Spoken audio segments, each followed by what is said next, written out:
my bones, a spark to lead us through the shadows. But can I light the way before me?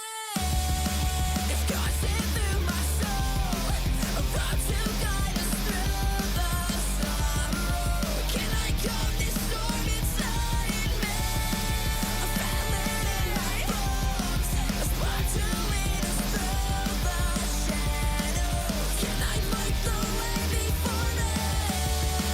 It's coursing through my soul, a road to guide us through the sorrow.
everyone, and welcome to the final Saturday showdown of the LCK Summer Split here in 2024. We've got a big one for you, a hopeful playoff matchup, KT versus D+.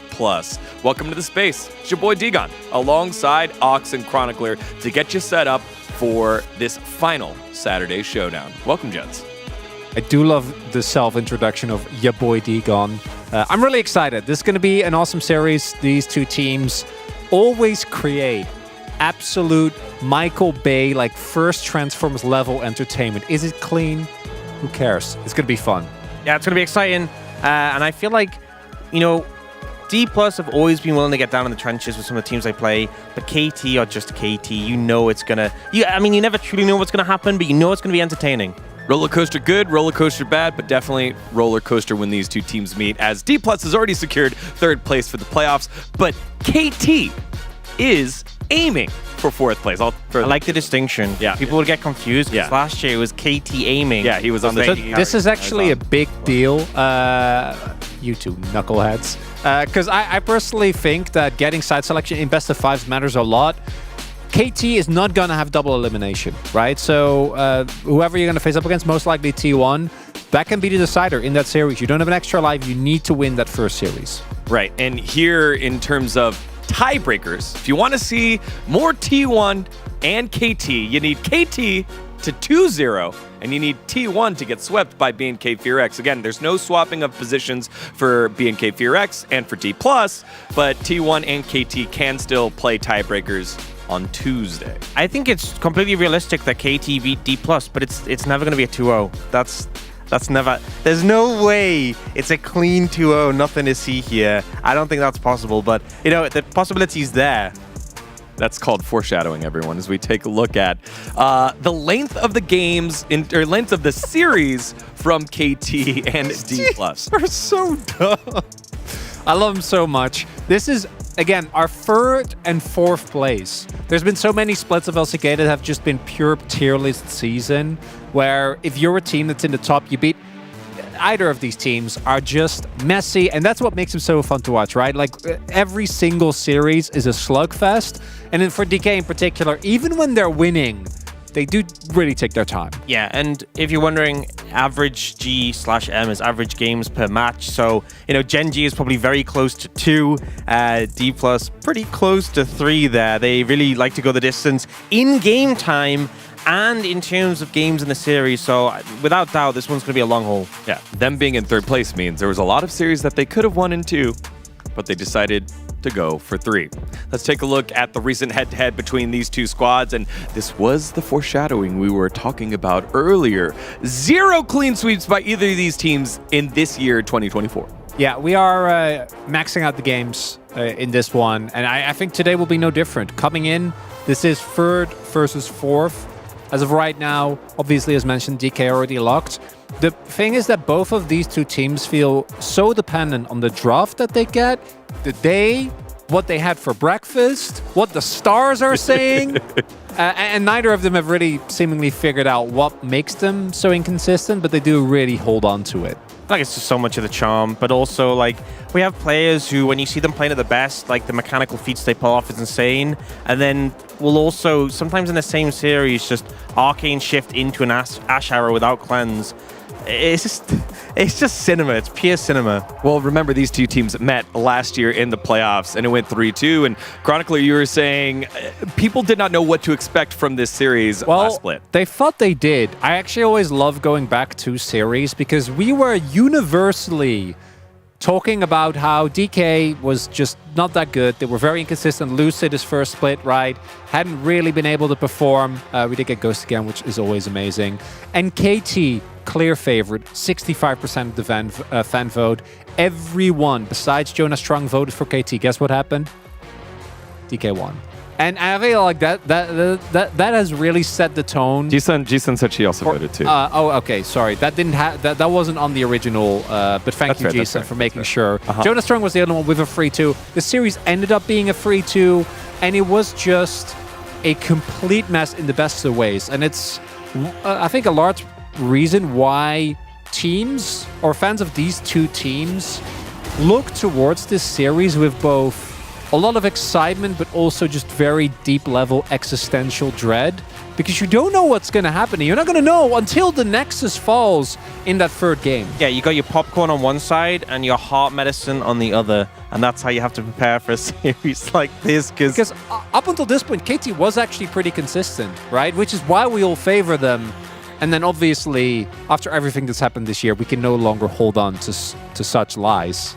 Which, you know, I feel like it's the fact they took down Genji, it just further amps up this mystery about KT Got that really 2-0 by Bro. Yeah, you can never place them. You can never place them. Why are we laughing? Bro's a great opponent. Move on, Digon. Okay, time to move Let it on. go. Let's take a look at the mid lane champ pool between these two players. Given the first round and the second round, you can see the shift over to the AD champions. We knew they were around early, but they've definitely taken over here in the second half of the split. Yeah, and I think this really has favored BDD more. It feels like he's really been the strongest performer on KT, and he's been having fantastic games on these AD picks. You know, bringing out things like the Smolder, but the Corki in particular, really taking over games. Showmaker, I think he's been okay, serviceable on them, but it definitely feels like the AP champions have been more in his wheelhouse. You know, the LeBlanc has been a phenomenal pick for him when he's paired up well with Lucid. Like if you play like LeBlanc Lee Sin, TF Lee Sin, they can just take over games. And it feels like when they've played things like the Corki Maokai, a lot less inspiring. I think Showmaker looks best when he has picks that have a lot of team fighting and play-making impact, right? There's a reason as to why he has his name. And the AD shift just hasn't really benefited him at all. And I think BDD right now is looking like our second best mid laner. Like, I think he's actually had an incredible round 2. But even in round 1, when KT was really struggling, I feel like he was kind of holding down the fort. And to me, BDD versus Showmaker in this current meta is, I think, the biggest mismatch between these two teams. I think BDD has not only shown that he's good on AD mid picks, but also that he can push the envelope even further. Like that mid Smolder was a really large reason, I think, of why they beat Genji. Yeah, I think part of the question is, will Showmaker be able to play his signature picks, which are slightly out of the meta, good enough to outplay a BDD who's now surging here in the second half, has had a great second half of the split. In comparison, Showmaker has had multiple Pogs, but only has had Pogs in wins against Hanwha Life Esports and BNK as playoff teams. Otherwise, it's come against DRX and the Bros. I think what's really concerning is that if, you know, Showmaker opts into one of these AD mid picks, we could easily see like the Corki or the Lucian come out for BDD and he just dominates lane and becomes a big problem. Or he could just go in the other direction and pick something like the Smolder and just lean into the scaling aspect and be comfortable there. I feel like really for both Showmaker and then as a result of that Lucid to have a successful series, they want to lean into things like the LeBlanc, which has been so successful for them. They want to have those strong mid-jungle 2v2s and challenge them. If you just let Pyoshik and BDD play like Tristana Ivan or Corki Maokai, they're going to have so much value in team fights and be really hard to challenge. I don't think it's impossible for Showmaker to have a decent performance. I think his Zeri looked actually really good. Obviously, I think last year he had a great Tristana. I think his Tristana right now is fine, but it doesn't really compare to either his last year form or what BDD has been able to do. So that's going to be a really big thing for me here, is what is the mid lane match going to look. I'm pretty sure that on one hand, the Ivern, which is important for the mid jungle 2v2, is going to be banned by DK because they don't want Pyoshik to have that. And on the flip side, I don't think Showmaker is going to be able to play LeBlanc. I think LeBlanc enables so many of also Lucid's favorite picks, right? These really high impact mid-jungle 2v2 style of picks, of which Lee is the most obvious one. And that to me is going to be the deciding factor today. And it makes it so hard to read because a player like Pyoshik has also been so insanely up and down as I think he always has been. But for example, look at his Genji series. He was incredible. And DK are going to have to find a way to deal with that. Yeah, and remember, Aurora is globally banned, so that, again, adds another wrinkle in terms of these pocket pick champions that players are known for. And speaking of some players that are known for some picks, let's look down onto the bottom side of the map. Ezreal on both sides, you know, normally good for Deft, only 7-5, whereas aiming 7-1 on that Ezreal pick has been nerfed. How do you see these two players looking here in the bottom side of the map box? I still think Ezreal's strong, even though it's been nerfed. I think the priority's dropped a bit lower than it should have. But, you know, like, I think you can't read too much always into the win rates. Like, you know, Kai'Sa 3-3 for aiming, but he's had some masterful performances. I will say, though, we have started to see more things like the MF and the Jhin come out. Although aiming has played the MF, I feel like these three picks are really big aiming picks that he can take over games on. Less about dominating the laning phase, apart from the Ezreal, who obviously has been toned down. And I feel like maybe the angle for Deft could be lean into things like the Kalista, like the MF, like the Jhin, and look to have a strong lane to put aiming down before he becomes a major problem. Imagine we're going to see this Kalista banned as well, because it also enables barrel, which is one of the other like kind of trump cards that KT has. Interestingly, I feel like both AD carries have had really lackluster performance on the Ashe, even with the Ashe being as strong as it is. Could still see it be a ban because of the fact that Barrel plays it as well, but belt lane matchup is going to be really important, and I think that's where the form of the day is going to matter the most, because I think across the board, Mom's laning phase has been a little iffy, but I think aiming in particular has had a great split. Deft has had both really good laning phases, and then also has gotten, you know, taken down by Envy and Palu in the 2v2. Again, Giga Chad, what else can you say? Well, let's hear from the coaches here in this Saturday showdown, the final one of the split. Coach Zepha, we will approach this as a final check before playoffs. Coach Hirai, we will focus on ensuring that we can deliver a good performance. Lots of focus here. Yeah, that Hirai quote is, you know how you have an infinite variation of the same like vanilla muffin? That's that. It's the, we're going to work hard and play well. We also have to hear from the fans as well. They had something interesting to say. 내려갈 준비해라. DK 지금 뭐함? KT 화이팅! So that last little bit, you heard DK Moam. That's also a play on words. It's DK, what are you doing? But also DK Moam in the bottom side of the map. It's very witty. Good wordplay. Thanks for the Korean lesson, Digon. I appreciate it. You're welcome. I can help you anytime, my chingu. That means friend. Let's throw that one out there. I would say colleague, not friend, but, you know. We're friends. Do we have time for predictions? Let's show everyone how crazy I was this week. I don't really remember. It's never crazy to predict KT. I don't remember picking KT here. It's fine. We can flip on over to the guys that are probably correct. Let's move on over to Crony and Oxys. It's like I think DK has been more consistent throughout the split. I trust Lucid and Showmaker to get it together, and I think that Kingen has really leveled up, but it's a 50-50. Digon's just setting expectations low, so KT will win. That is usually what happens. When there's expectations on KT, that's usually when the bro accidents happen. But when no one believes in them, that's when they win. But I guess I believed in them, so I guess D+ will win. Well, we won't know until we play the matches, so let's get ourselves into the final Saturday showdown of the Summer Split. D+ versus KT starts right now.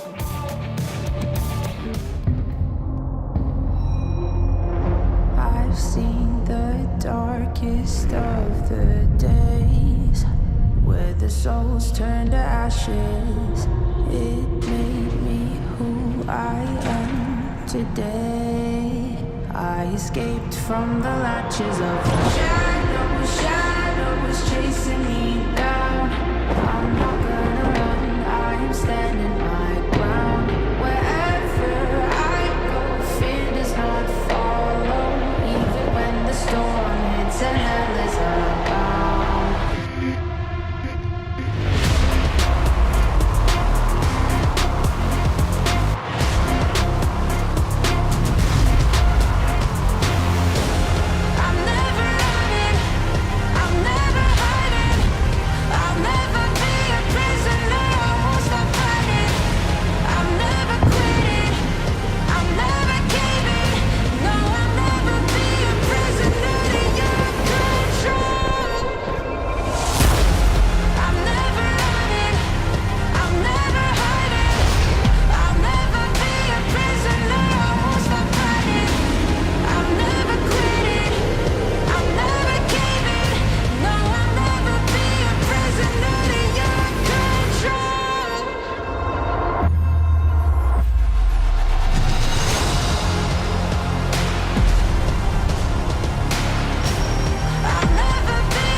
쇼메이커 파이팅! 가기 전에 쇼메이커 응원하러 왔어. 파이팅! 파이팅! 파이팅!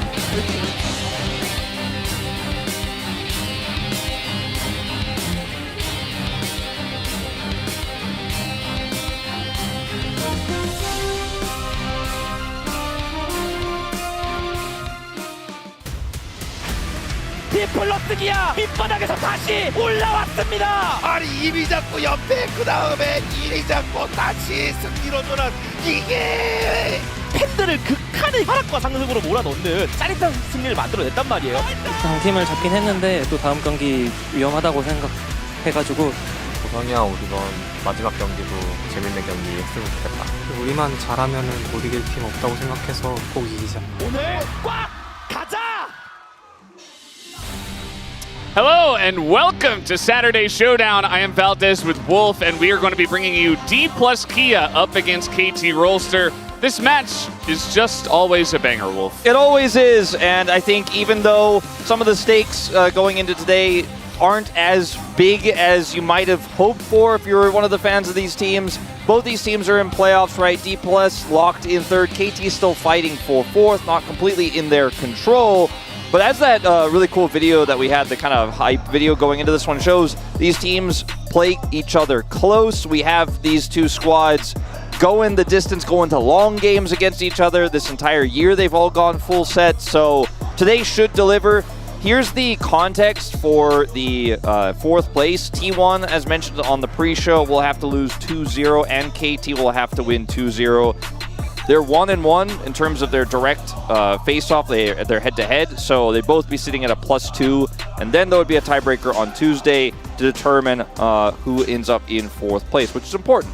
But every match is a 3-game series, so that 2-0 that's required for a tiebreaker not seeming too likely at this point in time. KT is on a tight schedule, seeking a quick wrap-up today in order to force that, but I just don't really see it happening, especially because D plus Kia feel like they're in a really good spot right now. You know, our space, they did side with D plus Kia going into this matchup, but really just comes down to the form, I would say, of these teams on the day. Yeah.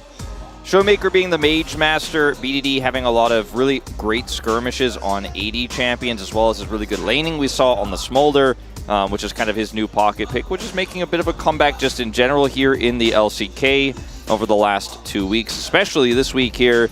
And, you know, I think when you talk about current form, it's important to contextualize these two squads because KT did have a pretty dominant win over DRX earlier this week, whereas D plus 2-0'd, bro. But it didn't make you feel too confident. Now, I don't want to read too much into that series against Bro that had very little implications, but in KT right now this week do look to be in better form. Yeah, we have the matchup between the 280 carries. Deft, a legend in his own right, but I feel like right now Aiming is having a better end of the season and is in better form, and that could just be what pushes D plus Kia over the line. Unless, you know, Deft is able to pull it together for this series. They really do need him if they are going to get a 2-0. You see the fan prediction pretty close, but is leaning towards D plus Kia on the global side of things. On the Korean side, I saw a couple that were straight down the middle, actually. And then the third one was slightly favored towards DK. Yeah, we'll walk DK out first. They are the favorites coming into this matchup in terms of predictions. Aiming's given us a special greeting. Mohammed is laughing about it as he will be starting again today. And they have won a majority of the matches they've played against KT Rolster this year. Even though they have gone the distance, they've been able to cross the finish line in the end.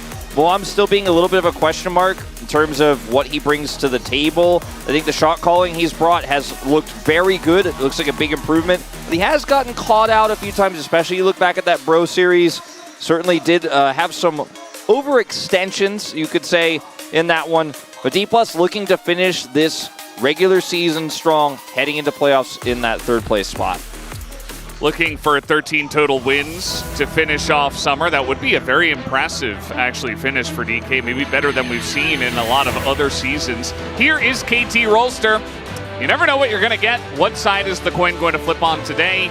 As you mentioned, you know, the recent matchup was looking pretty good, but that was against DRX, so can you read too much into it? I think maybe we can read a bit more into the fact that this team has the ability to take down Gen G, and they have the ability to absolutely take down DK to build off of that. But will they do it? Will they have that form today is the real question. And the reason we bring this up, the recent wins, is if you contextualize this further, DRX upset Kwangdong yesterday, right? So, you know, they're looking like they're kind of on top of their game here at the end of the regular season. So, does make you wonder. We did see Sponge bring out the Nocturne. Aiming gets a lot of money. He does a lot with the second in the LCK of 80 carries here in round 2 of damage per gold. And that's with all the money he gets. He has the highest CS difference at 15 in the bottom lane, gold difference at 15. His kill participation is also first, so D+ play around him. These numbers shouldn't come as a shock.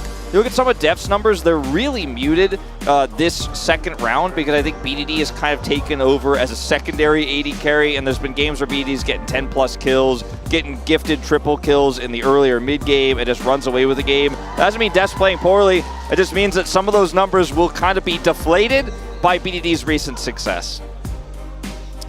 Absolutely. You know, sometimes we say don't look too much into the numbers, into the stats, because there can be a lot of contextualizing that we can do to them. But when you're pretty much first in everything, it means a lot. And not just first for the AD carry role, but LCK first among every single player. Aiming is on top in both damage percent and DPM. So the guy is the big carry for the team, and you know, they have other modes to play through as well. We've seen Showmaker and Lucid put it together sometimes with their aggressive duos. We've seen even Kingin show up and carry sometimes. So it doesn't have to be aiming, even though it oftentimes is. And it just means that they have a lot of different, you know, modes to go into. They're not very one-dimensional. I think on the side of KT Rolster, it's been their coordination that has been the most impressive, and that's why sometimes Deft is the main character, sometimes it's BDD. Perfect has had his carry games on some AP top laners. Barrel is usually the one who kind of ties it all together. Pyoshik, I feel like, has been oftentimes the one who sets up those leads, but more recently has been targeted a lot in draft, so hasn't had the same agency. And KT have gotten a lot of their victories off of just really good skirmishes, really good gauging of the situation, knowing they can win that grub fight, knowing they can turn that dragon fight. These decisions have been so incredibly strong for them, and that's led to massive leads in the early game. Then their snowballing has been pretty clean as well. D+, they get sign selection here in the second round robin, and it will be blue side, of course. And this will be a big boon for them. Blue side has been the more winning side, and it feels like they win more often in drafts nowadays in this current meta. So let's see what DK are going to prioritize, and what KT are going to ban from the red side is always an interesting question. Please ban Rumble. That's my one thing. Just ban Rumble on red. Don't give them Rumble. These two teams usually don't make big draft errors, so I don't think you're going to have to worry about that. I don't think Pyoshik is going to get to play Ivern for the rest of his season. Today, nor in playoffs. I just don't think that's going to be something that is allowed. I don't know if I'll say the same about Showmaker's LeBlanc, but I do think it is a very strong ban here to drop on red side for KT Rolster. Aurora being globally banned means that it's a little bit more comfortable now on red side to ban things like the LeBlanc. So you can offer one extra ban towards that here if you're KT Rolster. Perfect's Renekton now being taken away. Some very targeted bans by both of these teams. Yeah. Renekton has been picked higher in the drafts recently, so if you're not going to pick it yourself, you don't just want to give it over to Perfect, who has been good on it, as you mentioned. There's that Callista ban that Chronicler was talking about on the pre-show. You do want to take that away from Deft. You do want to take that away from Deft and Barrel. And it's going to be Aiming's Ezreal to be the final ban on red. I think that's a very good trade of bans because Callista is so strong into Ezreal anyways. You take that away, Ezreal then kind of has to be removed. Maokai is available, and it is Lucid's Maokai, which always makes some people raise their eyebrows, but I think he's a very good Maokai.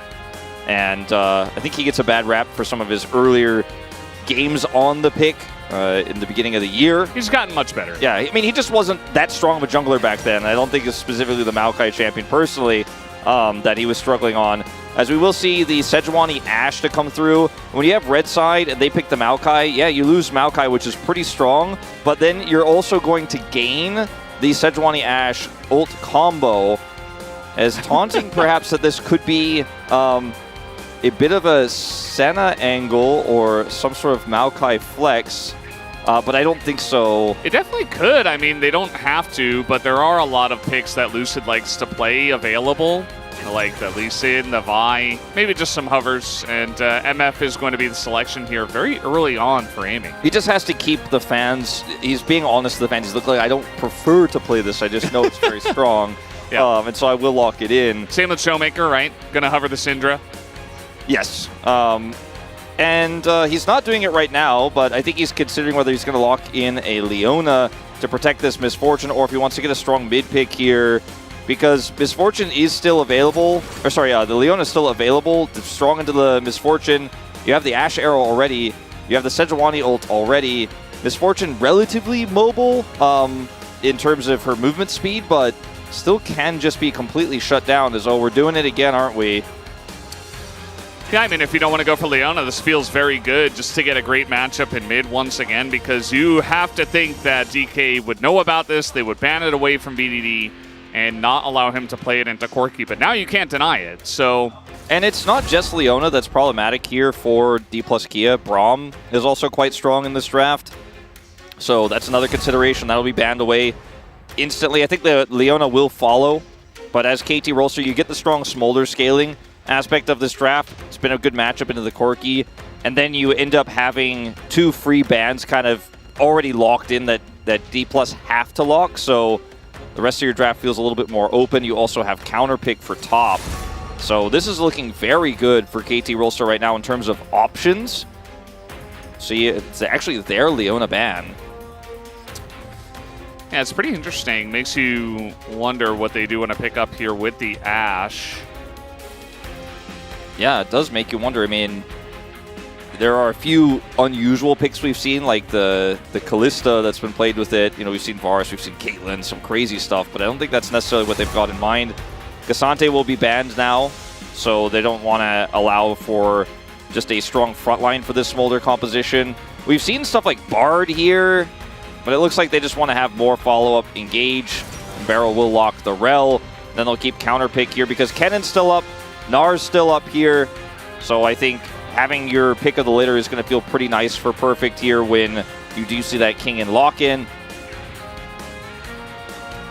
Yeah, I mean, when you've got a Smolder and an Ashe, it feels like if you just draft more and more frontline, it's always going to feel good, even if you do go 3 tanks. So I kind of do like that Cassante ban, actually, on the side of DK. I think that's a great read after seeing what it looks like KT want to go for, as Alistair was left available into the Rel. That will be selected here by Moham. Looking like a GP potentially here for Kingen. Mixed reviews on his GP game against Bro. It's blind. Yeah, blind as well. Not a pick that's often very punishable in this meta, but we could see something like a Camille come out. Remember, there's a Sejuani in this draft here, so any sort of Permafrost synergy topside makes this GP pick much more punishable, even though he does have the oranges. So we'll see if they want to opt into that here or just look for more frontline for this draft. I don't think it's going to be Akshan. This ain't it. Doran's not on this roster anymore. This could be Smolder top, by the way. Yeah, that was the one thing. I mean, it's probably pretty good. I mean, you just have a farm lane in top. But again, as I said before, just getting more frontline probably also going to feel good. Ryze here would be quite interesting. I'm not as big fan of the, not as big of a fan of the Udyr pick here, just simply because I feel like it falls off in a big way later on. Do have follow-up for the Ashe stun, the Sejuani Glacial Prison coming through as well. And you have such big damage with this Smolder when you get to the late game that any single target that gets locked down multiple times will just burn to a crisp. But the Ryze would have been also relatively risky here, not very tanky. You already scale so incredibly well. Don't want to have another fragile piece to this draft. The wave clear of the Udyr is going to feel pretty nice. You can kind of just sit up there, can weak side a little bit. You don't need jungle attention to be fine into the GP. Doesn't mean you're going to shut the GP down very hard either, but it is a pick that Perfect is very comfortable with. So I would have liked to see something a little bit more meta here, but I don't want to harp on it too much. We'll see how it pans out. That's a big boon in terms of scaling that goes over to Kingen as well. Yeah, exactly. I mean, as you're mentioning, either more meta or maybe just something more punishing, because it just feels like Kingan's going to sit in top and he's going to scale out of control. And if he does that on GP, he can absolutely match the Smolder, especially if DK get ahead in this game. You've got Corki from ahead, Barrels from ahead, even Poke from aiming, and the Saplings. Like, it can be very annoying for the Smolder to play this game out.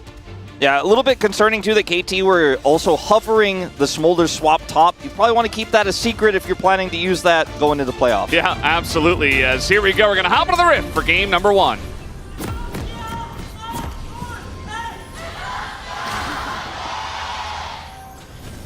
소환사의 협곡에 오신 것을 환영합니다. We are on the KT side of LOL Park today, and they are very loud. We got a packed audience here for this matchup. Saturday Showdown, you know, it's an off day. Everybody wants to come down and watch not just this game, but also the game later. T1 versus BNK FearX. As you mentioned before, not too many stakes. There's like one stake off in a parallel universe somewhere. We're not sure if it exists in this universe just yet. We'll find out after game 1. Yes. And well, not 100%. I mean, if KT wins game 1, it's not 100%. Well, at least then you're like, oh, okay, game 2 could be it could lock in the the stakes for the second match. But yeah, the second matchup, we're not sure if it matters or not at all. But again, that's how the end of regular season often goes. This week looked like it could have been, cram-packed with some really high-stakes matches, but it did end up kind of falling with the wayside with the upset win for DRX yesterday. As had they not lost, then BNK's match against T1 would be a playoff determinant. As Perfect and Kingan will have a small interaction with each other. Barrels already starting to light him up. Yeah, so we have Barrels from the GP. We also have Beryl in this game, and he's also playing Rel, so he's Beryl. So just stay with us, guys. It might get a little bit confusing in this game, but we'll try our best. Yeah. Down here, this level 1, pretty tough to play out for Moham into the Ashe, but he's done a pretty good job. Lucid's 5-0 on this pick. Just putting it out there. Yoshik has played 13 games of Sejuani. I mean, can you blame him? They keep banning all his stuff every time. All of his stuff, Ivern. Yeah, they took the Maokai away from him a lot too. True. First picked in this game, by D+, so he couldn't play that either. I mean, Sejuani, still strong. It's often used to match it in the Maokai as the tank jungler matchup. But it has cleansable CC, and it's a little bit less reliable than the Maokai, who can just press his ult and cover the entire screen and offer you a lot of zone control. I think more than the Sejuani. Yeah, there's definitely some arguments to be made that Sejuani's ultimate can be more impactful too, though, because it comes out so fast. It's difficult to react to. If you don't have cleanse available, you get caught by it. There's not a lot of outplay, whereas Maokai, if you see him coming, you can sometimes just simply walk away or, see the angle and avoid that. It's an ult you can play around a lot of the time. Also cleansable. Also cleansable, as you say. So, I mean, they certainly do different things. I think it's Sejuani's passive that, we've often had our eyes on in the permafrost, but most teams really just don't utilize it all too much. They just simply use her as a frontline with the tank items that you can build very cheaply over the course of this year, as well as just her ultimate being a setup for CC. It's very easy to set her ultimate up with Deft's and vice versa. That's why Ashe Sejuani has been so popular. It was mentioned in the pre-show that Deft's Ashe, outside of setting up picks in team fights, has looked a little bit suspect, and I believe it was 1-4 on the pick this season. So not his greatest stats, but I do think this draft is set up for success with it.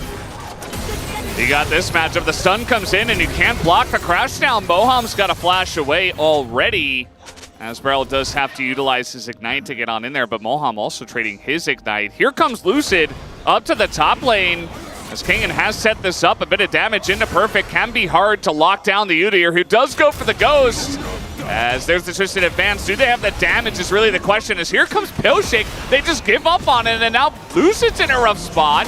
He's trying to run away from this one, and he will have to flash away. That flash afterwards from Pillshake, not great, but he gets in range, and now the Maokai in a lot of trouble. Does go into Perfect, though, and they trade the kill back. Kingan gonna get a kill for himself. Yeah, King gets a kill for himself, and we'll have to back here, so it's not going to be like he's getting some extra XP or anything like that. Perfect will instantly teleport back to the lane, but a really good read from Pyosik. Comes up just a little bit too late to make that a good secure. The flash was a bit of a whiff, but the permafrost was so close there with Perfect starting to hit those autos and turn that fight around that we did see the flash come out super early as well from Lucid.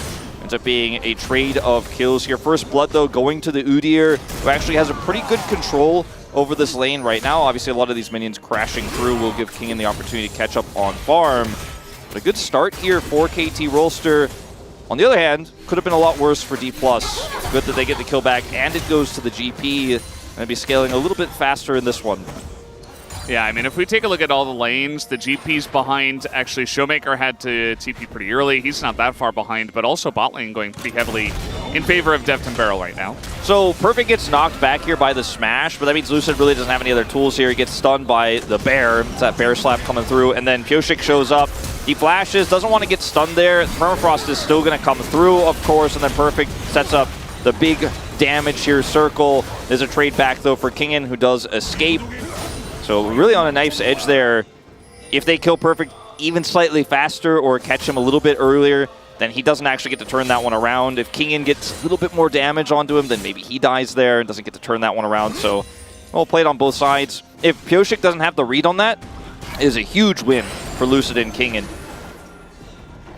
Yeah, absolutely. As we check in on Lucid himself, he is going to be farming the Krugs, spotted out by Deft. This first Dragon could be a look for Pyosik and KT, especially with the way the bot lane is going. It's not a gigantic lead, but it definitely feels like they have the pressure as the Cannon Barrage is going to be coming in, and BDD is ganking on Smolder, and it might just be enough damage. So it's going to force Kingen away. Here comes Mom, do a little bit extra and get the slowdown, and now Kingen doesn't have anywhere to go, eats the oranges, isn't enough. One more kill would do it, and he gets the kill. BDD kills him under the turret. And Showmaker was not even able to follow the rotation, wasn't there at all. It's just a free roam for BDD.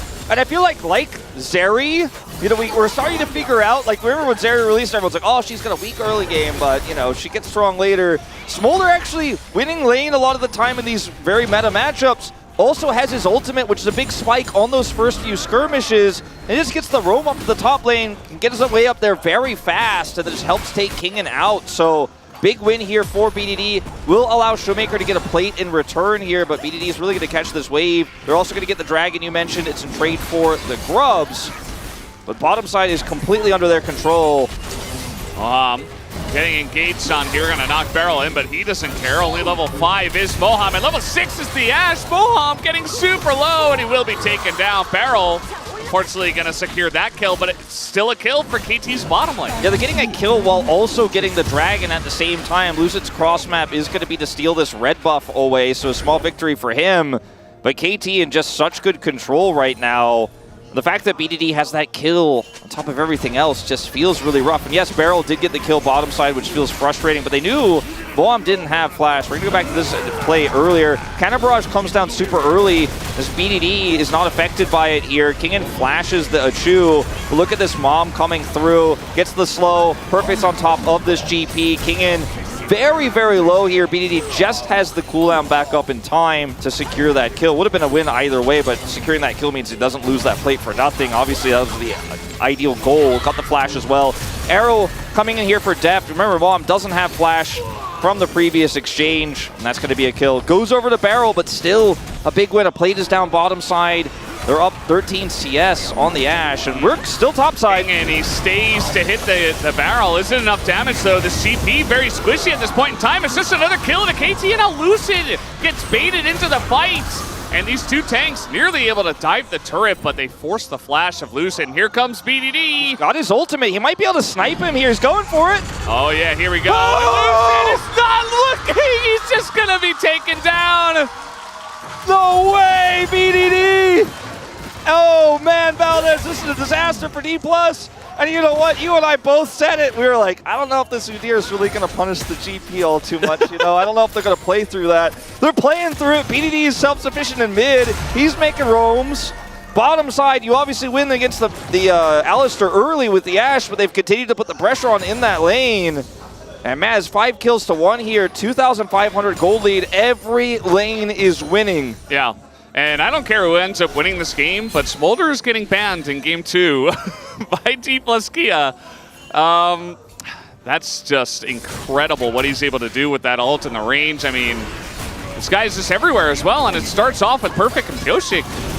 Yeah, I mean, the permafrost synergy with this top jungle is very good, and Lucid doesn't ult to try to save the play here. A little bit surprising. Could have maybe tried to stem the bleeding there, help Kingen get out. Just didn't expect that. They were going to commit this heavily, and then just get sniped here by BDD. Pretty unlucky. Wow! Yeah, that was my reaction as well. Oh, man. Yeah, he's shouting BDD out for that one as BDD has 2 kills. He is stacking well. And he has a similar, right now in this meta, 2-item spike to the Corki, but that's not really going to be, you don't really hit that till you get your stacks later, but he's just kind of on track, Valdez. He's ahead of the curve, I should say. Yeah, it just ends up. The Corki can't punish the Smolder enough, so BDD just gets to do whatever he wants. And not every Smolder has looked like this in the mid lane. I think BDD has really been the best, as that was a Valkyrie of all time. Totally fine. BDD sitting here with double buff and landing a twos onto Showmaker, just stacking his hearts to his heart's content. And Moam, who picked the Alistar for the Rel, still not handling this lane very well himself. And I know, we love to just expect what the spacers are going to say here on the cast, but I feel like Chronicler might be raising his eyebrows at Leandri's purchase here for Lucid. No, he's not a big fan of the AP Maokai variants, would prefer a tank. But I'm going to have to side with that sentiment right now because this composition doesn't really have that much of a strong front line. It has an Alistar, of course, but it can just be chain CC'd if it is going to be your main front line. Maokai is going to often be far away from those fights, but is going to also blow up around objective fights later on without any tanky stats. We'll see what he ends up building next, but I feel like this Leandri is going to be low value in this early game. Grubs do go over, D+ trading those. So it's going to be 3-3 as they got the first ones. Second Dragon's up in 45 here. And Smolder has his Triforce. Yeah, I mean, he is already just... He's just free farming mid, and even though Showmaker isn't really under too much pressure, it's just a lot of stacking that goes over for free to the Smolder, and nobody's really able to threaten it because the jungle matchup is heavily favored towards Pyoshik, so Lucid can't go over there. The bot lane's under pressure, so it's not like Moham can roam. And Kingen, I feel like, this lane could have looked different. I think early on, he was doing okay, but he had a lot of very aggressive lane states and did not respect Pyoshik, who has made his 13 games of Sejuani look like great practice so far for this match. Yeah, certainly. The Udyr, his autos come in so quickly. It's very nice for Sejuani, but it's also nice for clearing wards. We've kind of talked about this a lot when old Udyr was jungle meta. We're like, well, you can rip through those wards real fast. Press Q. It's pretty good at the barrels as well. He's challenging the barrel placement there for Kingen, making him struggle to get setups to set up chains. So the pick actually really working out here for Perfect. We were big doubters, and we often are when Perfect locks in the Udyr. It's kind of a Perfect special right now here in the LCK, but it's making it work again. Yeah. Generally, I was going to be okay if it was just going to sit in the front line and be a sponge for the Smolder, but he has done so much more than that. As now they engage on a Pyoshik. This is a very tanky Sejuani. Can they get through him? The answer is no, as aiming totally whips the ult, hits nothing. And now Beryl and the rest of the team is following up here as Lucid has to flash away. So low are the health bars. As Deft actually getting a little bit too far ahead of his team, and now Pyoshik not able to follow up, aiming able to punish him. And here comes D+ Kia, a couple of kills going their way as BDD, very, very strong though, gonna get slowed up here. And now BDD is looking to challenge the two of them. Going on in, taking a bunch of damage. He's got aiming behind him as well. It's BDD versus the world. He's definitely dead here, aiming around the corner. You have to think.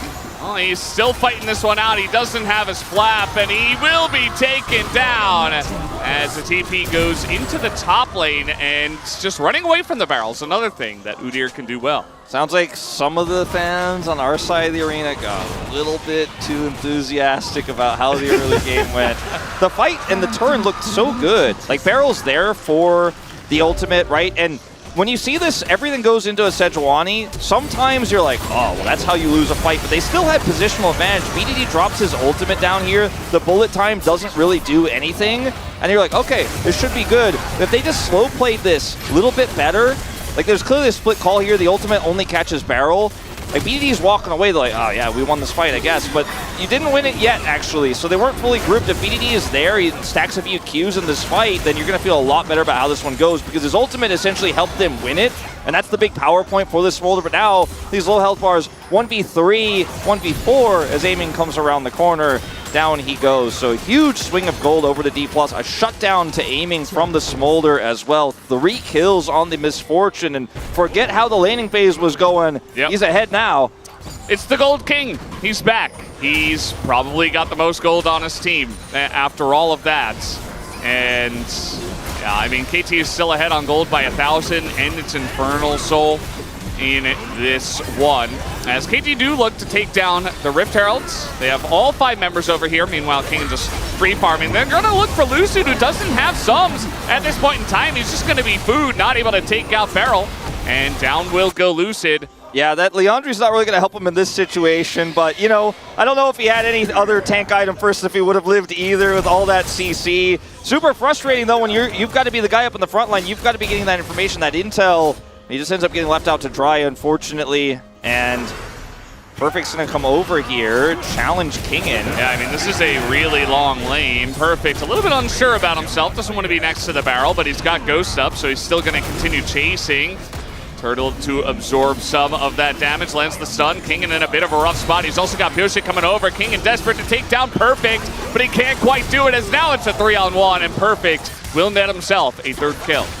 Yeah, I mean, meanwhile, on the other side of the map, you know, there's a turret up there, and it's not going to be Showmaker putting any pressure onto that one. A lot of, you know, resources had to be used to bail Perfect out there. Of that exchange guarantee, he gets the kill. But he's able to shut down the push onto the inner. They pick up a kill themselves. Showmaker doesn't get anything cross-map just yet, as BD's just going to be sitting up there stacking. Deft moved into the mid lane. So pretty big win here for KT. They still have a gold lead. And if the Misfortune setup isn't there, it won't necessarily be all too useful to aiming has all that money, as Lucid's just up here trying to control Banana Brush, try to set up for an ultimate here to contest this Rift Herald. They know the Smolder isn't that strong just yet, so perhaps they're thinking, okay, we could win this fight, but just so much CC. KT's draft, you know, the one hole in it was this part, right? But Perfect's so ahead, and he can actually tango with this GP. Long term, those barrels really start to stack up, but Perfect is not alone. Barrel also comes over, and that is the cleanup. So even with 3 bottom, though, they're not able to get any cross. Perfect shutting down this GP. Still was able to farm quite a bit alone there. But I mean, look at his items. He's got a Sunfire online. He is very tanky, very difficult to deal with. And it's just one more CC button of these 4 that they have to lock somebody down and kill them before an objective fight. Yeah. At the end of the day, I mean, Kingin is definitely struggling. I still do think that the GP will serve a function, but he's been very far behind. We saw Kingin actually, I think it was against Bro. He got far behind, he even flashed into a Lilia bowling ball, and it was really rough. And then he eventually carried the late game anyway. So, a massive engage under the turret as Beryl, no chill at all, just going in. And the follow-up is not quite there. And now the rest of the team is getting baited in as well. Perfect and the Smolder BDD able to get a couple of kills. Perfect is so deep in that one that BDD can't quite follow up. Maybe a bit over-aggressive. Yeah, that was definitely a little bit over-aggressive, I think, from almost everybody there on the side of KT. You've got this combo with the Rel ultimate going through as well as the Smolder ultimate, but it's not quite a bullet time, you know? It's pretty good. It's not quite a bullet time. That is one thing that I did want to mention about the draft that I kind of forgot until just now, is the pick of the Rel there after the MF came was a nice denial pick as well, giving counter pick to Perfect, but also denying that for bullet time. You can see Ashe does a little bit of single target damage here, but Moam doing so much work preventing Deft from actually layering that damage through. Mom comes through, but BDD is not fully stacked just yet, so this fight could have been a lot better if it happened 4 minutes later, perhaps, into this game. Or if, I don't know what his stacks are at, maybe not quite that long, maybe 2 minutes later. Either way, big overextension, a lot of extra gold going over now to this Corki. You mentioned Kingin in that Bro game. I believe it was like 1-3 or 0-3 in that game as well. Almost the same situation. Yeah. He's getting closer to being relevant. Doesn't have too much just yet. Just an Executioner's Calling is his second item. Total Gold is perfect on top.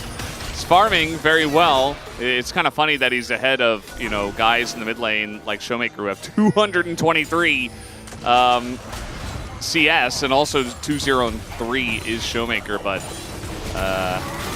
just a lot of extra gold going over to Perfect elsewhere. Even the plates in the top lane. As KT trying to control the mid lane now and go for this streak. It's looking pretty free at this moment. Kingen does have TP if they want to go for a fight. It's crazy that it's Infernal Soul. Each individual dragon will actually mean so much in this composition as well. For both teams, but for KT's Smolder, feels pretty insane. Kingen does have Demolish, and is going to try to take this turret out completely uncontested right now. Has the barrage. That shouldn't have happened. Why did they just... Okay, well, they're maybe going to be able to punish him after the fact, as here comes the bomb from the sky once again, but BDD is not able to follow up, and they just get away with the free Drake, and Kingen's farming the side lane. Yeah, free Drake, free turret, and BDD just hit 228, as what we saw when he was clicked on there, so he's got his stacks, but unfortunately not able to really utilize them to win a team fight, as Lucid just walks up and steals it. Like, not even a attempt to stop him did happen there, despite all the CC they have, and that's just going to be Infernal Dragon going over to D+ here, and the lead that KT had is, it's kind of washed away. The Smolder does have 4 kills in this game. It's the Udyr that otherwise has the big money, as you can see the stacks I mentioned. Smolder doesn't use gold incredibly well. It's decent for him to have it, obviously, but it's really the stacks that are going to make him more relevant later on. The Udyr going to use gold in the early game very well, but otherwise isn't going to really feel as good as maybe an MF and a Corki is. Here comes Moam. Oh boy, they're just trying to face check into the river, and this time Pyosik is just going to be punished, and that one felt like it was free as well. I mean, he just kind of sticks his nose in there. He's like, hey, what's going on, guys? DK, take him down. That's the jungler of KT gone, and it might just be an early Baron for DK. Yeah, let's see if they can stop the Smolder from really burning them down. I mean, there's a very late rotation over from KT. They're just not really in position to challenge this either. I mean, BDD's doing damage to an Alistar. Mohan doesn't care. And now you've got the combo, the turn coming in. They already took the Baron, and BDD can't do anything. Deft and BDD just running away from this one. DK, they get so much value out of this. They're just wondering if they want more. Deft's going to have to flash. And, well, I guess they wanted more. It's not looking good, though. They need to flash away. BDD nearly dies.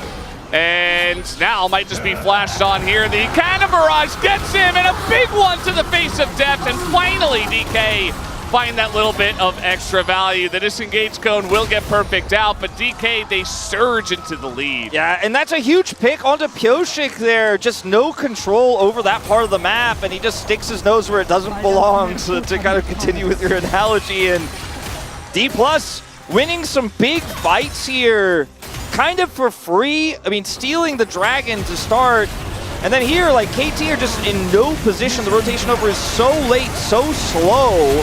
Even with a lackluster ultimate coming through from Lucid, they just end up having way too much here for KT to handle. Deft also kind of ends up getting in a really rough spot here. Has to flash, doesn't want to cleanse that. Not going to really be too useful. And then, yeah, BDD gets a kill back. Well, this is a disaster, and they were able to take off one of the Barons, but this just wasn't worth it for KT, and it all starts off with that pick onto Pyosik. I mean, this is just self-explanatory. Perfect gets away, luckily for him, but it feels like a consolation prize, as the Corki is very big now. He was very muted for most of the early game. D+ had a lead. Now it's a significant lead, a nearly 4,000 gold lead, 3,200 of which off of this Baron power play. And yeah, you've got a scaling Smolder, but you don't have any map control, and I don't know if you're going to get it back anytime soon. KT Rolster hanging by a thread now after having this game completely in their grasp. Absolutely, and I mean, they haven't even really showcased a clean 5v5 team fight either. Like, they got their Smolder online.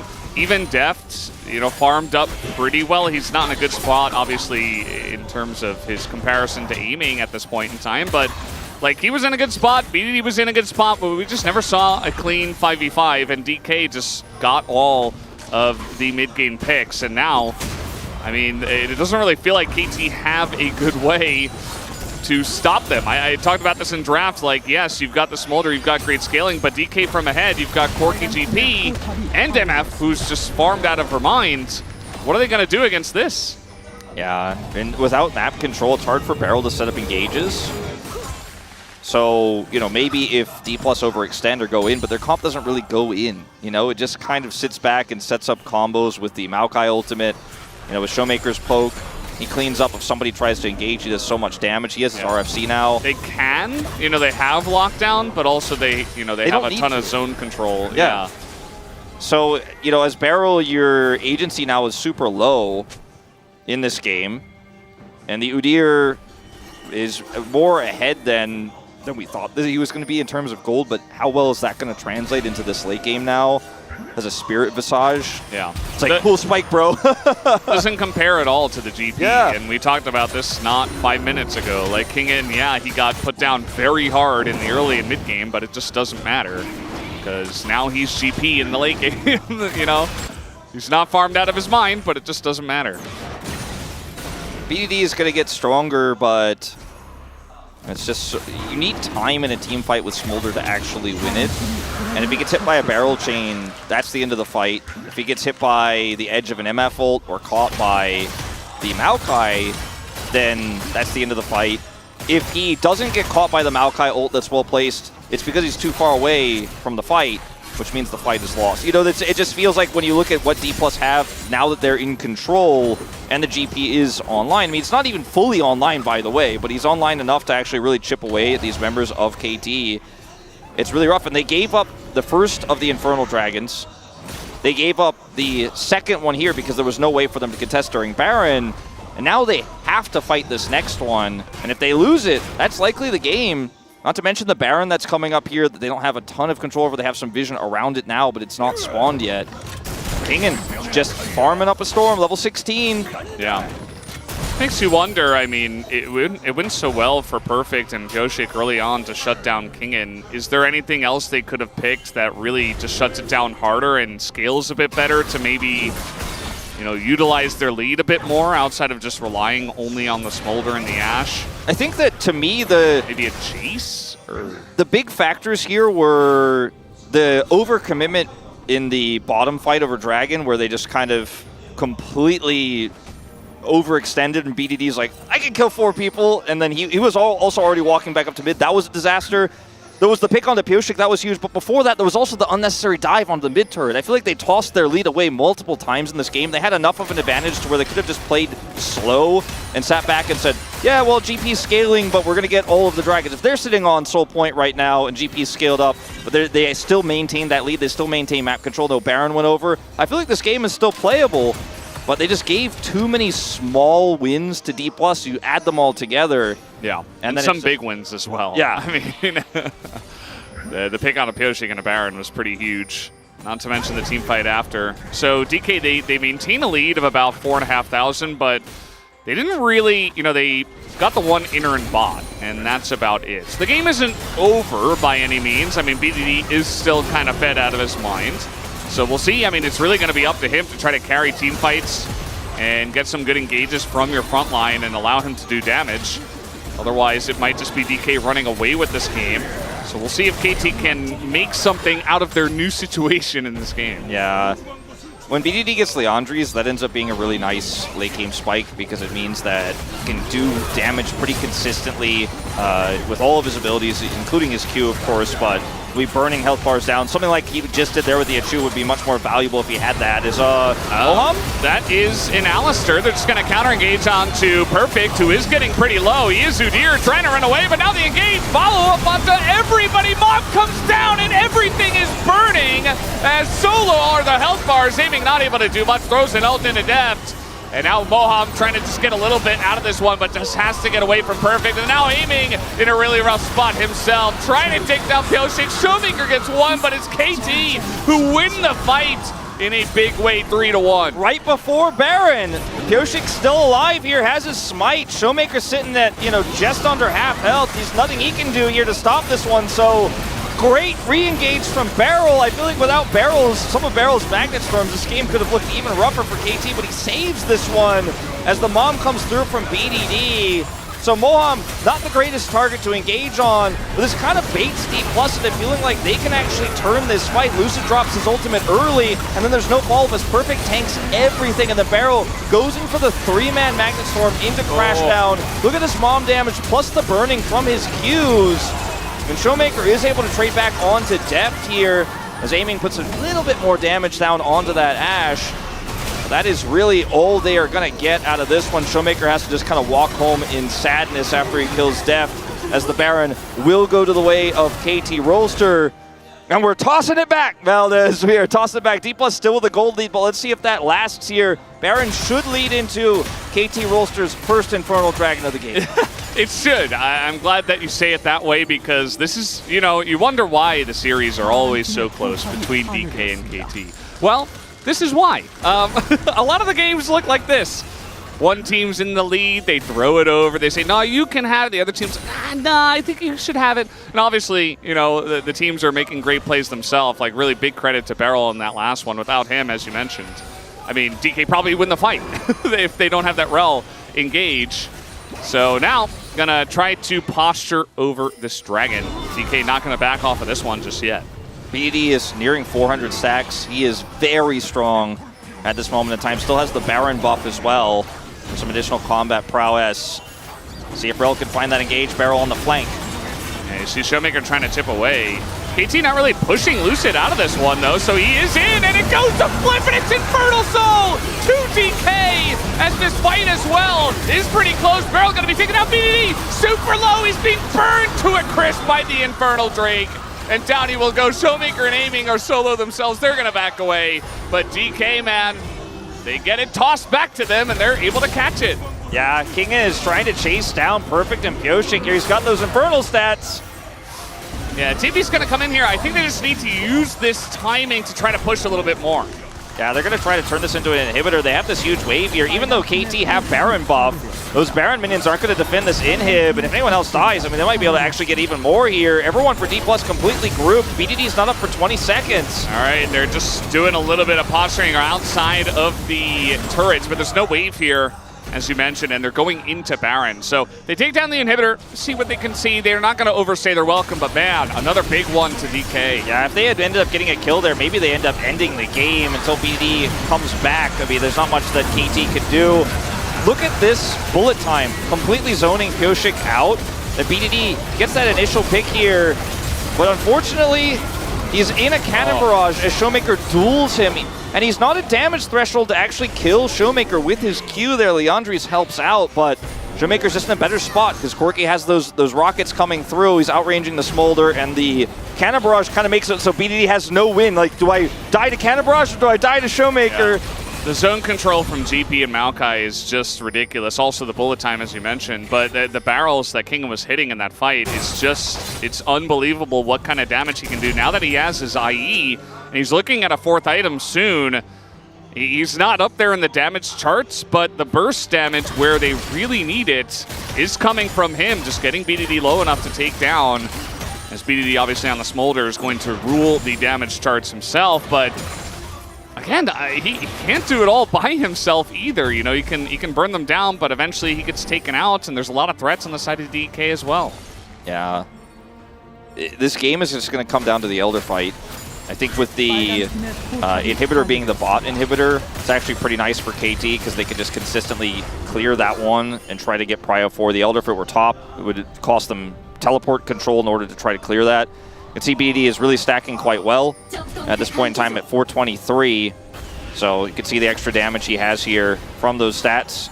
That 625 execute will be helped by the Leandres burn as well. So I think that, you know, when you look at how these fights have been won by KT, it's been barrel engaging, right? And if Lucid keep him at arm's length, then, you know, this composition doesn't necessarily end up winning out, because we talked about how there isn't a great frontline for D+ necessarily, like Warmogs has done for Lucid now. They have the Alistar with the ult, which, again, sometimes you just get chain CC'd and killed. But I think the real front line is bullet time and cannon barrage, and the Maokai ultimate as well. So if KT get a Sejuani ult onto somebody, but then there's a bullet time on top of said target, they can't follow up on it. And that's kind of how these fights have looked. And if Beryl doesn't end up setting them up, BDD just needs so much time. And during that time, he has to deal with a Fed Misfortune as well as Cannon Barrage and Barrels. And also, I mean, you're talking about like very, 5v5 straight up fights. I feel like we've gotten one of those. Like the last fight we had was one of those, but outside of that, it's been a lot of just skirmishes and a lot of people getting picked off left and right or crazy overextensions and, face checks into lack of vision. So I feel like we need to get past that point first. Yeah, that's a good point, because this game could just be decided by like Pioshik walking into a brush and dying, and then the Elder goes over and we're like, all right, cool, that was a fun 38-minute game. That does happen. That happens, it shouldn't happen, but it does happen. Stakes are not as high as they could be, right? But it's still a high-pressure game, and you want to prove that you're in good playoff form before we hit playoffs, as they're going to clear this wave in mid. The inhibitor's down for just another minute here, and like I said, it's the lane that's close to the Elder, so it's pretty easy for BDD to just chill down there, get stacks as much as he can, and just make sure that their Nexus is never under threat. The inhibitor will respawn before the Elder is ready. There's not going to be an issue of prio necessarily here. Baron is up earlier, so KT do have to kind of juggle between that and the Elder. The Elder is the real prize. If they could just keep D+ busy, deny them from taking this Baron very quickly, should be fine. BD gets GA as well right before this potential fight. Yeah, the timing is pretty much impeccable on that item. Deft able to check at least with some hawk shots. Beryl in a little bit of trouble as he is having to crash down, and now he has to flash as well.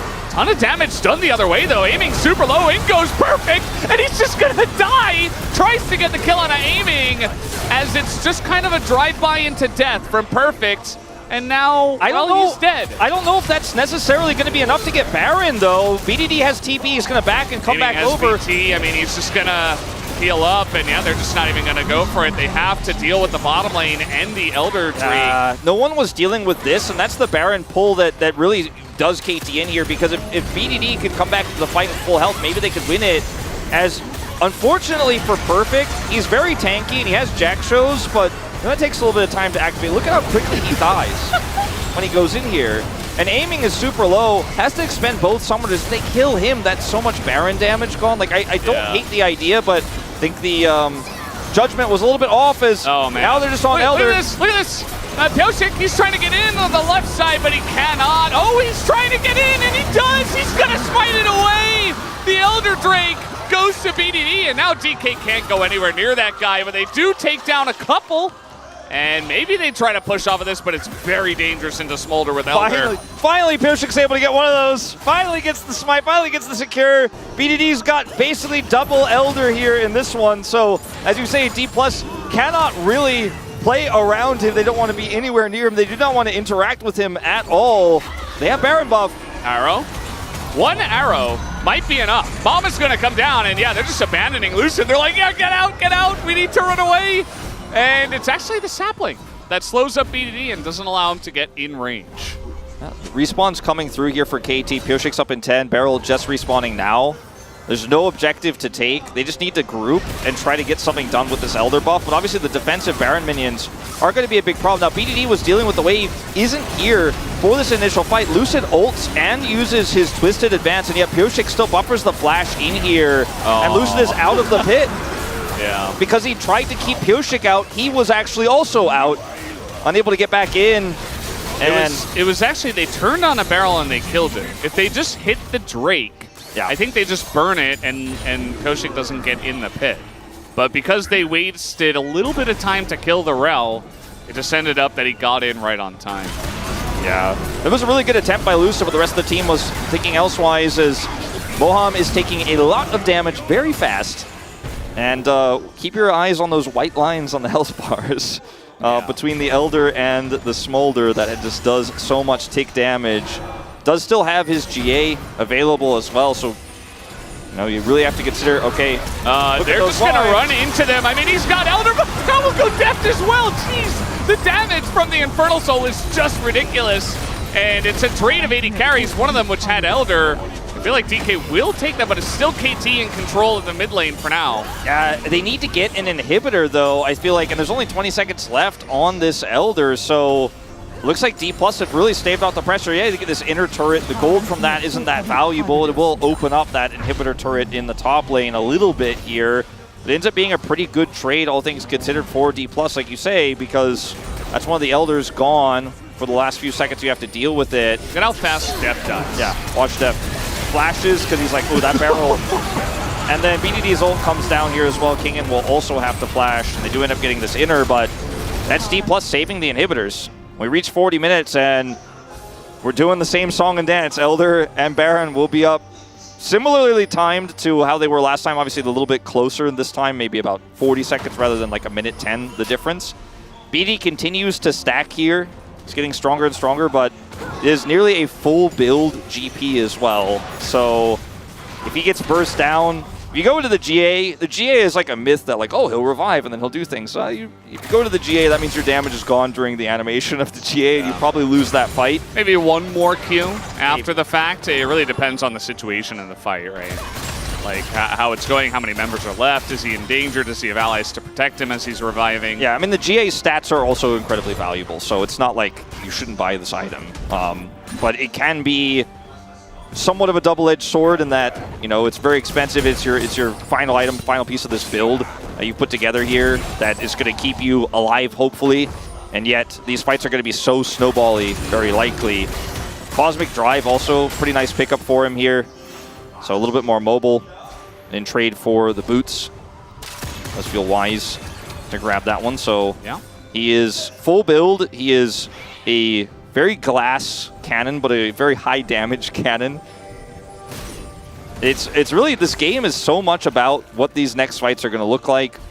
The Elder fight wasn't decisive enough. You know, they end up getting the Elder, but they lose the fight. So the game continues. But this is what we said we were going to get going into this series. You know, 40-minute games, 45-minute games. That's just game expected. one. Yeah. This is just game one. Like, we might have 3 of these. That might just happen. And if KT win it, they still keep their chances of a tiebreaker alive as well. So you never know what's going to happen on today's match. And you see DK, they're playing very respectfully because they know, you know, just one Q can mean the difference. If they engage, there's the ult. Moham has to get away from that one, trading it with the Ash Arrow. But the Ash Arrow has a lower cooldown, so KT kind of win in that trade. Absolutely. Huge win for KT. And Moham is no longer really going to be a tank in this next fight. Baron, 40 seconds faster than this Elder, but KT's still surfing between the two. Neither team having any decisive vision on these objectives. KT having a little bit of the distance. Yeah. We're just sitting mid and we're just poking. Yep. And I feel like that should just go the way of KT because they have the range on the poke. They also have the Smolder. That's a pretty good thing to have when you're poking. The MF not going to be as good. Yeah, you see like some barrels thrown in, some missiles as well from Showmaker. And yes, that is going to do damage, but... uh-oh. The zoning here is very strong, but BDD's positioning, his spacing so good. A little bit of MF poke. Neither team is going to make their move as there it is. And, well, it's just, okay, Moham getting pretty low. He has to flash away. And that is a lot of engaged potential taken away from the side of DK. And it's just what we said, the arrow trade is better. Now he doesn't have ult, he's arrowed again. And there's rushing towards the Elder here, but KT have the damage. Moham is on the wrong side of this fight. Moham has his ult back, so at least he's got that. Ward comes down, and, well, the wave is pushing bot as well, so DK really trying to utilize that at this point. Look, Barrel's engage is what everyone's got their eyes on right now. He has flash ult, and D+ need to respect it. Oh, they're TPing bot. They want to end the game. They don't care about the Elder Drake. They want to take the game. Here comes the barrel engage. That is a massive bullet time, but the sun comes in onto aiming, and it's a flip for the Elder. It goes the way of DK, and down will go barrel. Lucian will also bite the dust, but the Elder Drake is enough. The TP is coming in, but it's too late. Oh, he does get in, but Showmaker just has enough damage to push him away. And BDD all alone, the sad little baby dragon, will not win the game for the team. D+ Kia take game one. It was not clean on either side at any way, at any moment. But at the end of the day, it's Lucid who gets a smite steal, and it's also, or the secure, I should say, as well as Showmaker pulling this team back. And I feel like KT Rolster just weren't aware of the possibility. They knew that the base was open, but I don't think they expected that to be so decisive there from Showmaker, as they did have BDD's teleport, but he was in the fight. He was focusing on trying to secure the Elder, trying to win the team fight. And if he goes back, he might just end up dying instantly as well there. Once the Elder goes over, he certainly would, because the Elder buff is against him. And a very back and forth game. It felt like a game of tossing it back and forth at a lot of these junctures. BDD showcasing the Smolder again as a very strong pick, using it extremely well in the early game with that Udyr top. I think that was the most impressive part of this game for KT. Outside of that, though, sure, he does a big damage numbers, but when it came to objective control, setup, being decisive around fights, it was especially Lucid who had a much better exchange. Sure, he did end up losing the first Elder, zones himself out there, the rest of the team doesn't burn it down, but otherwise just had Pioshik's number on the smite key. I don't know what to say about this one. It was wild. It was a wild and wacky one. I can only hope we get 2 more. By the way, this means no tiebreakers are going to happen here for this season. Hirai is furious. As we are done here for Game 1, we'll be back for Game 2.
코르키야 오케이 볼게. 내가 사고 봤다 이거 일단. 야 이거 스몰더 나 LG 나 이거 앞라인 보자. 7천에 궁 쓸게 7천에. 7천 너무 많은데. 나 간다. 7천에 쓸게. 나 바통 간다. 가야겠다. 바통 가. 야 탈 생각할게. 우리가 이거 치어서 압박 주자 형. 야 싸우자. 야 얘네가 봐. 끊어야 돼. 야 잡아. 오케이. 끊어야 돼. 야 렐. 나 그냥 뺏고 올게. 야 진만 봐. 진만 봐. 집 끊어봐요. 막아봐. 야 그냥 끝내줘. 야 끝내라. 끝내. 어제 끝났다. 나이스. 아 왜 잡으면 안 돼? 끝났어.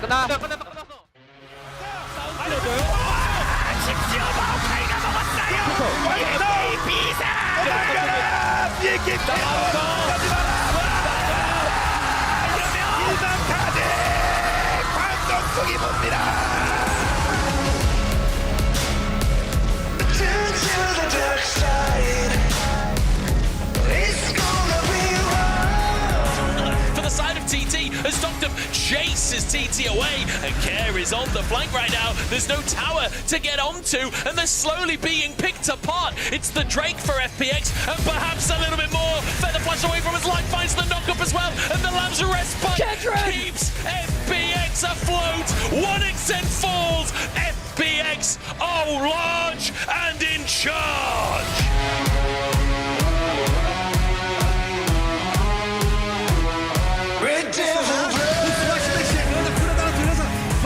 O time da Cade. Sobrou pra Delta. Sobrou pra Delta por ali, mas ele tem ultimate. Fica duro de... Entrada do Flash, sensacional, FNB. Meu Deus! Red Vibes, uma luta sensacional. Ace pra Red.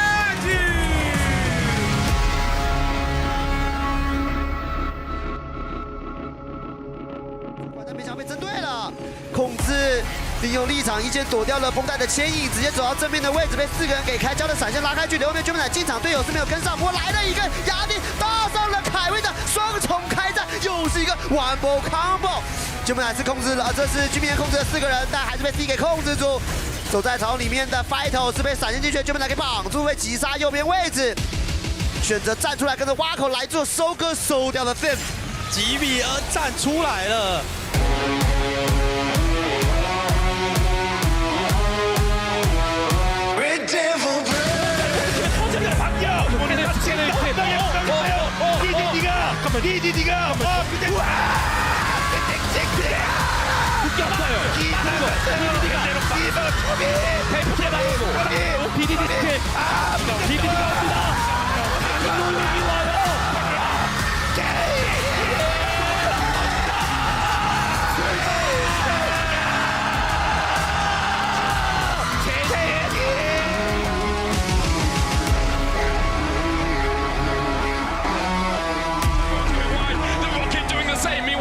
Alpha goes in with the solar foul. Yoyo trying to get away, but he's already burned the black shield. And he's caught up in the cease and desist. And now G2 have got them in their claws. They found them in the pincer movement. Super and Merwin have a lot of damage between them, though. Merwin already level 18. Like, able to dodge away from the phosphorus bomb, but it's just an auto from Merwin. Enough to take him low.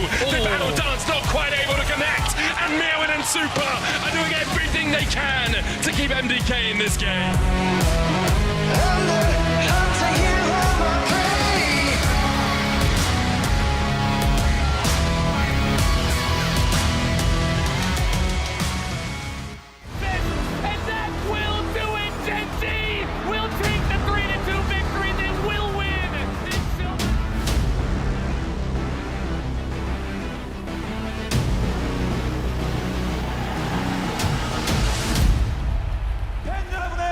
뜨거운 파도 함성과 함께 시작하겠습니다.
Minutes, 3 Barons, 2 Elders, and this can be summed up by one great Twitch chat comment, which is these guys like to wrestle.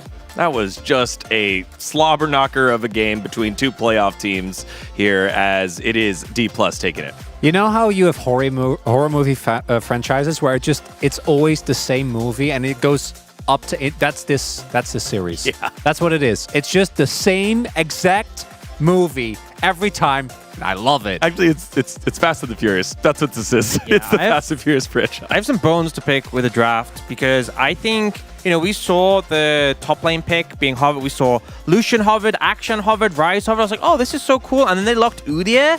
They actually won lane. The Udyr Sejuani, really strong 2v2. They won lane, and then we saw this Udyr manage to be the most useless pick ever in team fights. There was one point where aiming was like 10% HP with the burn from Smolder on him, and Udyr runs at him and just gets one shot. And I'm like, you could have picked anything else and been more useful. Never pick Udyr again. This champion is trash. Yeah, I also want to highlight that we need to stop handshaking Maokai Sejuani. I'm okay with you banning Maokai. I'm okay with you going something else entirely. But specifically, this 1-2 just hasn't been working. Maokai's utility is just so much better than what Sejuani offers. Even if Sejuani is good, even if you have the Ashe to go with it as well.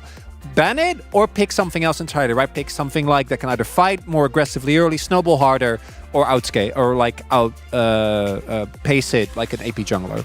All right, let's take a look at the highlights because we have a ton of them because there was so much action here in this game number 1 for Saturday's Showdown. First fight here at the Drake. This doesn't start off ideally because the Sejuani gets knocked in, has to basically disengage, but we see KT actually start to turn it around pretty well. Then the cannon barrage comes down. This is when you should stop. But Def steps too far forwards and Aiming sees an opportunity, chases him down. The rest of the team is trying to cover, trying to protect, and they just get caught as well. It goes from being a winning scenario for KT to a complete disaster.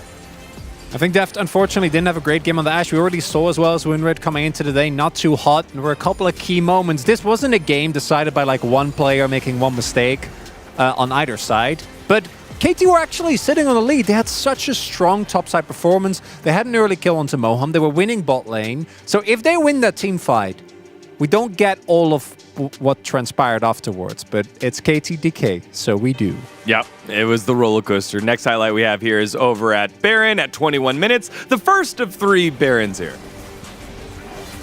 Yeah, and we saw this was a situation where they were already down the Sejuani. The Sejuani had already been taken away, so you're never going to be able to contest the smite.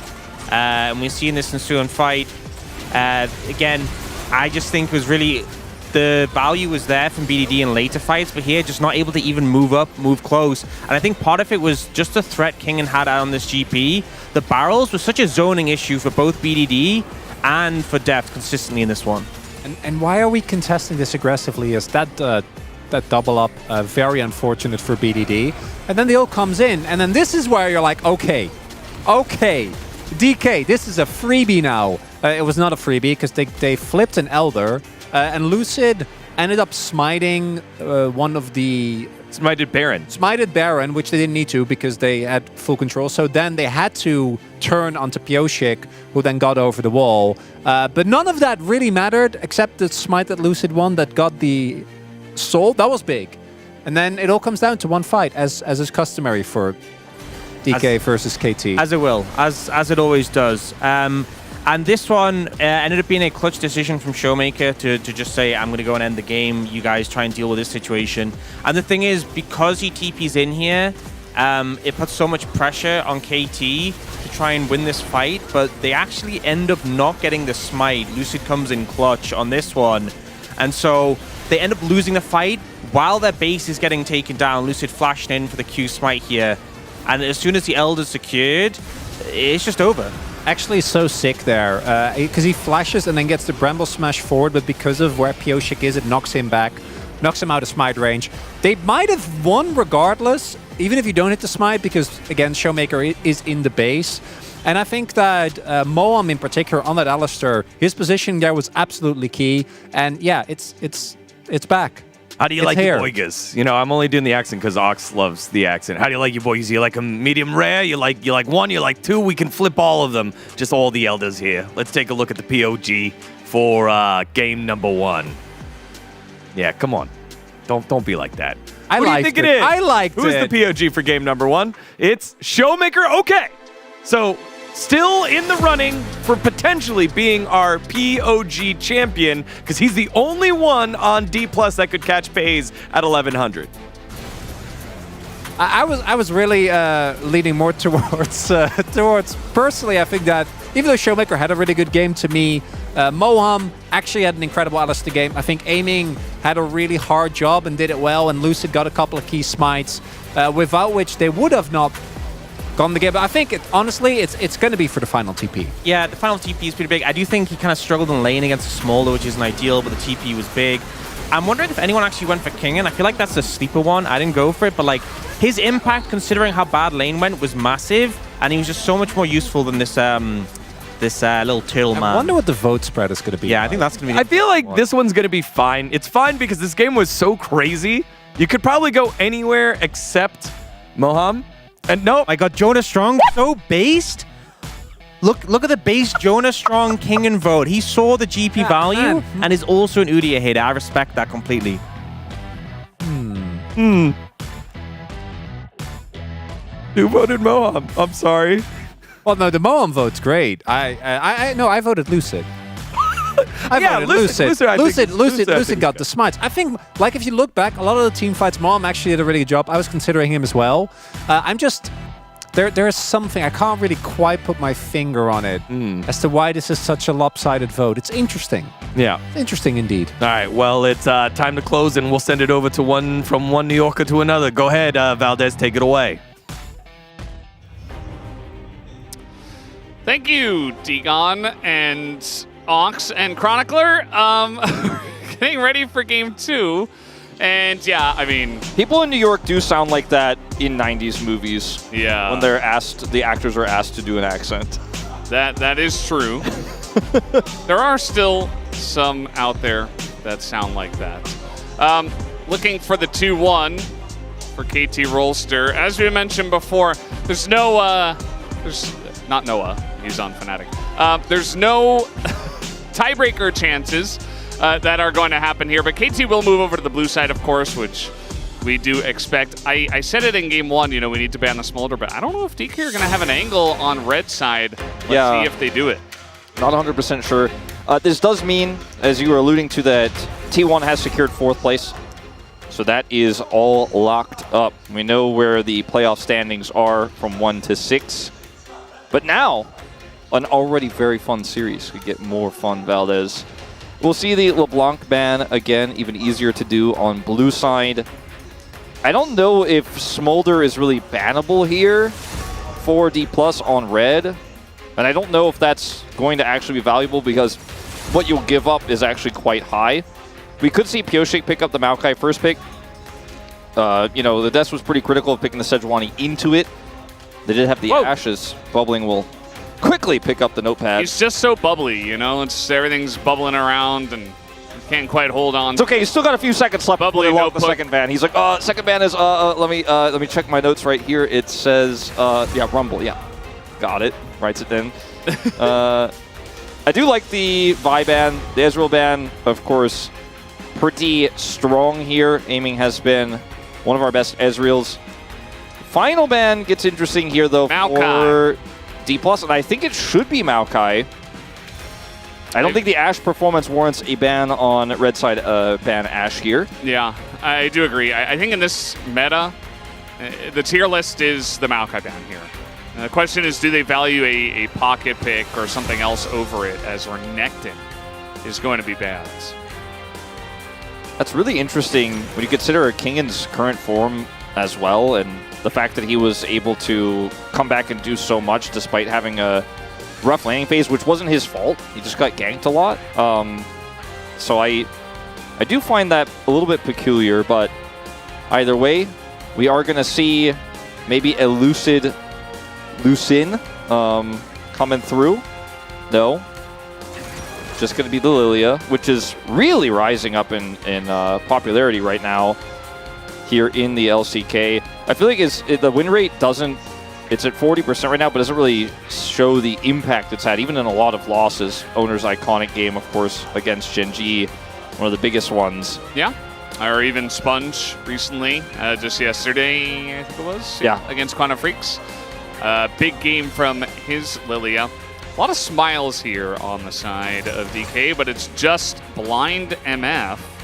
I wonder if they'll just get the Leona that they banned instead of playing last game. This would be a really interesting choice, just to lock the Cassante down early for perfect. Gnar still available. Cannon still available. Is really keeping this draft very open-ended if they do this. What comes with? Is it just going to be BDD grabbing Corki? Looks like that's the yes that I was expecting to see. Is just, okay, stock standard. And we'll keep the bottom lane for the second phase. And they could protect this Corki pick. Unless Showmaker locks something in right now, which... I mean, he's not known to play Lucian into the Corki, even though he's been one of our best Lucian mids. I always mention that because 2021 was like the year of Showmaker Lucian. But just going to be the Rel combo here for the MF. We'll ban the Leona away. You have to imagine the Ashe is still available, so might be kind of running that back. Callista also not banned this time around. Yeah. You could see Callista, you could see Leona in this spot. A lot of target and thinking about exactly what Deft and Beryl generally play. You already have your whole bottom lane locked in, so it's not like you can even save R5 counter pick for support role. You already see the top laner on the side of KT, so you will have counter pick anyway. So it will be interesting as Gnar going to be taken away. They will target the top lane here, will KT. Gnar, one of the strongest picks into Cassante, if not the strongest right now in this meta, so it does feel wise. I don't think Kingan's going to be playing any TF or Vayne. We'll leave those for Zeus maybe when we see that telecom war in the playoffs. Final ban here. Feels like Leona is just too obvious. They'll ban the Senna instead. As it gets a little bit trickier here, you could just ban Cannon. I'm trying to think of what other picks you might expect Showmaker to play. Okay, well, there's the Tryndamere, which we have also seen into the Corki. So just going to say no to that one. Based on his reaction, I don't think that was the game plan. Yeah. A lot of shifting in the seat, though. Maybe he actually did want to play it. I mean, there's a lot of things you can play, including Smolder, which we just saw from the other guy. Okay. I feel like the Leona stocks really went way up. The question is, what are you going to play with it? Ashe, Braum, also a very strong duo. Jhin, oftentimes used into the MF lanes. Yeah, it has been quite common. I feel like we are not, at least I'm not feeling super sold on it right now. It looks good when Hamalife play it against weaker teams. Yeah. Well, we know that it is going to be a top pick here. Kingan playing Yone with the Lilia here would be interesting, to say the least. And he is going to do it. Unless it's Kingan playing Smolder top. Now, he was the top Smolder player. I guess that is where they're, in fact, going. Yeah. Last game we talked about, they could flex it. They could pick the Lucian for mid and go top Smolder. This time I felt like it should have been even more obvious that this was a possibility because it is Kingan. And it is a matchup that it's fantastic to play into because you just zoom around and get stacks off the Cassante, just a stack battery. Yeah, I mean, I think that matchup is pretty good. I think the Yone versus Corki matchup is doable as well. I think you've got a decent matchup in the jungle, but you don't really have a front line, and you don't have nearly as much zone control as you had in Game 1 for DK. Yeah, on the other hand, I feel like the draft of KT is also somewhat fragile. It's a little bit rickety in terms of how it sets up fights, because you do have the Maokai, which is quite strong. Obviously, we just discussed it, but following up on those Maokai engages, the Ashe arrows can be strong, the Leona can be strong, but the Jhin is just super... It's a question mark for me, to be honest, Valdez, because you're often just going to be a sitting duck into the super high-paced draft here of the side of D+, with the Yone coming through. The Smolder is going to be able to just kind of flap his way around these team fights. Hard to lock him down as well. Very risky. Now, if they can get BDD ahead early, which seems to be the MO for KT when he's on this Corki, maybe it doesn't matter. Absolutely. Well, might just come down to execution between these two teams, as it often does. Let's hop onto the Rift for game number 2.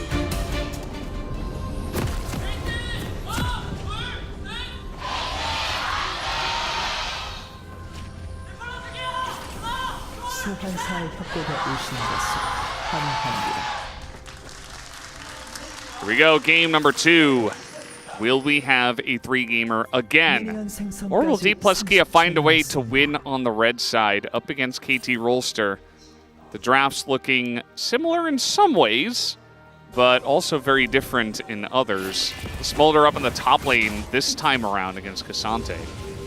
Yeah, should be pretty easy for Kingan to free stack up here and get control of the lane. As long as he doesn't make a mistake and get Q3'd, there's just not much Cassante can realistically do to get big advantages up here. With Pyoshik's help, and that could change, of course. And all eyes on Kingan's, I believe, second game of top Smolder ever. I think he only did it one time last season. As bottom lane, be a little bit more interesting to see how aiming plays this out. Okay, it's a lane swap, but not what you're used to. Yeah, it's a mid swap with top. We used to see this with Jace, Renekton. Those are the big ones that we would see a lot. Sometimes Sion as well. Yeah.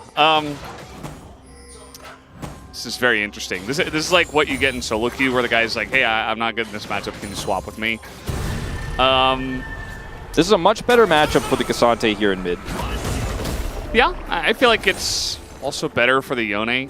You know, you don't have to deal with the Gatling gun over and over and over again. You don't get harassed down. Showmaker just kind of gets to chill and farm himself. He's got a lot of mobility against the Cassante. And I would assume that should... Okay, that Valkyrie was very strange, but it allows him to get one extra auto in.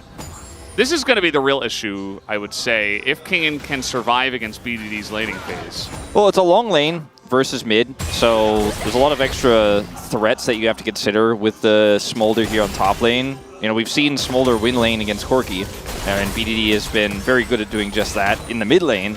And now he's playing the Corki in top lane into it, so we'll have to play this well, but I think he knows both sides of this matchup incredibly well because he's been practicing so much Smolder mid into the Corki. And we'll see if there's any jungle attention up here. Kingen is just otherwise going to be stacking under turret, which is fine. But it just means, I think the big win here for KT is, sure, it gives a slightly better matchup for the Yone, but playing the Cassante into Smolder top was going to be pretty miserable for Perfect. So it's just to try to get him through this early game. We'll see how long this lane swap actually goes on for, because unlike bottom lane swaps, this one can actually kind of just perpetually go. Like, you don't actually have to swap back until the Yone, starts to be a bit of an annoyance down here. Perhaps that's when they will end up swapping the Corki back down. But I feel like this is just BDD getting small advantages here in top lane. It's not going to be like, oh, Corki is so happy with this one. It's really just the Cassante is not miserable. Pyosik actually able to win that smite fight, Lucid a bit early, overestimating his damage. You can see that Showmaker also able to put on the pressure here against Perfect. We've seen Cassante mid before. You know, Chovy used to play it actually a decent amount back in the day. And, we don't see tanks very often in the mid lane anymore, but, it's a small lane. You just kind of chill there. You don't have much kill pressure at all, is the one thing. Cassante can sometimes find angles in the top lane, but in mid, unless the guy really messes up and, takes a turret shot and you knock him back, and, you got a jungler there, maybe you can kill the Yone, but otherwise it's probably just going to be him farming there, as well as BDD trying to kill Kingen under the turrets. Does get the flap out and does actually win the trade as well. Yeah, unfortunately, it's really just hard to kill a Smolder in top lane.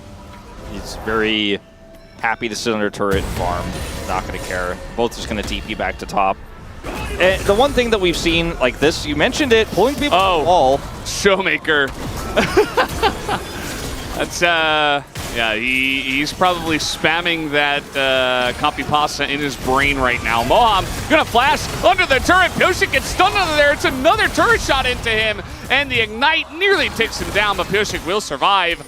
Not quite the trade KT were looking for. They're going in again, though, aiming in a bit of trouble. Flash forward from Barrel, and the fourth shot from Dev gets the first blood, and that is the trade they were looking for. Clean flash from Barrel to avoid the re-engage there from Moham. Perfect doesn't have 6 here, so can't pull through the wall like I was alluding to. We've seen a few times when Chovy was playing this mid, sometimes into mages, he would actually set it up with his jungler and pull people through this wall just to the left of where Perfect was standing when he has ult. Doesn't have 6, obviously, in that last exchange, but still pulls Showmaker into a turret shot, so feeling really good about how that exchange went. Showmaker's not happy with that one, but kind of played into Perfect's hands there.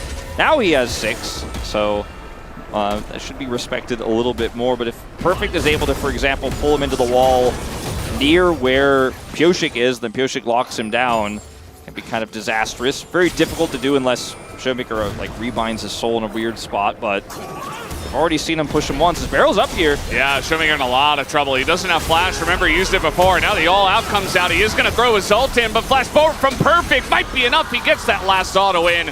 As Lucid nearby, but it's 1v3. He's got Moham here as well. It's just a clean gank from Barrel.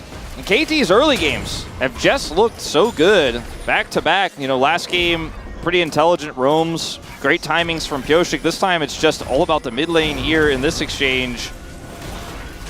Bottom lane, obviously great flashes. Here we go, Barrel in again. He's just not stopping. Yeah, the peel here, though, on a Barrel is quite good. They don't have the damage, though, and they get baited into this one. As Barrel, the mind games, he picks up another kill for the team. As now Showmaker is here. A lot of low health bars. BDD in a lot of trouble, has to flash over the wall. And he's almost definitely going down, unless Ingen goes down first. But no, 1Q will get the job done. And the Grubs are actually denied from here. Pioshik is very far away from any help, so I think we'll have to give this scuttle up at best case scenario. We'll probably be giving up more. The rest of the team will join, of course, shortly, but going back to this play, Showmaker uses his Q3. That's the moment Barrel's waiting for. He's already channeling his Hex Flash. Showmaker is just like, really? Really? And then he ends up getting caught there by the Zenith Blade, and Perfect has his ultimate, so that's really clean. And then this time, Barrel's really feeling himself, okay? But this was a bit of a bridge too far. Does hit level 5, but BDD going in here, they don't have enough damage just yet. It's a kill of Lucid, but like Showmaker's back, and it's hard to make sense of some of the decisions we're seeing in this series, to be honest with you, Valdez. But it's D plus KT, it's Saturday Showdown, and they're showing up and showing down. Yeah, we're showing a fight in the bottom lane, but that is Rel. Barrel, he sees enemy, and he goes in. And no excuses. Perfect gonna get this knockback here. Maybe thinking about an angle, doesn't have us all out just yet. But he's beginning to win this matchup. You know, forcing the flash early. Yone not quite online just yet. Like Asante with a lot of armor stacked up is going to win at this point in time. Showmaker, he's sitting on Berserker's Greaves at this point. Isn't really going to be winning these fights without help. And Lucid has, fortunately, not really been able to relieve the pressure mid or in top lane, where we did see Kingen kind of get bullied by BDD. It's been a kind of quiet game for the Lilia. Now has level 6. Perfect is very tanky. So Showmaker just going to be farming it up here. We're going to have kind of this slow mid game you have to expect after a lot of action bottom side. Speaking of, Deft just kind of walking up by himself in a 1v2. Just has to flash and cleanse. Here's the bullet time, and Deft barely going to get out. Just not much damage early on.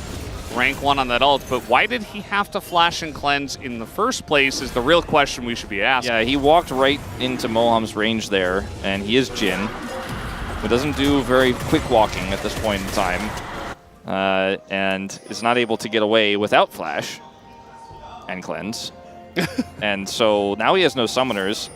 That exchange could have been enough to start up this dragon here for D+, but they do want to regroup first. They don't have Aiming's ultimate, so the lull state continues, but still a big mistake from Deft means he's going to have to take a trip home. Does have, had Swifties, actually opts for plated steel caps instead. Quite rare to see that, but against this AD composition, it is going to be pretty high value. Yeah, you see it every once in a while nowadays, especially I think we saw, might have been yesterday, somebody was playing Jhin and they had Mountain Soul with 2 Mountain Drakes and they had plated steel caps and they had 111 armor or something ridiculous. It was like, wow, that's, why is that a thing? Like, why is the Jhin so tanky? It might have been Leaper, I can't remember. Maybe it was like Viper a couple of days ago against BNK, I'm not 100% sure, but there was a lot of armor, regardless. Kingen still suffering a bit, not handling this lane quite as well as BDD did earlier on. Pioshik's coming over here, does have ult. D+ are just going to vacate the area, because the Smolder, I mean, he has ult. It's not great at early skirmishes if you don't have the setup for his ultimate. You know, I was talking about a little bit how great BDD's Smolder early games have been and how he's used his ultimate in these skirmishes incredibly well. Like BDD's early skirmishes on Corki too, like he's so well prepped for this. Looks like Kingen just not so much, and even with the Lilia here, they're just gonna let this one go. The Prio at least. Deft over here. Yeah, just a bit of a setup for the Drake. It's the first Drake of the game. Currently 4v3, but with the TP coming in from Kingen. It's actually KT Rolster that are going to give this one up. So enough pressure and no sums on Deft potentially. They just say, well, we don't get the pick we were looking for. We're just going to back away. It's not going to be Chemtech Soul this time. So that is the next Drake. Could be Infernal again. It should be pretty interesting. 2 Smolder Infernal games back-to-back. The Smolder did not secure the Infernal Soul, that is to say, though, in the previous game, as Beryl is on a ward. And will he let his inner thoughts get the better of him? Probably, yeah. Sees the ward expire, so knows that he's been underwatched this entire time. Now's your chance to kill that cannon minion and get one more World Atlas stack. Hell yeah. He did do that. King and threw an ult in, didn't hit BDD, but he clears the wave. As TP will be utilized by BDD to get back into mid. You can see the difference between King and Smolder and BDD's Smolder. Obviously, he's a top laner. He's playing it. Oh, boy. Yeah, this is a very awkward spot for him. He does have the flap, but he has to flash to get in range to actually use it. Yeah, we'll be losing a little bit of farm here in the top lane, as well as these grubs.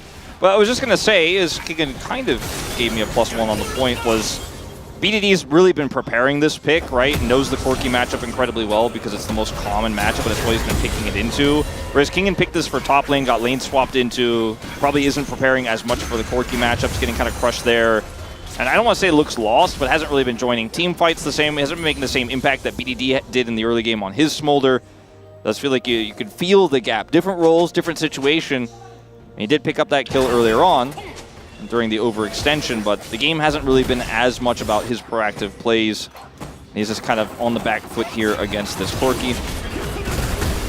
Yeah, I mean, he's still stacking up, still going to be a Smolder. This is kind of like the way Kingen is playing a lot of games recently. You know, he was playing a lot of Smolder before it got globally banned. Or not Smolder, Aurora. Yeah. And was falling behind, but still being having a big impact on the games. And then he's been playing a lot of GP. He's a scaling lane, top laner. and then scaling. Yeah, now he's playing Smolder. Kind of. I mean, he's not really like losing per se. He has like kill. Yeah, he's only a little bit behind in CS. It's just I'm just saying, really, it's the difference in the impact he's made as a top Smolder versus what BDD has done.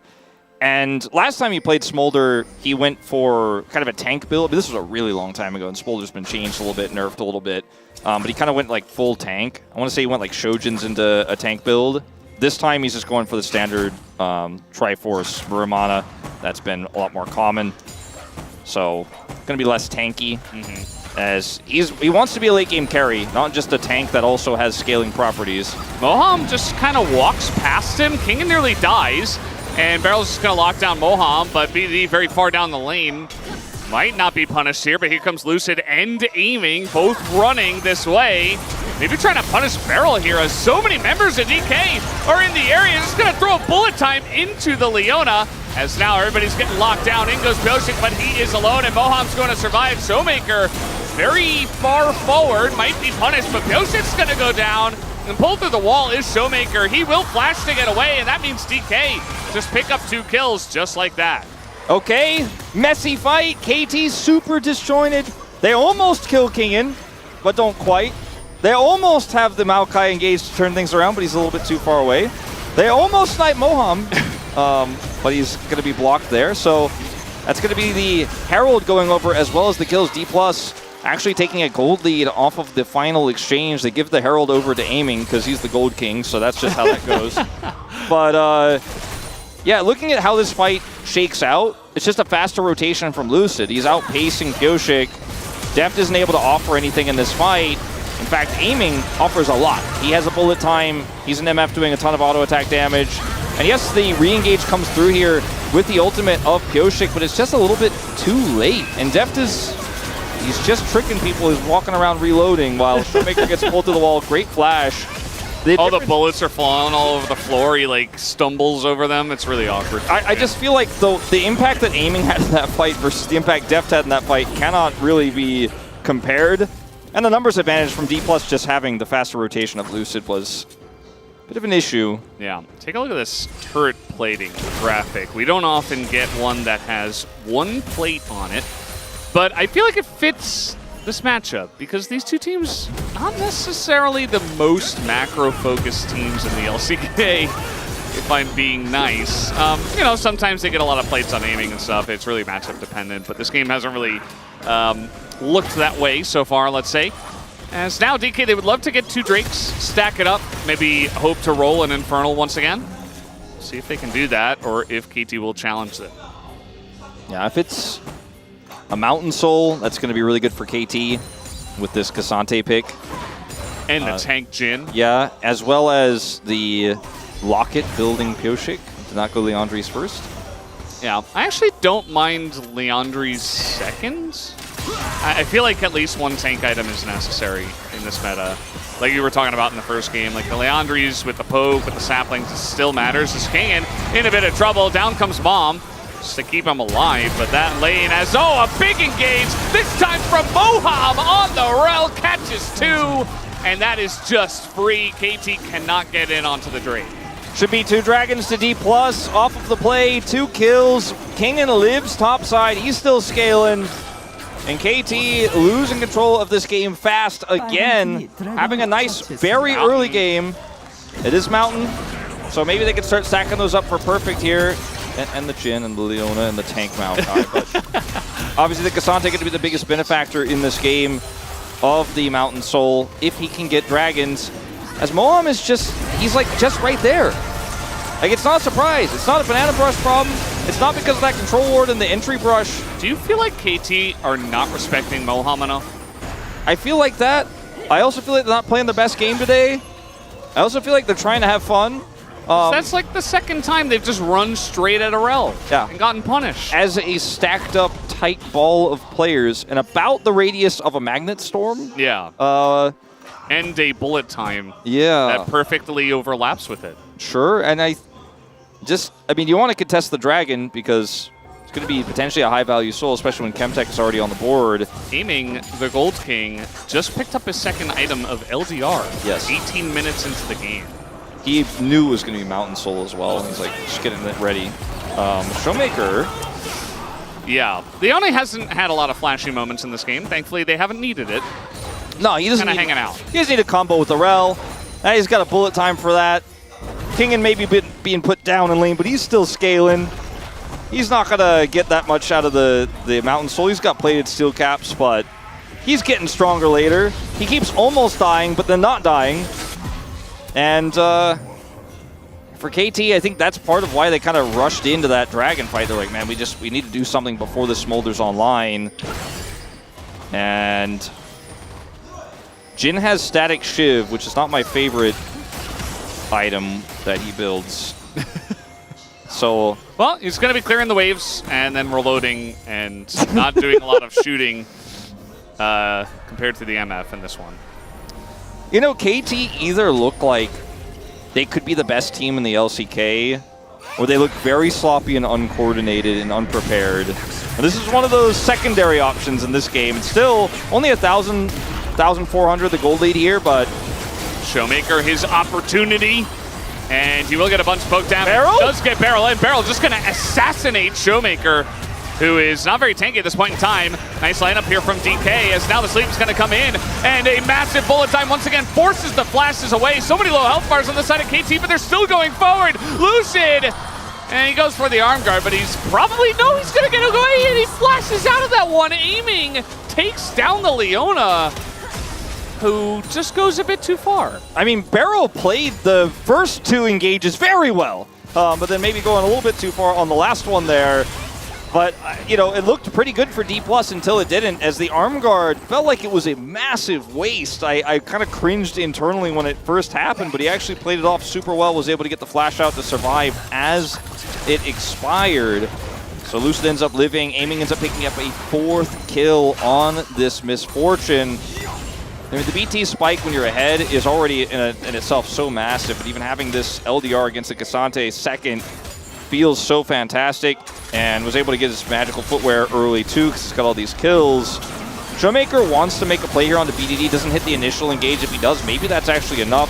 He's actually in trouble, right? He gets engaged on Barrel with a really good punish. That's the first part of this that's really good. Then Moham gets caught, and Barrel is like, all right, we're ready to go back in here. After the bullet time, he is able to avoid most of that damage with the Eclipse, goes on to Lucid. BDD has a ton of damage, but then look at this. Perfectly timed to avoid the rocket, and then flashes away, so well timed. His Dreft is trying to set up a trap there, just couldn't get it up underneath where his actual physical location was. It's rough, you know, to set the trap in a really good spot when you're juggling all the bullets at the same time. It's a lot of stuff that you have going on. The first Mountain Drake is going to be spawning here in about 45 seconds, and as of right now, DK are in a better spot to go for that one. KT actually angling up towards the top side, but they have a nice timing here where they can take the turret down back and then try to contest on this Drake, which it looks like they might just do here. 30 seconds. Perfect setting up around it. They do have Leona and Corky heading over as well. King not 225, yeah, just at 200. 200 here. He's going to need a few more waves to actually complete this, so shouldn't have it for this fight unless Perfect ends up standing in his abilities. As it's going to be a few more, but has to wait a long time for those minions, so going to back instead. KT don't have Prio. Mom's in the Banana Brush. I mean, they cannot get multi-man Magnet Stormed again. Right, Valdez? Muramana picked up, by the way. You talked about the back here from Kingen, so that's a big spike for him. And they're just delaying him. He might actually get these stacks. If he gets another wave of spells off onto KT. Yeah, I mean, you mentioned it before, the Mountain Drake's so valuable for KT, so I feel like DK still don't want to just give one away, but if they could get their Smolder to 225, that would be huge. As in goes Perfect, not going to get a knock-up. As everybody kind of posturing on the Drake, DK not overcommitting just yet. Moam actually going to crash down away, and now the Maokai ultimate comes in. They're just going to back out of this one, but KT, they want more. They want to engage as the sleep is coming down, but Lucid is getting so low. As in goes Showmaker, he finally hits something, a massive bullet time, lines them all up. They run straight into aiming, and Lucid is still alive in this match. There's the stacks. And Deft, well, he's just going to go down. Nice try, as he was on the long-term chase, and Lucid gets away again. KT, why are we chasing into choke points? Why are we chasing into choke points with bullet time? Magnet Storm. Why are we doing it? Look at the setup here. Right, if you paused it like right here, you're like, all right, look at this. They're zoned out. Look at Deft. Gonna set up his last curtain call. Yeah. And then Maokai ultimate, you got the dragon. Great. This is fine. But don't go into the choke point against Bomb, against Magnet Storm, against Bullet Time. Do not do against it. Sealed Fate, you know? Like it's just actually baffling, KT. There's no reason. Yeah. But Barrel was like, okay, wait, hold on. They're zoned, but they're still close. I'm gonna go in. And that's the kind of pro gamer mindset you have, because you don't think of like, I want a dragon. You're like, oh, they messed up.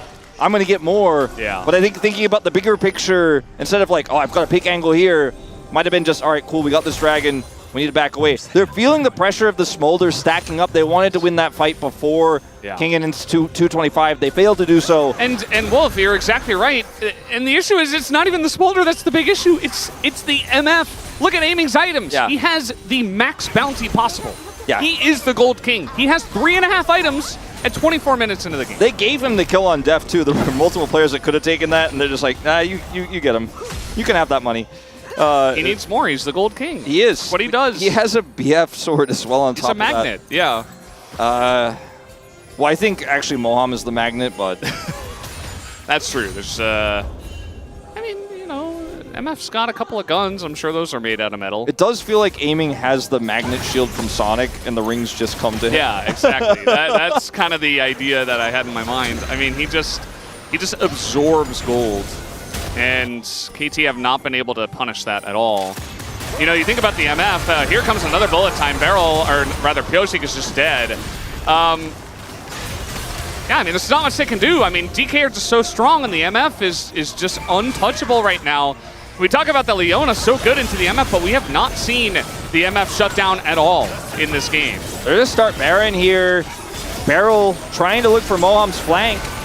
Oh, Jin's going to open up here. They want to get Lucid, but he's got Zonya's completed, and now the Smolder's online. The MF's in a perfect spot. Showmaker will go down, but the damage is not coming from Showmaker. It's a triple kill for Aiming, who now has 9 kills in this game, and they will take down the Baron here at 26 minutes.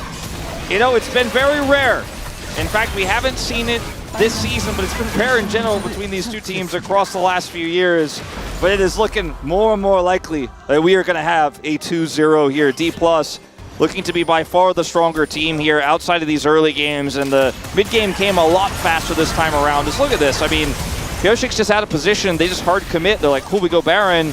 And even without those critical tools for the engage, they have this really fantastic turn. And Aiming does so much damage in these fights just with his auto attacks and double ups. He just cleans up house and no one can close the gap. Plus the burns coming through from Kingin. And this draft, again, as mentioned, it felt kind of rickety when it's this far behind. You don't have a jungle, you don't have a Maokai. How could you ever approach D+'s composition? IE. Yeah. IE at 26 minutes, he is on 4 items. Hey, and he completed his boots, too. He was sitting on the brown bags for quite a while. Finally got that done after his 4th item. So that's when he decides the tier 2 boots are worth it. Show the gold. Show the gold. Aiming's even with King in the soul lane in terms of levels. Yeah. Show me that gold. I want to see it. It's very comfortable to play on a team with Aiming where he absorbs all the pressure, all the gold on the map, and you just get to kind of side lane and do nothing. Item value, yeah. 14,000 to 7.8k. That's almost double 27 minutes into the game. Like, no one is even close to him. You rarely ever see that, if at all. Like, double the value of items at 27 minutes into the game? That's like, that's insane. That doesn't happen in solo queue games where, like, somebody goes 0-4. Well, I mean, it can, but it doesn't always happen. AFK Timo begs to differ. Yeah, so DK, I mean, at this point, we've gone on and on about the MF. He is insanely fed, and I feel like this is now just their victory lap. And, yeah, I mean, the Baron just might end the game. They have this inhibitor. They could get a pick. They certainly could just end. Moam's got his ult back. So does Aiming. And they otherwise could just siege with the Smolder. Yeah. They've got pretty good siege, you know, with the Lilia, the Smolder, even the MF herself. But with the wave cleared and the Baron buff not too much longer, but Pioshik's just going to go in, nearly dies. Mom might take him down, not quite. As now trying to go in onto King, and again, he's not really the target. And there's no follow-up on the engage either. The Solar Flare now used, which means that Aiming can pretty much safely just throw in a bullet time whenever he wants. You can't get on top of Moam either because he will just turn that onto you instantly if you try to collapse on him. So he's actually very safe in the base. Doesn't care. It's a second inhibitor, and the siege continues. Baron's still up for 15 seconds. Yep, just poking him down, doing more and more damage. The R2 gonna go down. Boham gonna take a turret shot as KT, one last try. They were thinking about it, but DK is showing a lot of patience, you know, especially with this Mountain Drake up. They do not want to overextend, and so they will back away from the base. Kingan's gonna sneeze one time before going out. We'll bless you, Kingan. No vision here. Yeah, they're trying to push in, they're trying to stop them from backing, but way too much pressure in the 2 lanes as well. And this is just going to be Aiming, basically soloing the Dragon. Lucio will come over for the smite, but the majority of the damage done to it will be Aiming's, even with Leandri's here. For Lucid, so he's just going to back off. If you're Aiming, what item do you buy 5th? I don't know. Like, he could go GA, but is he really worried about being hurt? I was thinking, like, just go Zhonya's. So far ahead. Oh, looks like he's not going Zhonya's. Probably going RFC, I guess. Yeah. He goes Phantom Dancer. Yeah, I mean, that makes more sense, especially for an AD carry player, but I feel like myself, maybe I would have just gone Zhonya's. Let's get the arm guard. Yeah. It's not a bad idea. But GA also is another good call. Sure. I mean, that's what the expectation would be, but does he need it? I mean, it's got good stats. At this point, he could just, like, close his eyes and open attack damage. Like, open the market section and just pick whatever you want. Zeal looks cool. Yeah, let's pick that up.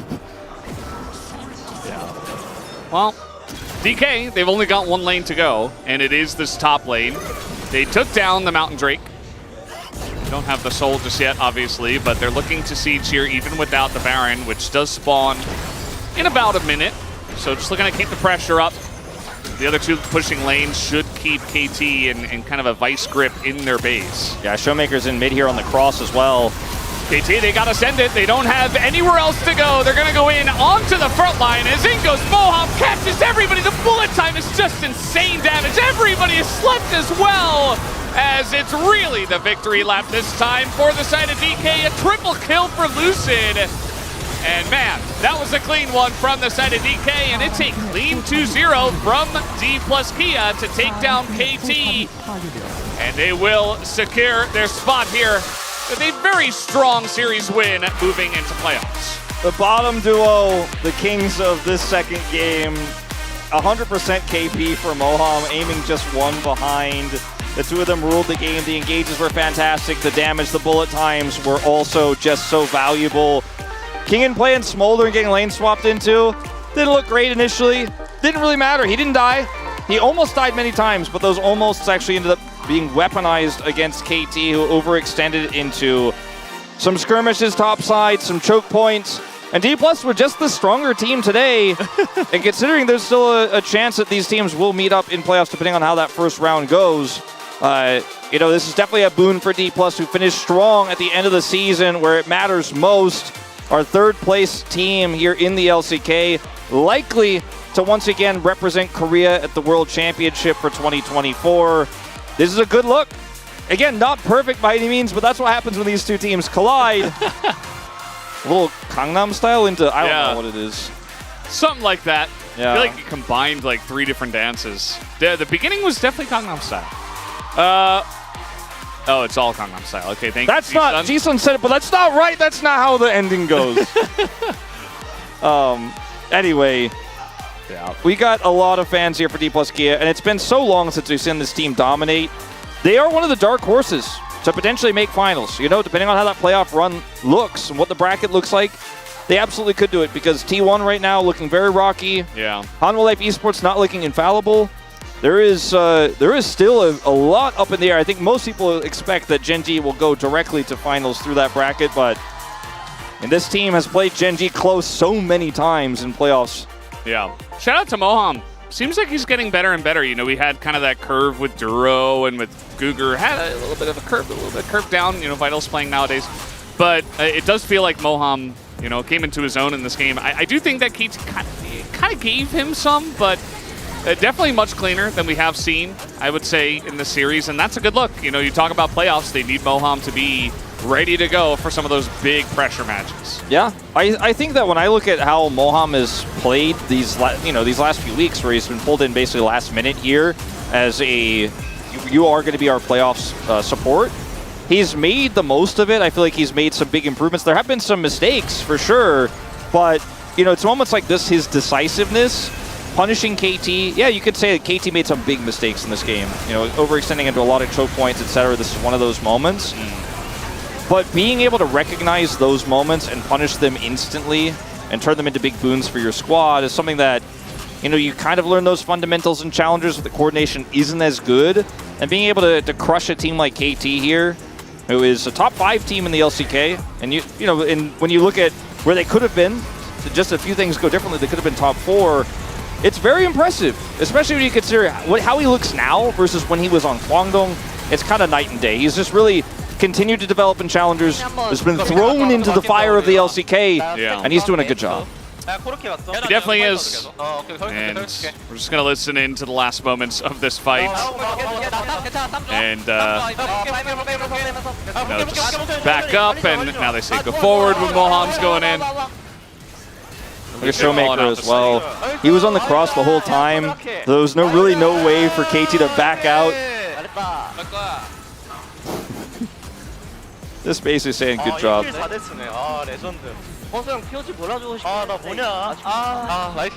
Showmaker's not too happy with his performance. I think that's been kind of like when they give all the gold to aiming and Showmaker just kind of has a muted game. Oh. Yeah, he always looks like he looks so disappointed in himself. But I think it's really a sign of Showmaker was always the main character for this roster, right? He's the franchise player, he's signed for multiple years. And now they're like, no, this is a new identity. We've got some rookies coming through. We've got aiming. He's kind of our new main character guy. And Showmaker's more of a facilitator. That's real growth. That is. I mean, like we said at the start, they have a lot of different avenues to go through and actually carry through. Speaking of which, guys, we do have a lot of players to interview. DK and KT will have their entire teams interviewed. Everybody will get a chance to speak and answer some questions, so make sure you are tuning into that. But up next, we are going to have actually the space first, so let's throw it over to them right now. Thank you very much, guys. And yes, for the first time in 2024, a team wins without dropping a game. It is D+ taking the victory here over KT in the battle of our two playoff-bound teams. With that victory as well, that solidifies KT in 5th place, and T1 will be in 4th place. D+ will have their choice between KT and BNK for the playoff series. Let's break down that game number 2 with Ox and Chronicler. I'm disappointed. This is not what I was promised.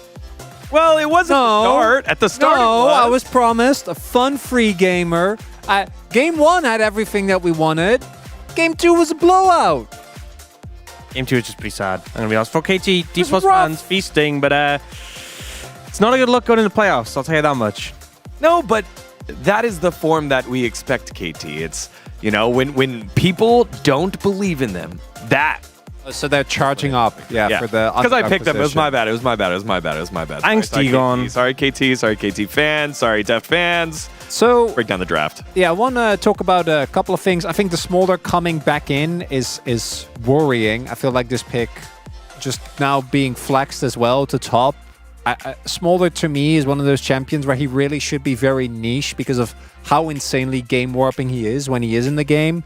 It didn't end up mattering really at all in this one. And then the priority of the Lydia, as mentioned, I think that Maokai is insanely strong, but I don't think he's without counters. I just think we need to stop handshaking Sejuani. So I was actually super happy to see the Lilia come through, which was something that Lucid had a big impact with on team fights. Also, Lilia MF is amazing because you can ult with the MF on top of his sleep and it doesn't break it. It's very busted. I think with the KT composition, they obviously have a really strong front line, but both your backliners are pretty burst heavy, so I feel like you really need to be so clean with your target selection. Like, if you get a good engage, you have the follow-up from the Jhin, you have so much lockdown, you can definitely see how this works, especially since a lot of D+ are squishy, but the second you start to mis-execute, and KT really did, or you fall behind, you're never getting back into this game.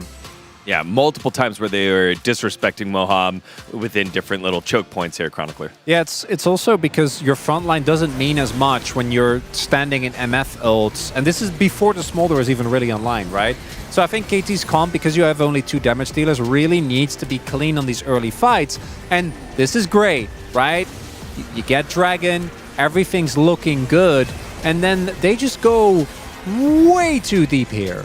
And that ends up, I think, being a key mistake here, as I'm loving the drama of this Smolder ultimate, but it's just in general, they're really investing a lot without actually getting any damage on the people that you need to get damage on. Yeah, they don't even end up killing Lucid. You see Deft flashing after him to finish him off, but can't catch him. And it just feels like, as I said, target selection needs to be really crisp, and you have the Smolder and the MF just free hitting for the whole fight, getting maximum value. Full health! Yeah, they just were completely untouched in this situation. Barrel sent a sort of a Zenith Blade towards the end, towards them, but it just not the right target. Aiming didn't even have to use his sums. That's when you know that the target selection is not good. And KT's team fighting today, after that first game, which was very competitive, just didn't look up to par. Yeah, so that Drake fight was about a 2,000 gold lead for D+, that ballooned to about 4,000, and 2 minutes later, we have the Baron fight, where it was decisive here for D+. Coming into this series, as mentioned, the expectation really was that today was going to be a very long and dragged out series. The first game really did deliver, but I want to talk a little bit about what this means going into the playoffs. Yes. Because for DK, I've imagined they will still pick BNK. I think that is just how LCK teams work. We're going to pick the lowest seed, and that's the end of it. For KT, it's so hard to really make any judgment call about this team. The only thing is that very clearly they are still very dependent on the day as to how they look, right? Even after beating Genji, it's still every single day, every single game, you get a different KT. Yeah, and I think whoever D+ picks, they'll probably be in good form against. I think they should be fine against BNK FureX. But honestly, after the series, I think they'd probably just wipe KT if they pick them. But you can never know with KT, so I guess they wouldn't want to risk that. But I think the real interesting one is going to be T1's form, what we see that being. If they end up going against KT, is what we presume is going to be the matchup.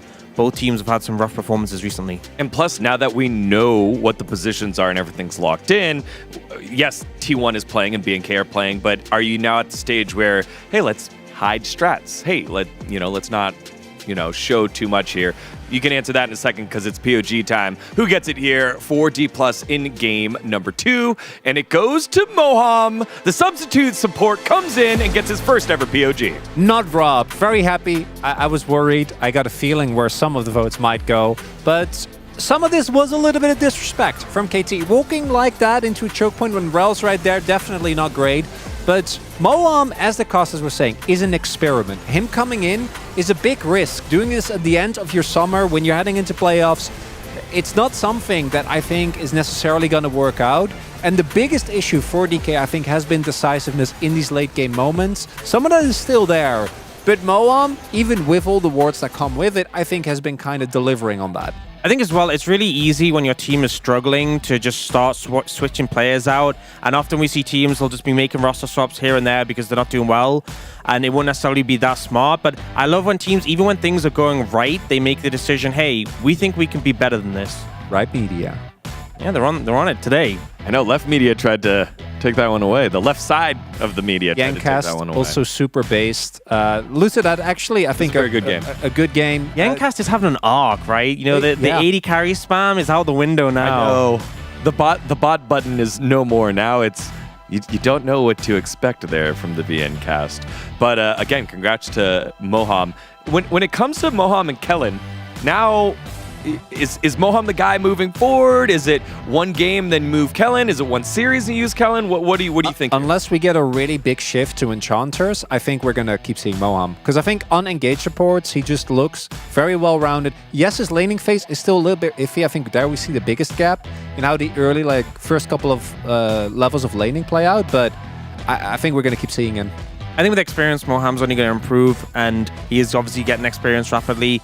As you said, the laning's been a bit of an issue, but I think one of the things with Kellen is he looks fantastic on his picks. You know, his Alistair and Renata, the split have been great, but it feels really difficult to push him beyond that, and we saw D+ having some draft struggles because of it, so I think this kind of frees up one of their limitations. Well, one of the great things about the end of the split is that we get to hear from all of the players, and because both these squads are going to playoffs, it's not the last time we'll see them, so let's hop into it. The player interviews with Jisun. Thank you. Thank you very much, guys. This is Jisun for the post-match interview translation. And today, as we had the final match of the both teams, we're going to be joined by the entire player lineups from D+ Kia and KT. But let's start off with D+ Kia first. We'll be joined by Kingen, Lucid Showmaker, Aiming, Moham, and Kellen for the interview. Congratulations on the win today. That was a fantastic series to close out the regular season for D+ Kia, and we can see happy parents from Kingen, right? Yeah, they are my parents. Fantastic to see your parents supporting here at the venue as well. And the signature pose as well. Thanks to them, I think I got the parents buff and got a clean 2-0. I love you, Mom and Dad. A very wholesome moment and some hearts and the muscle flex from Kingen's parents to show support. Amazing. And we had an absolutely fantastic series today as well, given that both teams are known for always delivering epic matches. It was expected to be another intense one today. What were your thoughts as you came to the arena? Because this is going to be the final match of the regular season, we wanted to kind of get rid of all the burdens on our shoulder and try out everything we wanted to try. Also, I'm so glad that we were able to kind of deliver a very happy and exciting match for the DK fans for the very last match of the regular season. And in Game 2, Kingen, you played Smolder top and faced up against BDD in a lane swap. How was that experience? I was a little bit flustered because it's a common mid lane matchup, and I was pretty sure BDD will be very well experienced in that matchup, but ever since the first laning phase, I was able to kind of do a decent job, so it was pretty good. You had a lot of strong performance this summer, sometimes even showing a machine-like precision. So what stands out as the most memorable moment for you? I cannot really like choose one specific game or a moment, but today we were able to get a 2-0 win, whereas we were always going to the distance in the majority of the regular season, so I'm so happy that we pulled it off. Once again, please give it up for Kingen. And now moving on to Lucid. This year, every match up against KT Roaster this year has gone to a full set, but today you guys secured a clean 2-0. Were you expecting this? I mean, every time we play, I had this confidence that we can get a clean 2-0, but we could not. So it was very exhausting, very hard, but I really wanted to get a fast, quick 2-0 today, and I think my resolution kind of showed off. And Lucid, this is your debut year, and this is your second season in the LCK. How do you feel you have grown personally? I was, lost in the very early this year, but I got so much help from the teammates and coaching staff, so I was able to get so many takeaways and grow as a player. Then what are your thoughts and resolution for the playoffs? This playoff is very deeply connected with our chances of making it into Worlds as well, so I want to make sure to do my best in order to get the best outcome possible. Now, Showmaker. Today was the final match before the playoffs, which could be the final track of your own performance as well. It could be a day to assess your form in competition. What aspects did you focus on? We were already locked third place, and yeah, this is the final kind of showcase of our performance before the playoffs. So I wanted to kind of display the best performance, but also kind of throw our shots to try new stuff. And you led the team to a victory with a flawless, quirky performance without dying a single time, and got a POG as well. How do you feel about that game? Well, game number 1 was pretty, intense. It was a neck and neck game, but in the end, we managed to get a win, so it meant a lot to us. And 1,000 POG points definitely makes me feel happy. Now, D plus Kia secured third place in the regular season, giving you the right to choose your opponent in the first round of the playoffs. What will you consider the most when making your choice? I think it's a big advantage that you get to choose your own opponent in the first round of playoffs. So we will make sure to analyze all the potential opponents and make the decision.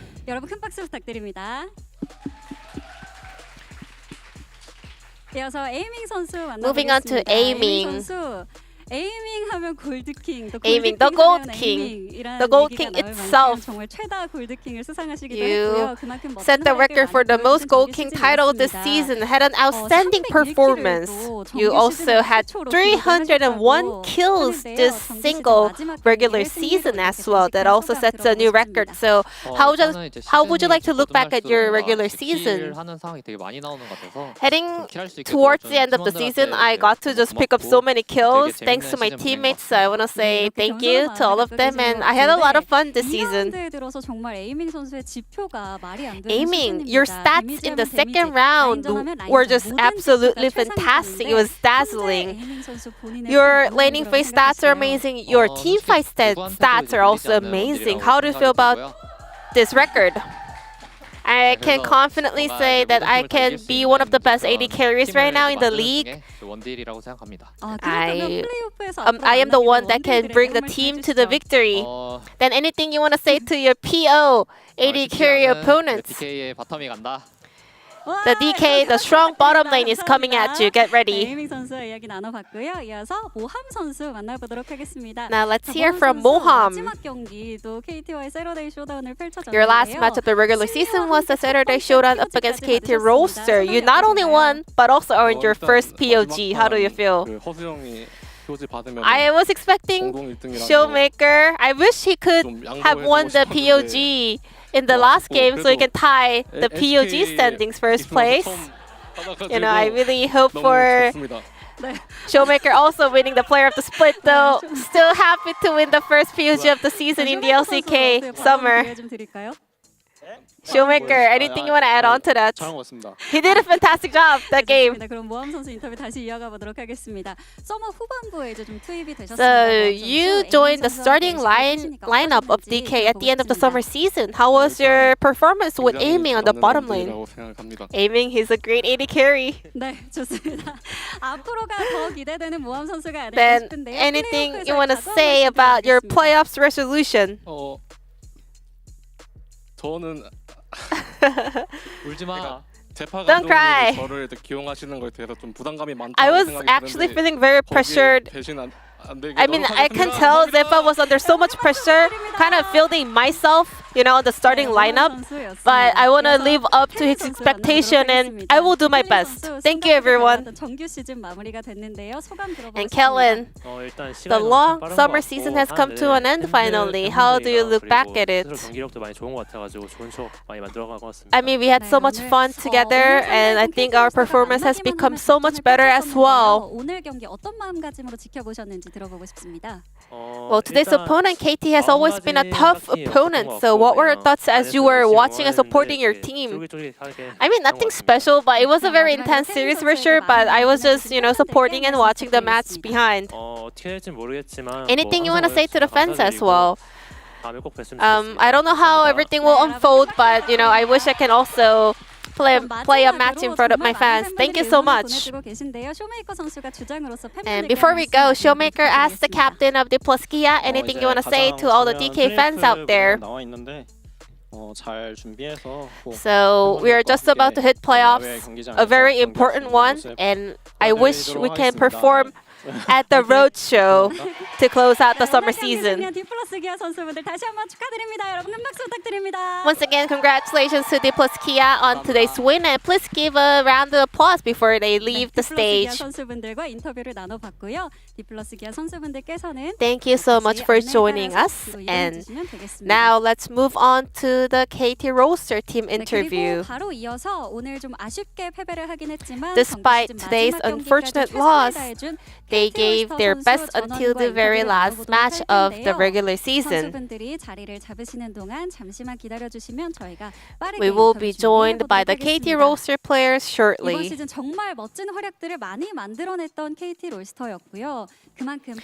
We will be joined by Perfect, Pusik, BDD, Deft, and Barrel for the entire team interview. Please welcome them with a warm round of applause. Thank you so much for joining us.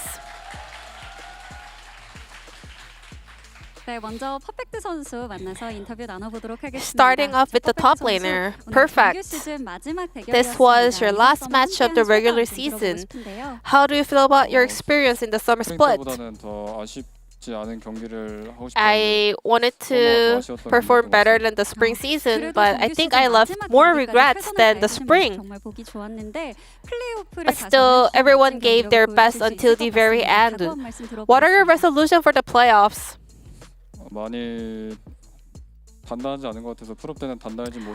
I don't see myself or my performance solid enough, so I hope to come back stronger for the playoffs. Now let's hear from Pusik. You worked so hard until the very last match. How do you feel about the summer regular season? I think a lot of things happened throughout the season, but still, together we were able to have so much fun. I want to say thank you to my teammates who worked so hard together. And now we are about to head into the playoffs, so we will make sure to do our best there as well. Then anything you would like to say to your teammates, encouraging them to do even better in the playoffs? Let's do our best, maybe even better at the playoffs. Fighting! Now BDD, you showed incredible performances with variety of champions. How do you feel about completing the summer regular season? This year, there were a lot of risky moments. We were almost on the verge of not making it into the playoffs. But I'm very relieved that we ended up making it to the playoffs.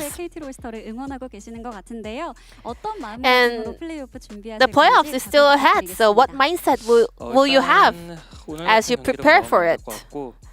Not like today, you know, because we hit the bottom. Now it's about to rise again. This is KT Roaster, so we will make sure to do our best to, you know, prepare the best form for the playoffs. Now let's hear from Deft. This summer, KT Roaster had so many highlights, including ending the Genji's undefeated streak. What stands out the most to you? Probably every single match for me, you know. Regardless of who our opponent was, we have the potential to beat. So every moment that we were able to pop off stands out to me. Then what kind of form or performance do you want to showcase in the playoffs? I mean, not like today, you know, if you are in a state where you cannot lose a game, you should be able to close out the game. And I want to make sure that we give our best at the playoffs. And lastly, Beryl, how do you feel about finishing the last match of the regular season?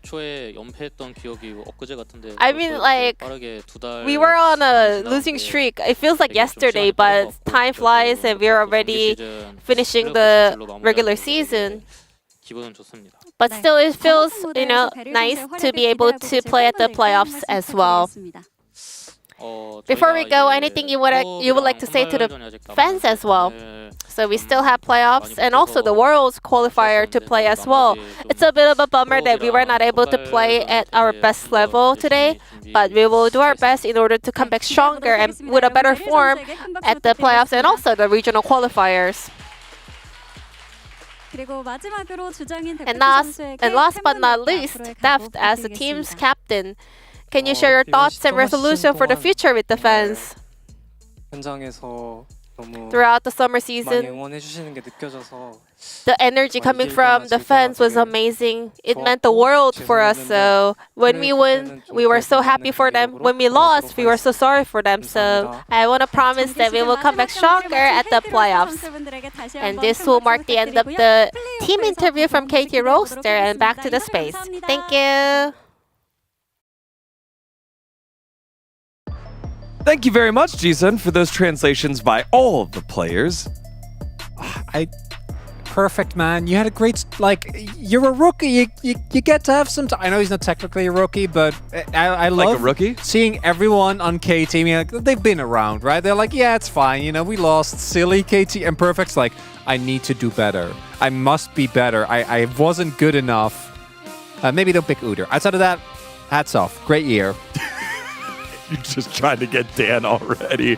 I don't know. I like Moham. Really good. Anytime I see the youngins do the interviews, it just makes me so excited when they're able to get through it. Moham, he has his move. It's hold the belly and answer the question. So let's do that right now. We're going to hold the belly of the Poro and say T1 and B&K Fearx are our next match to close out Saturday. See you in a little bit.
자, 오늘 대만의 유관중 경기 날입니다. 아까 체크체크하면서 관중분들 오신 거 보셨죠? 지민이 형 그 이후부터 말이 그냥 혁혁 기존하는 하지도 않았는지. 그렇지가 않아. 그렇지가 않아. 여러분들은 살짝 긴장됩니다. 살짝. 너무 설레요. 대회를 들어가 봐야 알 것 같아요. 여러분들이 긴장도 풀 겸 좋은 소식을 하나 갖고 왔습니다. 와 왔다 진짜 왔다 이거 와 우승식 300. 뭔데 이거 아 이렇게 된다고? 아 전에 뭐 얘기 별거 아니고 난 우리 리마인드 드리자면 오늘 POG POG 풀 세팅. 우리 뮤직에서 POG 사업을 뭐 주는 거죠? 키보드 뭐예요? 마우스. 이마해. 10%의 네 헤드셋 간지다. 헤드셋은 10%씩 상당의 로지텍 10% 90만 원 상당. 90만 원? 가격 들으니까 저렇게 타가 있고. 자 여기서 끝이 아닙니다. 여러분들의 POG하는 연락을 위해 저희가 또 하나의 선물을 준비를 했는데요. 설마 노트북? 누군가의 응원 동영상 듣고 계시길래 여러분들한테 도착한 성이 오늘 내거 온 줄 알았어. 전화면 해외 아니야? 이번 리플레이 저도 이제 저랑 워낙 친한 친구들이 많이 지금 하고 있어가지고 정말 잘 보고 있는데 이제 우리 프로 선수랑 프레이 선수 둘 다 우리 30대 분필의 힘을 꼭 보여주기 바랍니다. 우리에겐 은퇴는 없다. 파이팅! 안녕하세요. 젠지 스포츠에서 코치를 하고 있는 마타 조현입니다. 안녕하세요. 젠지 스포츠에서 코치를 하고 있는 마타 조현입니다. 저는 플레이 시즌 1에 출연을 했었는데 저는 그때 아쉽게 이제 승리를 못했는데 플레이 3 동빈이 형이 캐리해가지고 승리를 거둘 수 있으면 좋겠습니다. 고동빈 화이팅! 안녕하세요. 팀리키드 혼다 정글러 엄태영정입니다. 이번에 리플레이 시즌3에서 은퇴양난 팀이 또 도전을 하고 있는데 이번엔 진짜 다르다라고 생각하거든요. 리치 형, 그리고 동PD 형, 그리고 쿠로 형, 종인이 형, 지민이 형 이번에 정말 화이팅 부탁드리고요. 동PD 형 기다릴 일은 하지 마요. 우리 은퇴양난 화이팅입니다. 화이팅! 안녕하세요. 이승입니다. 리플레이 3 정말 재밌게 보고 있고요. 예전에 또 같은 리그에서 뛰었던 선수들이라 더 재밌게 보고 있습니다. 이번에 경기가 있는데 이기시길 응원합니다. 안녕. 강타는 꼭 집중해서 잘 쓰시고요. 스코 화이팅! 은퇴양난 화이팅! 구성 선배님들 고생 많으십니다. 저는 현재 열심히 군 복무 중인 스맵 송경호입니다. 사진 몇 개 저거? 이번 리플레이 시즌 3 멤버의 또 반가운 얼굴들이 정말 많아서 부대에서 열심히 응원 중인데 한 말씀만 드리겠습니다. 리치 선수, 저희 형들이 이제 슬슬 손가락이 잘 안 움직일 겁니다. 그 점 꼭 인지하시고 꼭 좀 캐리 좀 부탁드립니다. 이번 DRX전 은퇴양란을 응원해주신 팬분들께 좋은 경기력 보여주셨으면 좋겠습니다. 은퇴양란 화이팅! 은퇴양난 팀의 유관중 경기를 응원합니다.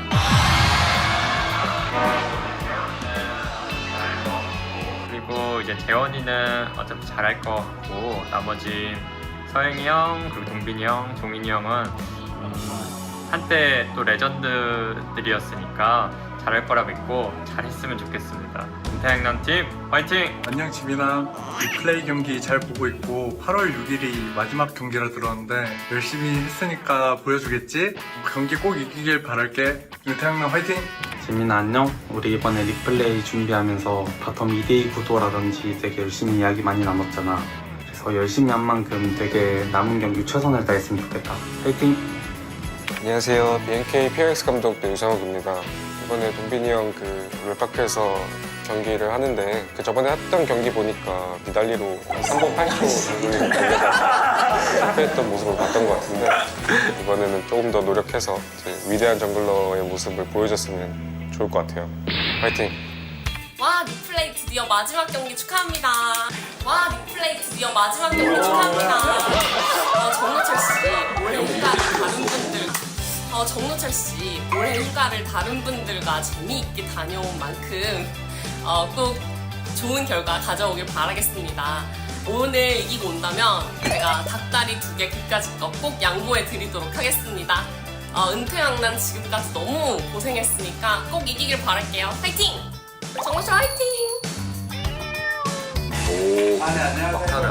네, 안녕하세요. 와치 조재걸이라고 합니다. 네, 이번에 김종인 프레이 씨가 또 리플레이 컨텐츠 하면서 2군 팀이랑 또 관중 있는 곳에서 경기를 한다고 하더라고요. 이번에 얘기 들어보니까 막 새벽까지 스크림하고 되게 프로 때보다 더 열심히 하는 것 같던데 꼭 좋은 모습 보여서 그 12년 전에 이걸 라진이 한번 보여줬으면 좋겠습니다. 네, 화이팅! 프레이 선수랑 이제 스코어 선수가 경기를 하는 걸로 알고 있는데 다시 선수로서 모습을 보여줄 수 있다는 게 되게 멋있고 좀 재밌게 잘 즐겼으면 좋겠습니다. 은퇴양난 화이팅! 안녕하세요. 젠지 e스포츠입니다. 저 이제 스코어 감독님이었죠. 저한테 스코어 선수께서 플레이를 한다고 하시는데 제가 열심히 지켜보고 예전에 전 재작년에 저한테 피드백했던 거 잘 기억하고 있습니다. 안녕하세요, 세이치입니다. 리플레이로 또 스코어 선수가 나가게 됐는데 제가 그 영상으로 스크린 같은 걸 봤는데 아직 그 소음이 확실히 살아계시더라고요. 그래서 기대 좀 생기고 파이팅 하시길 바라겠습니다. 아직 현역이라는 걸 보여주세요. 파이팅! 네, 파이팅입니다. 가보자!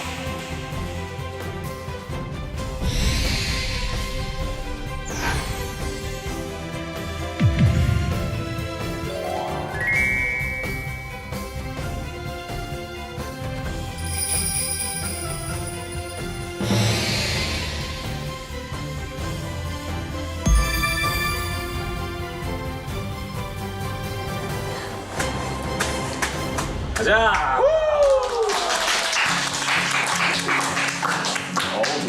힘을 많이 받았는데? 힘을 너무 많이 받았는데? 많이 해요, 사람들이?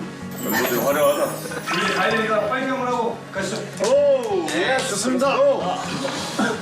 야, 그러자 주장님이 한번 하고 가자. 야, 다들 너무 몇 달 동안 고생했는데 오늘 꼭 이겨서 마무리 잘하도록 하십시다.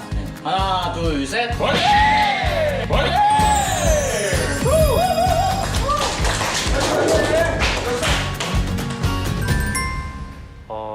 이게 마지막 리플레이 경기라는 게 너무 솔직히 아쉽기도 하고 형들이랑 같이 지내고 스크림 하면서 정이 많이 들어가지고 뭔가 더 하고 싶은 기분도 있긴 하네요. 약간 시원섭섭한 느낌? 저희가 첫 경기 때 졌잖아요.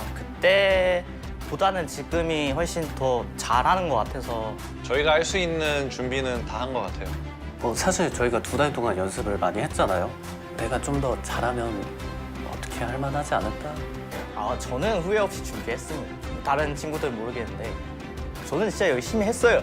저는 굉장히 만족스러웠고요. 준비 과정 이 정도면은 그 썩은 재료들 데리고 가서 뭐 몇몇 싱싱한 친구들도 있지만 뭐 이 정도면은 괜찮은 요리가 나왔다. 그냥 저희 팀이 뭔가 정말 열심히 그동안 고생을 했고 준비해 왔다는 게 그냥 경기 내에서 녹아 나왔으면 좋겠어요. 은퇴한나 화이팅!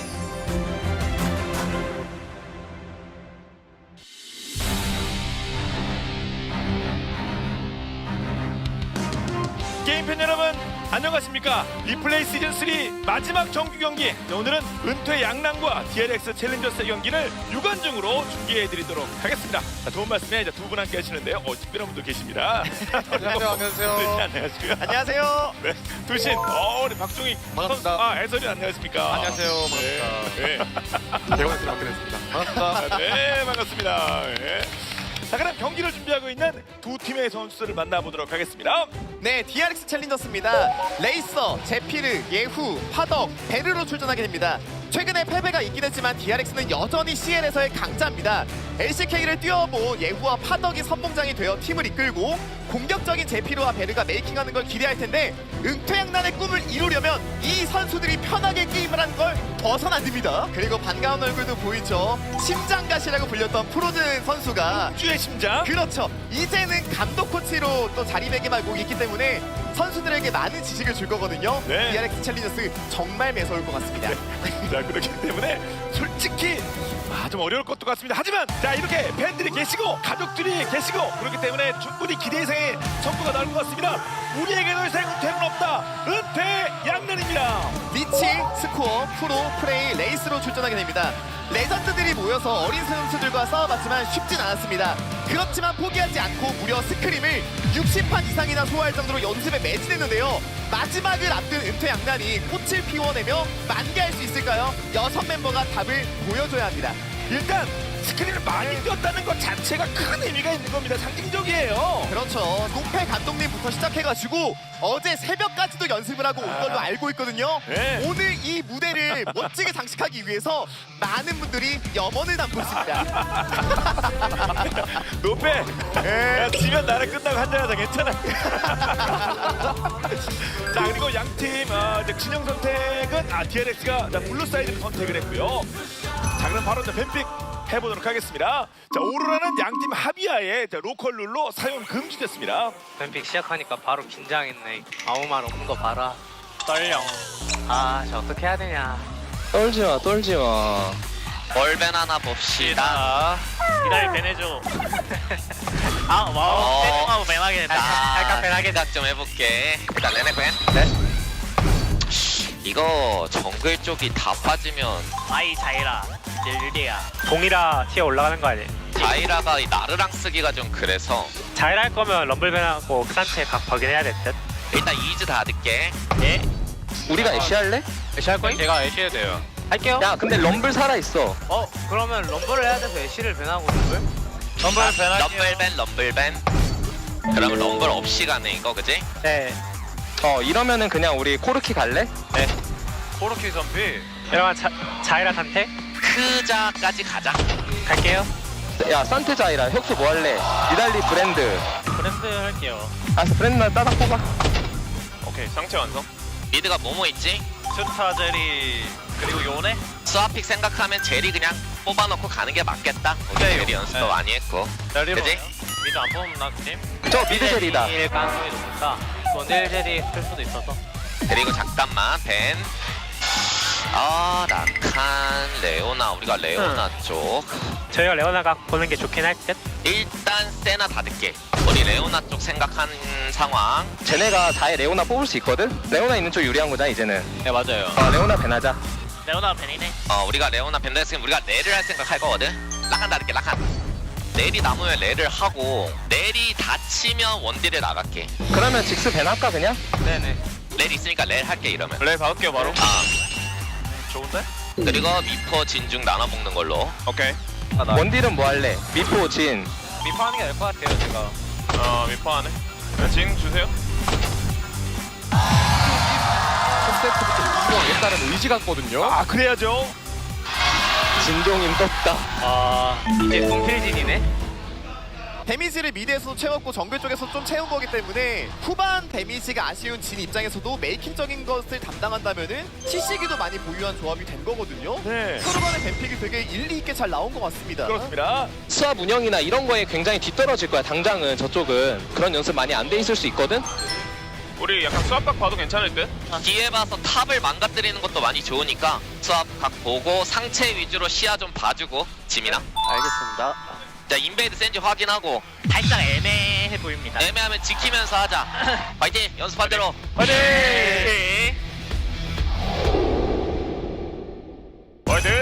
화이팅! 동민이 형 어디 시작? 나 그냥 레드 시작할게. 오케이. 잘해봅시다잉. 파이팅 할게. 파이팅! 파이팅. 얘 클린즈 아니어서 바텀 갱각도 나오기는 생각은 해주세요. DRX가 LCK에서 온 선수들이 뭐 스탠드 다운 이렇게 해서 결과적으로 보면 멤버가 다 보강이 됐거든요. 네. 쉽진 않은 상황입니다만 팬들은 분명히 은퇴양난의 승리를 간절히 바라보고 계십니다. 현재까지는요. 자 스코어 일단 뭐 잘 돌아냅니다. 빠르게 안정적으로. 네. 벌써 시작된 거죠 어떻게 보면. 근데 성장했어요. 예. 저번엔 2마리였지만 이번엔 1마리거든요. 네. 근데 이거 진짜 웃긴 게 아예 몰랐어요. 인지를 하나도 못하고 있었는데 전 그냥 멘탈 타격이 1도 없었어요. 3렙 되던데? 원래 카이브 먹으면 이제 하나 놓치면 되거든요. 이번에 하나. 다음에 연계 다음에 없지. 다음에 연계 놓치겠습니다. 탑 이거 CS 아주 괜찮음 지금. 좋다. 우리가 후반 나쁘지 않아. 얘네 유충 뛰었을 수도요. 얘네가 살짝 빠르긴 해. 나 보이는 중. 싸움은 안 좋아 미드. 얘네가 먼저 붙어 있다. 확인하게. 집 갔다가 내가 천천히 뛰기는 해. 나로 이제 내가 되긴 하고. 그러면 레일 먼저 살짝 볼래? 아 근데 제피르가 정글링을 빨리 돌면서 이거 경험치를 쌓아가지고 예. 찍었기 때문에 이거 싸우면 안 될 것 같은데요? 나르까지 왔어요. 그러면 서로 원딜까지 뛰고 있는 거 서로 아까 5대5 그림까지 나오는 거거든요 지금? 큰 그림 보는 겁니까 이거? 이거 브랜드가 세기 때문에 정면으로 빵 붙는 거는 그럼 달려와서 나르 어떻게든 근데 리생 획수가 좋았고요. 이게 브랜드가 이번에 안 뜨거 안 뜨거 호호호호. 오 벌써 6렙이 제피로. 아 이거 정말 피해 최소화한 거거든요. 정말 위험한 상황이었어요. 와 여기네. 뭐 2-1입니다 현재 상황은요 유충. 뭐 다준 것도 아니고 결국 아래쪽에 드래곤도 남아있는 상황에서 바텀에서의 주도권을 살릴 수 있다면은 드래곤에 대한 것들을 은퇴하는 좀 챙길 수도 있거든요. 네. 아래쪽에서 좀 잘 쌓아가야 됩니다. 리치가 버틸 수 있을 때요. 아 그렇군요. 아 아파요. 오 레이서. 오 빨리도 되고. 야 이거 두 번째 칠 때 싹각 보죠. 괜찮은데? 네. 나 우리 바텀 리드할 수 있어가지고 네. 다음 라인 리드하고 갈 생각도 할게 그러면. 네. 프리터님은 그냥 용 치던가 이거. 내 무집이야. 용 쳐보는 거 어때? 이번 턴 우리 둘 다 선푸신데? 해도 돼. 살짝 해보던가 그럼. 얘네 프라딘데 이거 맞출 생각하자 이거. 서합했다. 맞추자 이거. 얘네 욕 먹었고. 야 우리가 시야 먼저 먹고 유치용 싸움 보자. 지금 먼저 치는 각 나쁘지 않을 것 같은데? 저 먼저 올라갈 수 있어. 지금 칠래요? 살짝 치러 가는 중.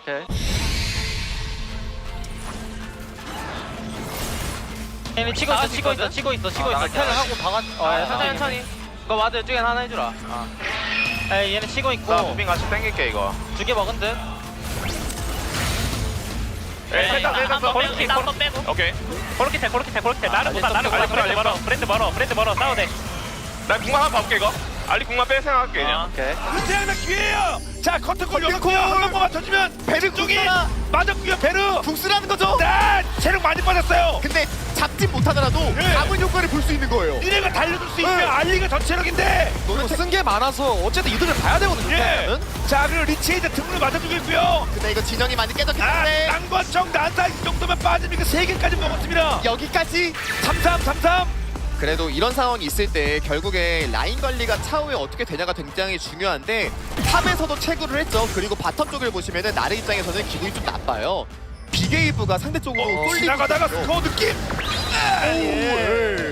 아주 현역이네요. 살기감도 좋습니다. 일로 나갈게. 나 집타임 누른다. 여기 브랜드 위. 나도 있긴 한데 걸 생각 볼까? 한 무빙 해볼까? 해줘. 네. 걸었어 일단. 네. 걸었어 일단. 브랜드 브랜드부터. 브랜드 넘어갈 수 있다. 내 브랜드 그냥 마무리할게. 오케이. 나만 알리 한번 보자. 나머지는. 오케이 나머지 알리. 자 다시 잠깐 뛸게요.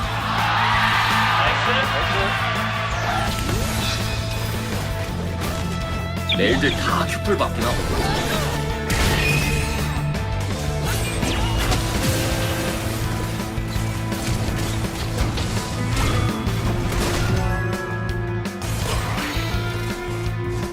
레이스 선수가 은퇴한 초창기만 하더라도 이런 플레이가 좀 안 나와서 아쉽다는 이야기가 있었는데 확실히 선수들이 성장했네요.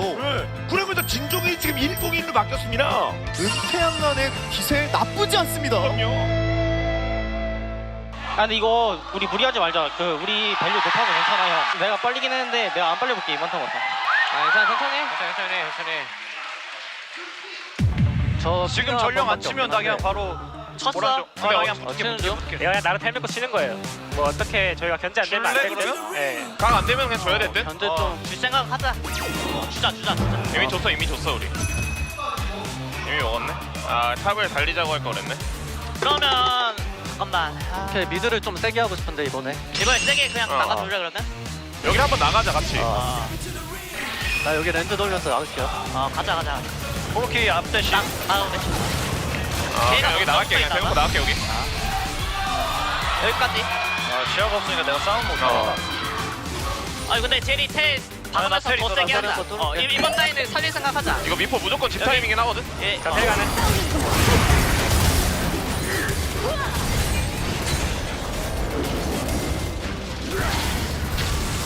브랜드 풀은 있어 일단. 이거 알리 보자. 알리 노플. 안 될 듯? 밀어낸 걸로 뭐 할 수 없나? 지금 탑을 라이프 스타일이잖아? 이거 한번 압박 그렇게 한번 이거 스플 한번 볼게요. 오케이. 나이스 노플. 이게 최선인 듯? 이거 알리 노플이니까 좀 어디 자신 있게 해서 나가도 되겠다. 저 알리 노공이야 그리고. 알리 코르키 노플. 형 저 디테일 볼게요 이거 차라리. 오케이. 그래 그게 낫겠다. 네. 천천히 갖고 다녀. 메가나를 빠져 이제. 저 디테일이 가면 내가 나를 빠지면 따라하죠. 살짝 먼저 나가줘. 네. 지금부터 나갈게. 레디 그냥 몸으로 뚫어야겠다 이거. 해줘. 나 나고 지금 볼게. 지금 걸게 이거. 오케이 천천히. 오케이 미포 받았어. 미포 많이 왔어. 나 자리 좋거든. 아 오케이. 보호할 생각. 나 브레이드 브레이드 죽었어? 알리.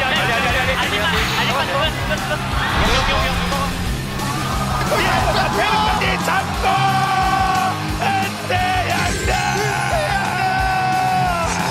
우리가 일어설 때는 반드시 승리한다.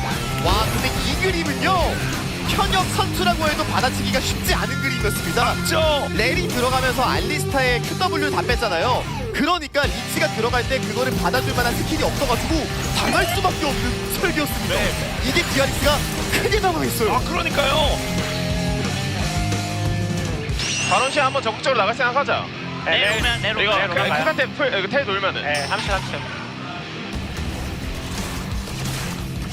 여기 이거 어때? 싸움가 천천히 막아. 괜찮은데? 나는 텔 조심. 나 궁만 해놓게. 알리 천천히 막아. 알리 높을. 오케이. 나도 여기있다. 나 다시 미드 리더로 갈게 이러면은. 이건 탑라인 한번 봐주자. 이거 이런 애 살짝 볼 생각. 그럼 나는 W 갖고 갈게. 이런 거 볼 생각해. 좋다. 가서 싸울게. 나 때리는 거 같아. 코르키 노텔 있어.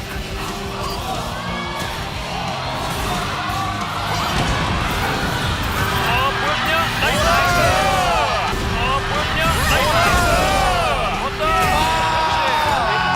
히어스와 리치! 동민이 형 편하게 해. 나 리치야. 와 리치가 한 단뿐만 아니라 1대1에서 상대편을 격파했습니다. 아직 나도 현역이다를 외치는 것 같은 꼴소리가 맞죠? 아까 배를 전멸 빠졌잖아요. 고맙거든. 열하지 스코어가 먹었습니다. 이러면 은퇴형의 기회 세게 잡혔습니다. 지금 상대 탑과 서포터가 없다. 리치 집 갔다가 이거 바로 격이에요. 바람먹자 스코어. 바로 버스. 위대한 정글러 스코어 판단하십시오. 판단했습니다. 브랜드 노플이야 일단. 다른 애봐. 맞아. 별로 안 좋긴 하다 이러면. 이런 빼라. 동민이 형 가져야 돼. 나 펼칠게. 이거. 와우. 우리가 역바로 막을 생각만 하자. 에이씨. 강타상 자신 있어 너? 자이라 풀으니까. 야 나는 이거 연주 자이라 풀. 자이라 풀 있을 거야 있어. 강타상 할 거야 말 거야? 해야 돼.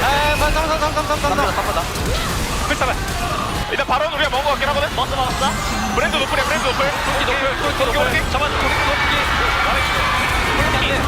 나 집 갔다 텔 풀 수 있어. 아니 풀일 거야. 알리까지. 진짜 할 수 있는 거 다 했어. 와, 나이스. 사업까지. 오 선행이 형 잘했다. 용까지 있다. 무리해지고 다 이긴 것 같으면 집중하자. 실수하지 말자. 얘들아 잘리는 것만 조심해. 방금 바론에서 브랜드 풀 빠졌어. 나 이거 좀 많이 그런 무적이긴 거 하다. 나 좀 많이 무적이야 지금. 좋다. 카메라 안 좋고. 나 일단 풀은 없긴 한데 적극적으로 걸어볼게 그러면. 네. 세니까. 일단 프로도 그렇고 리치도 그렇고 스코어는 뭐 결정적일 때 스틸도 해줬고요. 이게 공격입니다. 베르 근데 아까부터 베르가 조금 쉽게 물려서 궁극기를 쓰는 경향이 있거든요. 이것도 지금 베르 입장에서는 큰일 난 거예요. 맞습니다. 쿠로 악살주. 303. 와 이걸 보고 있는 노페 감독님이 얼마나 기분이 좋을까요? 아 그렇죠. 구슬이 서말이어도 꿰어야 보문인가. 이 5명을 팀으로 만든 게 바로 노페 아니겠습니까? 바론데 일단 크샨테는 무조건 붙어 있어야겠다. 네. 뭐 저기 디테일 되는데 뭐 싸워볼래? 이러면 싸움나 보자. 걸어볼게. 네. 걸어. 너무 좋다. 브랜드 갖고 있어. 브랜드 죽인 거 갖고 있어. 알리보자. 제리 집 갔다가 바텀만 생각하고 바로 이런 뭔가요? 쿠로비 전환지고 했습니다. 은퇴양나. 이거 다시 발언인가요? 그래 아래쪽 레이스 떠거더라도 바람 먹으면. 그러면서 와 지금 나름 궁극기를 계속 문자로 빼고 있어요. 가볍게 그냥 무빙으로 그냥 빠져버렸습니다. 3미드가 만난 미드 바텀을 갈래? 네, 왜냐면 탑이 1차 밀기 쉽지 않아. 상대전 상대로. 오케이.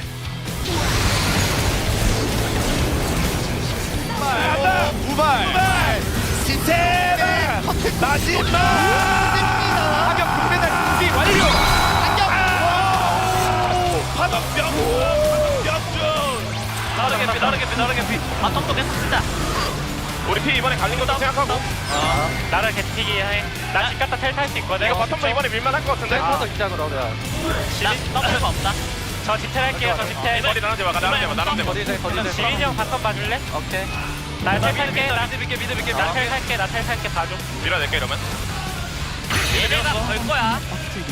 오케이 미드부터 밀어낼게. 계속 쓰던가. 아니면 이러고 집. 근데 우리 바로 끝나긴 했어 우리. 용바론 하고 그냥 끝내러 가면 될 것 같지 않아? 이거 끼면 돼 있대. 집중. 여기서 집중하면 이긴다. 자 이번 턴만 집중.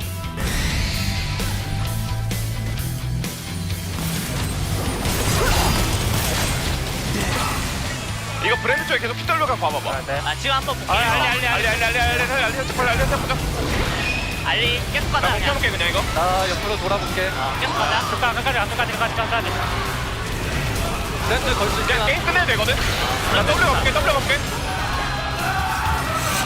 끝내자 이거 그냥 끝내자. 질러. 미드 탔다. 이거는 은퇴양난이 게임을 가져가는 분위기인데요. 전장의 지배자 스코어. 위대한 저글러 스코어. 엔지 스리핏 감독 스코어. 아니 은퇴양난이 연습을 많이 했다고 하지만 1대 15까지 기대했던 것 같은데. 와. 그럼 거기까지. 진짜 선배들의 힘을 제대로 보여주고 있습니다. 은퇴양난. 와 이거 스크린 이상의 경기력이 나오고 있습니다. 이게 레전드, 이게 네임드, 이게 전설의 힘입니다. 지민이 잘 걸었다. 네, 좋아요. 레전드. 시원하게 들어가봐. 압도적인데? 우리에게 더 이상 은퇴란 없다. 은퇴양난입니다. 승리.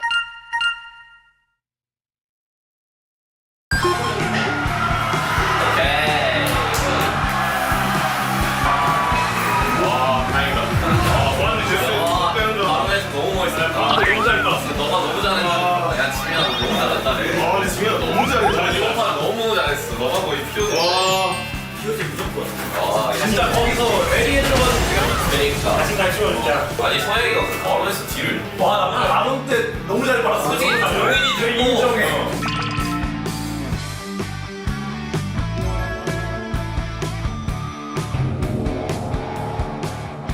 바로 먹느라 봤어. 야 그래서 나 바로 먹었어. 바로 지금 하지 그래. 형 풀 들어가야 돼. 계속. 우리가 바로 못 먹은 줄 알았는데 형이 먹었더라고. 아니 대회에서 강타 싸움이긴 해. 강타 싸움이 아니긴 했어요. 아니 대표님이 마지막에 벌써 쫓아왔잖아. 아 맞나? 확실히 연습하면 보람이 있네.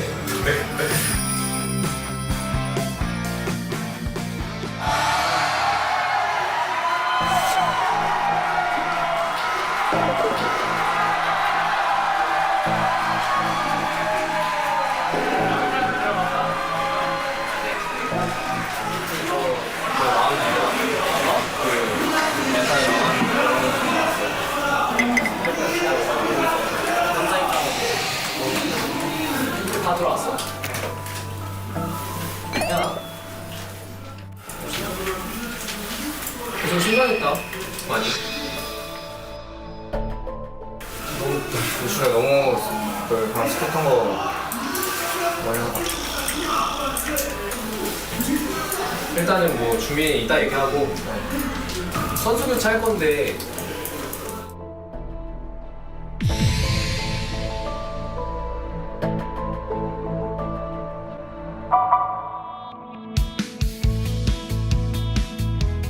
안녕. 항상 옆에 있어줘서 고맙고 밥도 맛있는 거 많이 해줘서 고맙고 오늘도 와줘서 고맙고 항상 고마운 뿐이다. 옛날에 그 선수 때 멋있는 모습 오늘은 꼭 보여줄 테니까 응원 와주셔서 감사합니다. 사랑해요 와이프.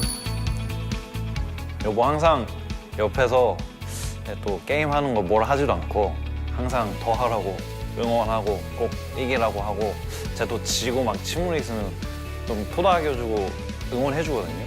그런 게 너무 고맙고 꼭 진짜 승리를 해서 만들어 보겠습니다. 저희 또 시상식 때 작년이었나? 클템이랑 성캐님이 그 아내분들한테 그 사랑의 메시지를 던진 적이 있어요. 아내가 그거 보고 난 저런 거 언제 해주냐? 이렇게 얘기한 적이 있는데 이길게, 나 믿지? 사랑한다.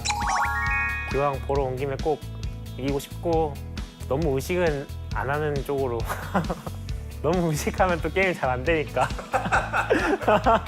일단 남은 다른 사람 모르겠어. 근데 나는 되게 열심히 하고 있다는 거.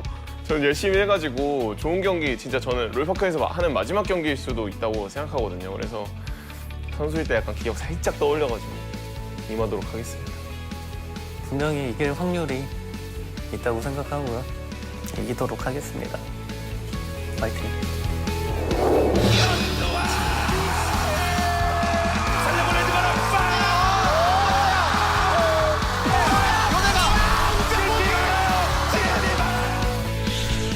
절대 지면 안 된다는 마인드로 진짜 무조건 이겨야겠다는 생각으로 임하려고 생각하고 있습니다.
ashes.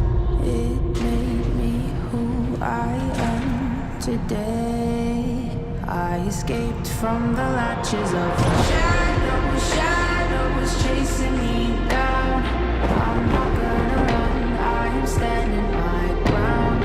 Wherever I go, fear does not follow.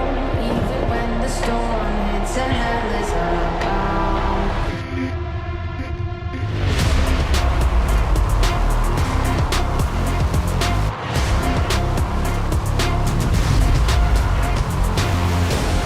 I'm never running, I'm never hiding.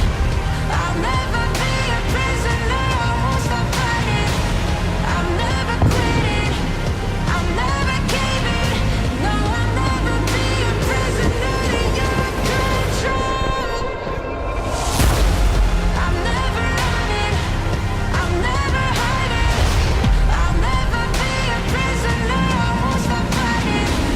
I'm never quitting, I'm never caving. No, I'll never be a prisoner to your control.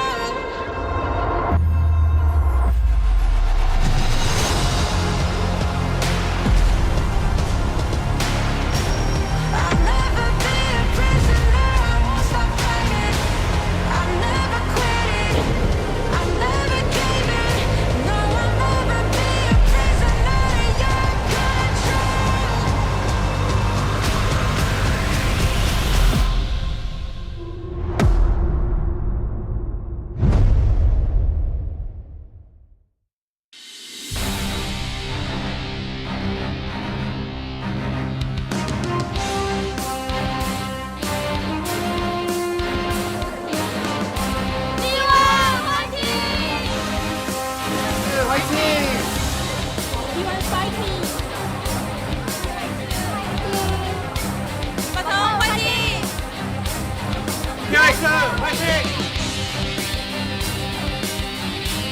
Hello and welcome back to the LCK. We're here for the second match of the night. We got T1 up against BNK FearX, and this one, you know, we had stakes. They're gone now. There's no hope of a tiebreaker, so we're just going to have a clean series right before they get into playoffs for these two teams to see what their form looks like going into playoffs. Yeah, let's hope we have a few less mistakes in this series than what we saw from our telecom team in the first series. Very messy one to start off the day, but it was the first 2-0 of the year between those two squads, so maybe history can be made in the second series of some kind, as T1 shaking off some tough losses, bouncing back in a big way earlier this week.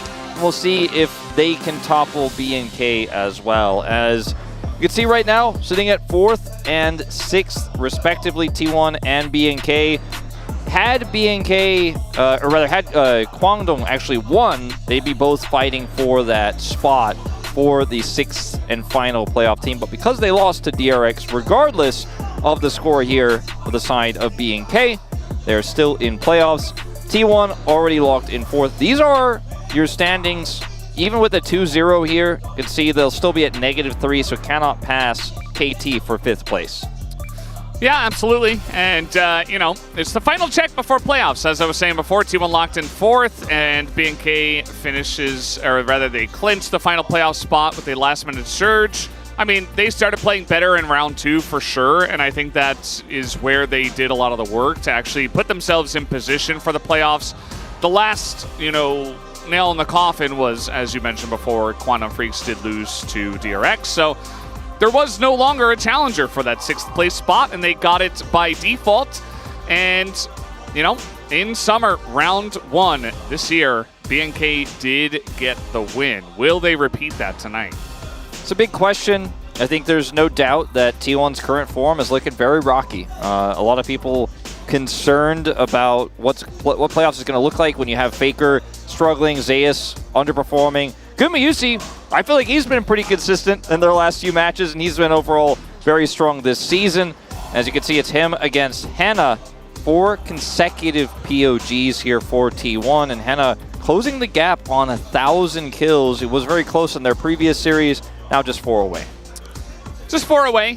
He was 7 away last time, so only got 3 kills in that match against Hama Life Esports.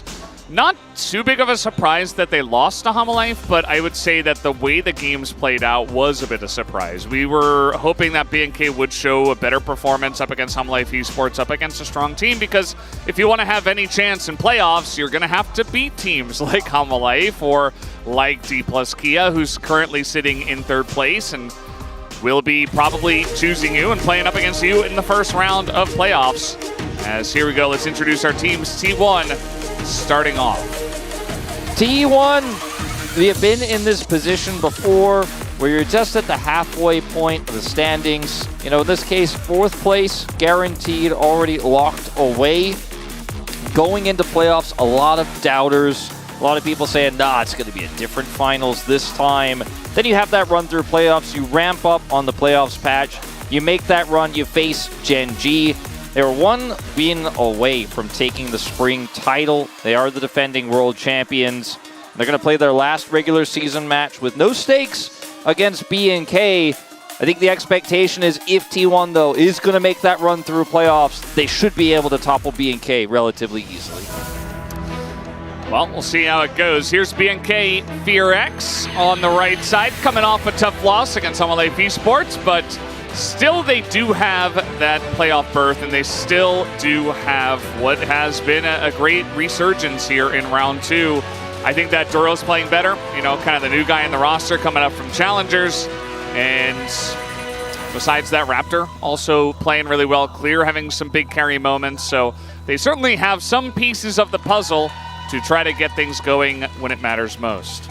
And BNK stylistically feel like a really good matchup into T1 because their pick-based style allows you to play so aggressively around players getting caught or overextending, as we've seen many times for T1. Take a look at our key player matchup here in the top lane for round 2. Clear has had an amazing round. He has really turned his year around, and again, hitting his stride where it matters most. Currently, LCK first in solo kills. He's having the best laning phase out of top laners. His CS difference is great. You look at the champions he's playing, you can take the Rumble out. That one's, you know, does botch some of these stats, but the Kennen has looked amazing. The Gnar has looked very strong, and I think that when you consider these are picks that Zeus also likes to play, the Gnar, he's famed for, the Kennen, I think some of the priority on these top champions is going to be very high. We might even see some bans in the first phase. And Zeus currently kind of underperforming. Clear with a big glow up. Raptor, closer, mid-jungle synergy is at an all-time high. You know, a lot of people I think would still favor T1 going to this, and I think T1 fans are hoping for a very dominant win here, a very strong performance going into playoffs, but I feel like this matchup is very close. It is very close. I think it should be, and you know, it might come down to what the form looks like today as well. We said that in the first series. D plus Key were able to take that one down 2-0. Maybe BNK have a big blow up and T1 are kind of struggling. Maybe BNK run away with it. Or maybe T1, you know, really hunkering down for playoffs. Perhaps they're really beginning to get in form and BNK are still kind of struggling after that loss. And maybe it's T1 who take it down. So really could go either way, which does make this match pretty fun. We're taking pictures. Yeah, or at least reviewing them potentially. I do feel like if I'm going to talk about how I want to see this series for T1 selfishly, I want to see Faker showcase something new and different in the mid lane to prove that he can play it, for example, like the Smolder mid, or show he's improved his Yone mid, which has left us with, you know, some pretty critical reception here on the global side. Because if he's just going to lean on Azir as he has in the past and was able to find great success with after his injury last year, you know, that can be stopped by good drafting, by good banning.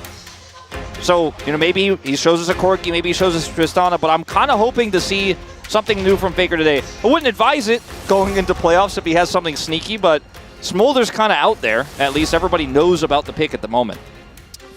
Okay, first ban on blue, pretty interesting. Also the Yone, going to take that away from closer, so Faker not playing that here. Kalista taken away from Gumakeria to weaken some of the flexibility in that lane that we've seen from this team basically since it's this roster was formed. Vi is kind of a must ban against BNK, so taking away two strong jungle picks, a pick you don't plan on playing, but is one of Closer's best, strong on this patch.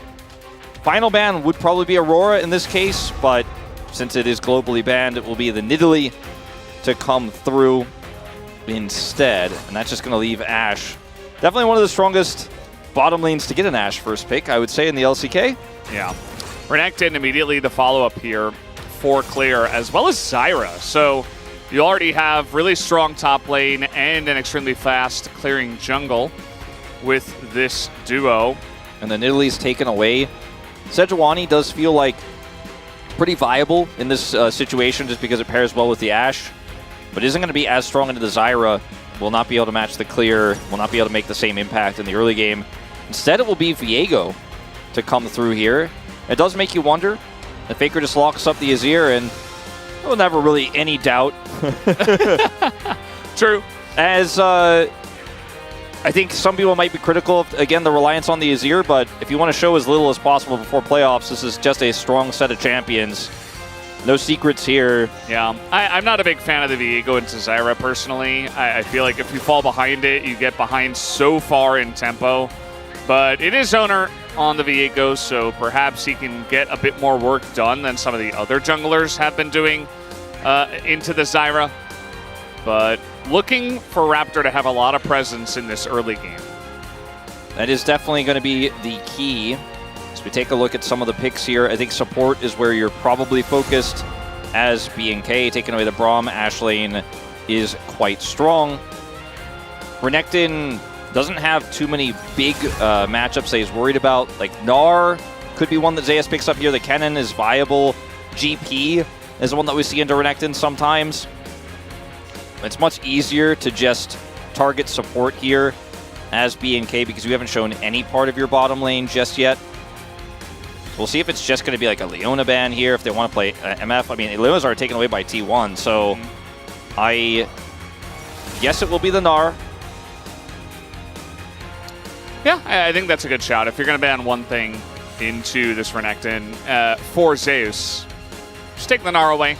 It could have tried to target a little bit more towards the bottom lane, but also it is T1's bottom lane. They always play all sorts of weird stuff, so you don't even know if it's, you know, Guma playing this, Keria playing this. It's like 99% it is Guma that is going to play it in this current meta, but it's actually Alistar to be taken down. So Rel stocks immediately spike up. Yeah, with Leona gone too, I feel like this might be an error. They could just go Rel here first and then grab Misfortune, it feels like. Unless there's a trap pick they're worried about.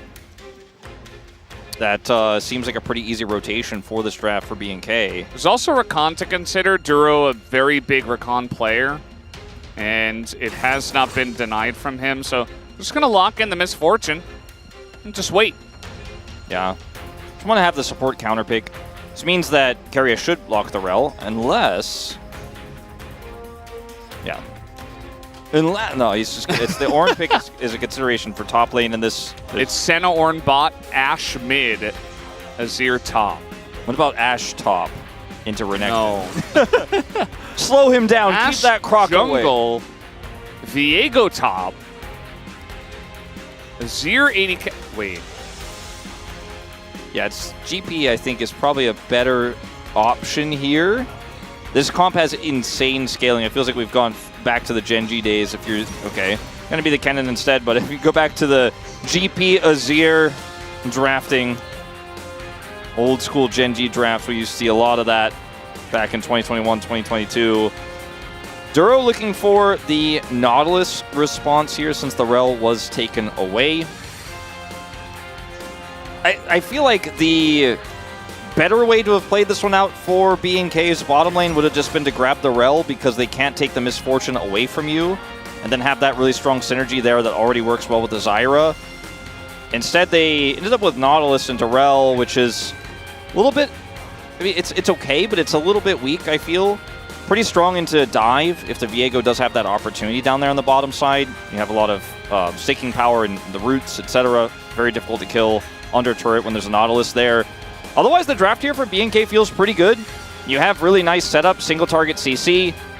You have some combo setup with the Zyra for the bullet time. It's not as strong as the Rel engaged, but it can be quite nice. On the side of T1, you've got insane team fighting power. You have both of your soul laners can set up team fights and engages. You have the Rel to set it up. and you have Ashe arrows to get single target picks, and then you have the follow-up CC. I have to lean pretty heavily towards T1's draft here, but it is going to, again, be about that execution, because this is a draft that needs to work well together. If people are getting isolated, people are getting caught, Viego's falling behind the Zyra, it can fall apart relatively easily. Yeah, we see a lot of this recently with, you know, Rel, Kennen, Ashe, Viego, just a big pick comp, resets. This isn't anything really new on the side of T1, but it is very comprehensive. The Azir kind of filling in the gaps, add some nice scaling as well. Whereas on the side of BNK, just everybody picked their own champ as well. No swaps needed in this draft for them.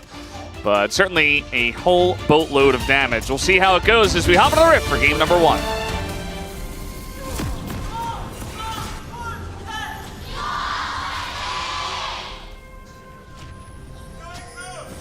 소환사의 협곡에 오신 것을 환영합니다. Here we go, game 1 as T1 have grouped in the top lane. All 5 members here to come. And Closer's like, well, I'm gonna have to take Valkyrie first. And that he will. Duro able to proc his Aftershock, I believe, so he gets away. He's fine. Very nice to get the Valkyrie out of Closer early. Ashe level 1, incredibly strong. Ashe and Braum, even stronger. Why that was banned away. Clear will avoid the slow, and also slice and dice at level 1. So 2 awkward ability takes here for BNK as a result of that level 1 play. Pretty successful here for T1. Clear is not going to be, it's not going to be the end of the world for either of these solo laners to have their mobility options at level 1, but it does hurt their lane pressure. Closer says, no, I'm just going to use it to harass. Valkyrie into range and get a couple of autos off. But yeah, he would like to have Gatling Gun. Instead, he will not. Also -1. Unlucky. We do see PTA Kennen. Yeah. When it's a low-stakes game and Zeus is on Kennen, sometimes he does not do the ability power items. I mean, especially into the Renekton. Renekton, very difficult to push out a lane, but if you want to try your hardest, that is one way to try to do so. Nice buffer from Duro just to say, I do not want to fight you early on. And just get away from that one. I mentioned it in the draft. I want to see high tempo from Raptor on his clear, and I want to see him get active in the side lanes early. Yep, looks like that's what he's planning on doing. We'll be spotted by this hawk shot from Guma. And Zeus knows that Owner needs to come over here and cross and make sure that Kennen can continue to use the range advantage he has with that PTA as well. Raptor's pushed away from his jungle. And Clear does have level 2, but not really able to come over here and assist, so looks like it is going to just be a red buff stolen away. As Raptor will at least get his Krugs.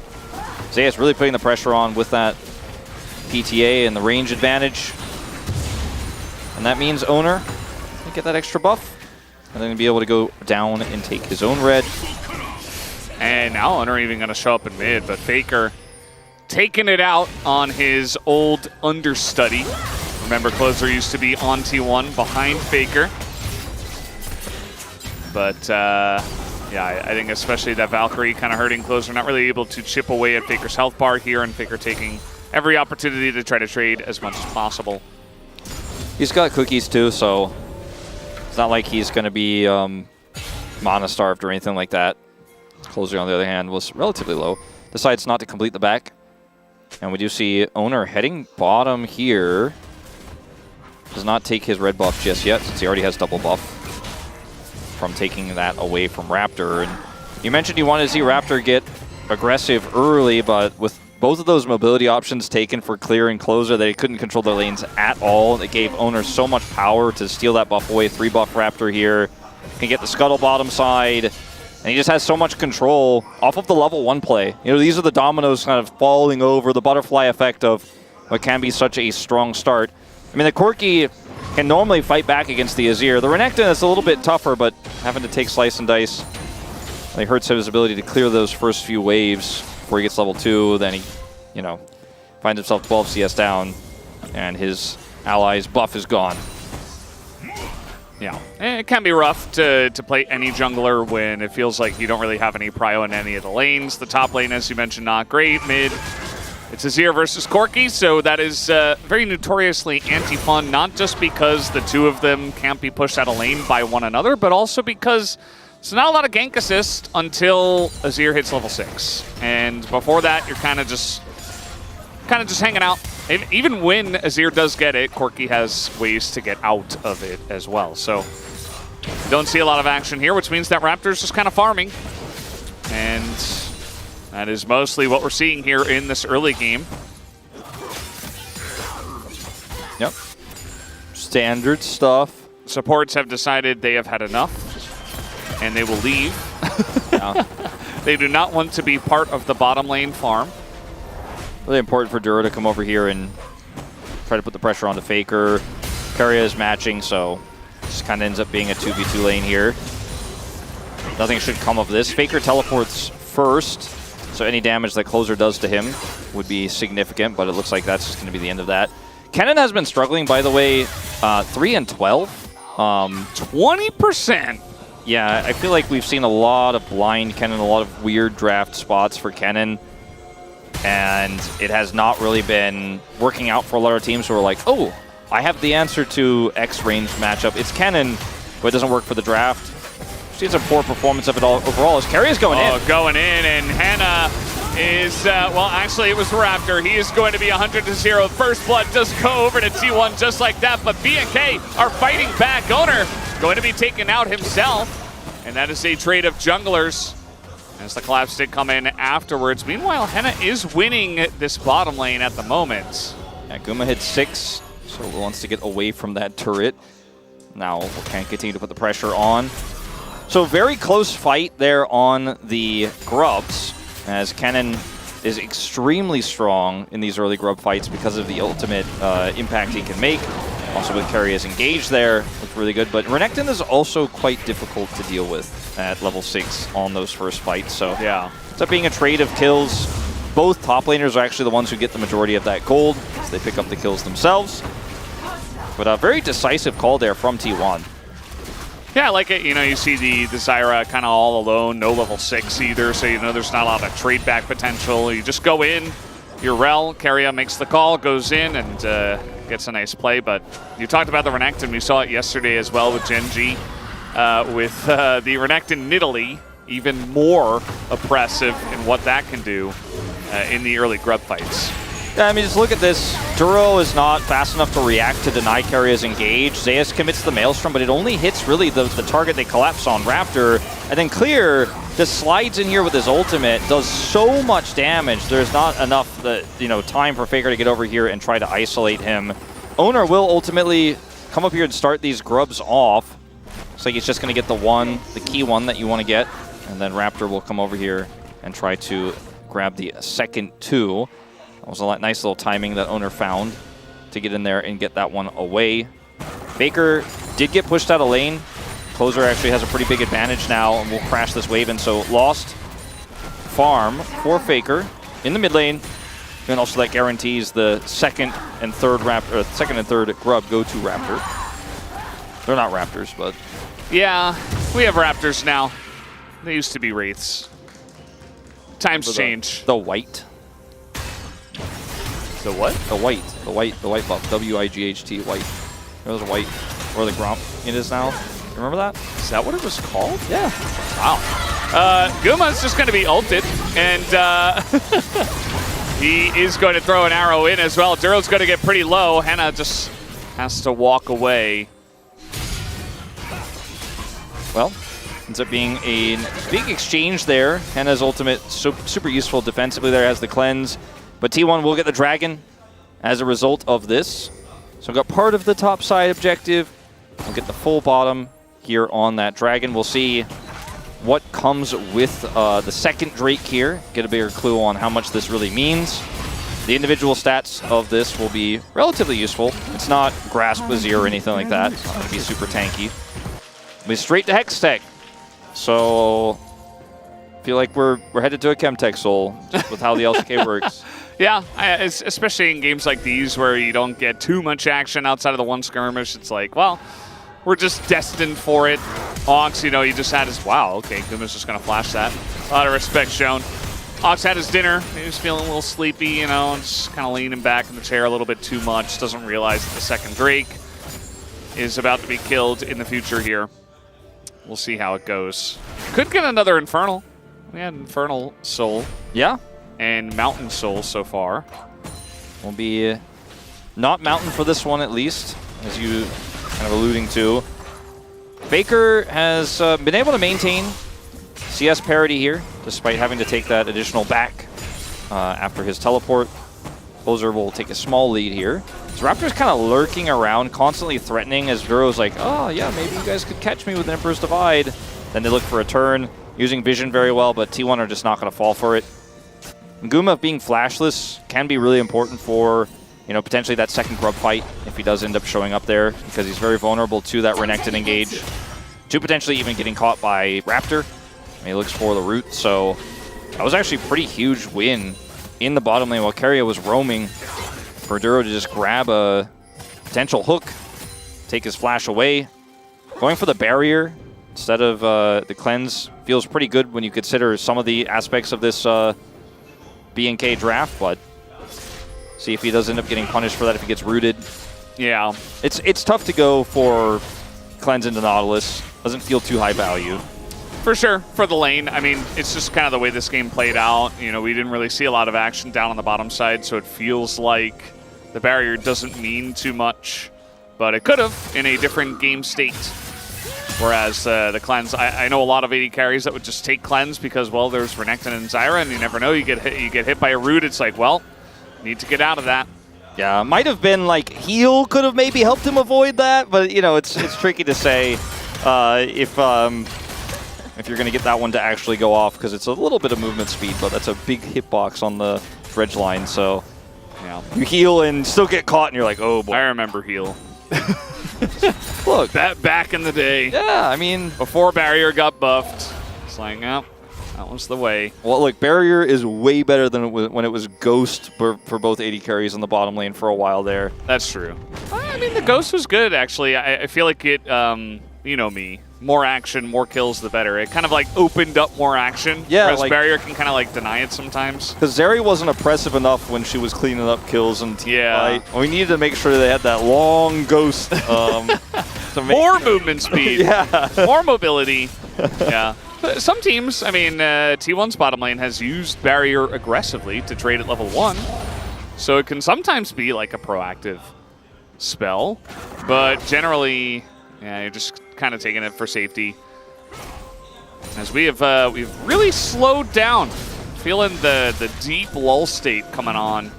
As I say that though, Closer is in the bot lane getting some plates, and T1 do want to respond to this. Keria, he is going to go in with the Magnustorm and flash away. Here comes an arrow. That's also flashed from.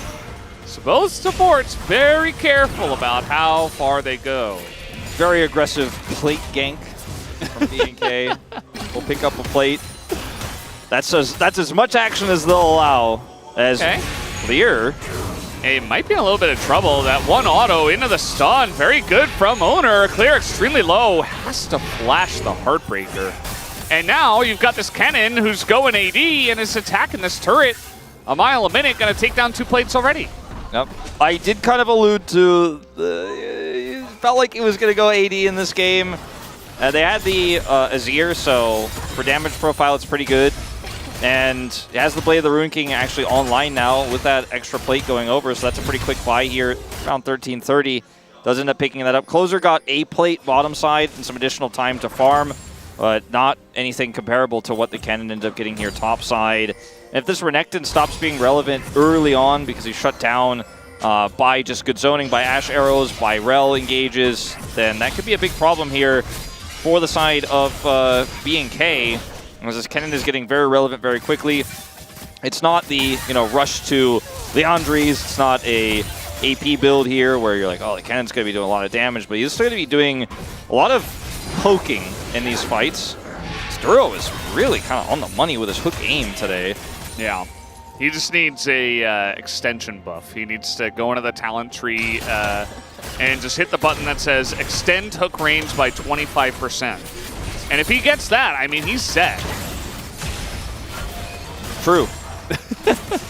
Just has to do that. Yeah. Has to find a way to break the game, and you're all going to be fine. We do have this Hextech Drake up, but it doesn't really seem like B&K want to go for that. They want to go for the Heralds.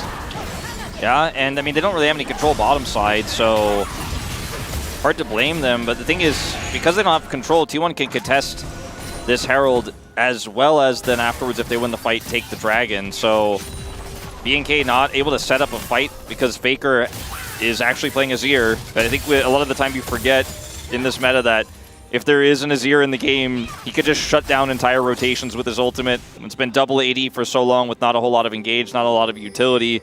Feels like you can kind of just go, well, we'll just walk over to Herald. No one can stop us. Faker actually just being nearby means you can't get in there carefully or safely. And actually, it's going to be B&K resetting, and T1 will match. Yeah. And Zeus is just pushing and pushing. Yeah, I feel like AD Kennen is definitely one of the most difficult champs that's quote-unquote in the meta. It's not really in the meta. We see a lot of Kennen, but it's almost always AP because your spacing basically has to be perfect. Your range isn't that long on the auto attacks, but obviously it's longer than the Renekton. Especially this matchup can be very difficult. By the way, it is Infernal Soul. All right. In this game. Feeling great for T1 with a 2 Drake lead. And yeah, it's in Zeus' meta. Yeah, I feel like Zeus in his prime, this is like a perfect champion for him. Because spacing was always one of the things that we always really talked about, that he was so good on Gnar. Yeah. What made him so strong as a Gnar player. Like, this is what you need best as AD Kennen. Oh, definitely. I mean, I think, okay, that's your range extender. He needs the 25%. Yeah. Guma executing on the walk away from said range strategy very well there. Yeah. Didn't flash this time. But I mean, the Kennen is going to get the whole turret. And when you have a farming Kennen that's actually building AD, it's kind of a problem that he's getting all of this money, and there's just been no answer whatsoever. They gave the Dragon, but also failed to get the Herald. So turret for Flash Mist Hook. That's the cross map. Yeah. If you remember B&K when they got behind against Hummel Esports, it was a lot of, okay, Raptors just going to farm the whole game, and we're just going to kind of sit back and do not much, which is not B&K's plan generally. Now the punish may come through. It's a turret here, though, and Zeus is going to read their minds and just read the game state and say, well, I'm just not going to overstay. Well, that's really important because they push him back so he can't get the oh, he got that earlier, yeah. Yeah. Maybe the tier 2 is what he's looking for. He's going to back. He picks up a couple of components. Like, literally, T1 are playing tennis with B&K. Like, oh, you guys went for the Kennen? He has TP, by the way, and now we're doing the Herald that you guys didn't start earlier. And we have full control over the map. They have a teleport ward for this Kennen as well, so Zeus can just come in. We'll clear the said ward at least. Yeah, the issue with AD Kennen is that those teleport flanks, kind of whatever. It's like, oh, well, we got our very fed Kennen there, that's good, but the flank itself is like, well, they ulted us, and he doesn't have any AP. Closer TPs, and T1 is going to give this up, it looks like. Yeah, I feel like this is actually good. Like, I feel like Zeus should just stay bot and try to get tier 2. No, exactly, and that's what he's going to do. You know, even if you TP in with AD Kennen, obviously your ult's not going to do a lot of damage. There still is the utility of it there, but he could have just TP'd in, not as a flank, but just to help fight with his team. But he's not quite a big threat just yet. But he is a big threat to turrets, and T1 kind of cautiously give this one up, get a TP out of closer. And none of these turrets are really killable here right now with this Herald. Unless they get a kill here and clean this one up, they are going to commit to this even though it's at 90% health. Yeah. And so they just walk away.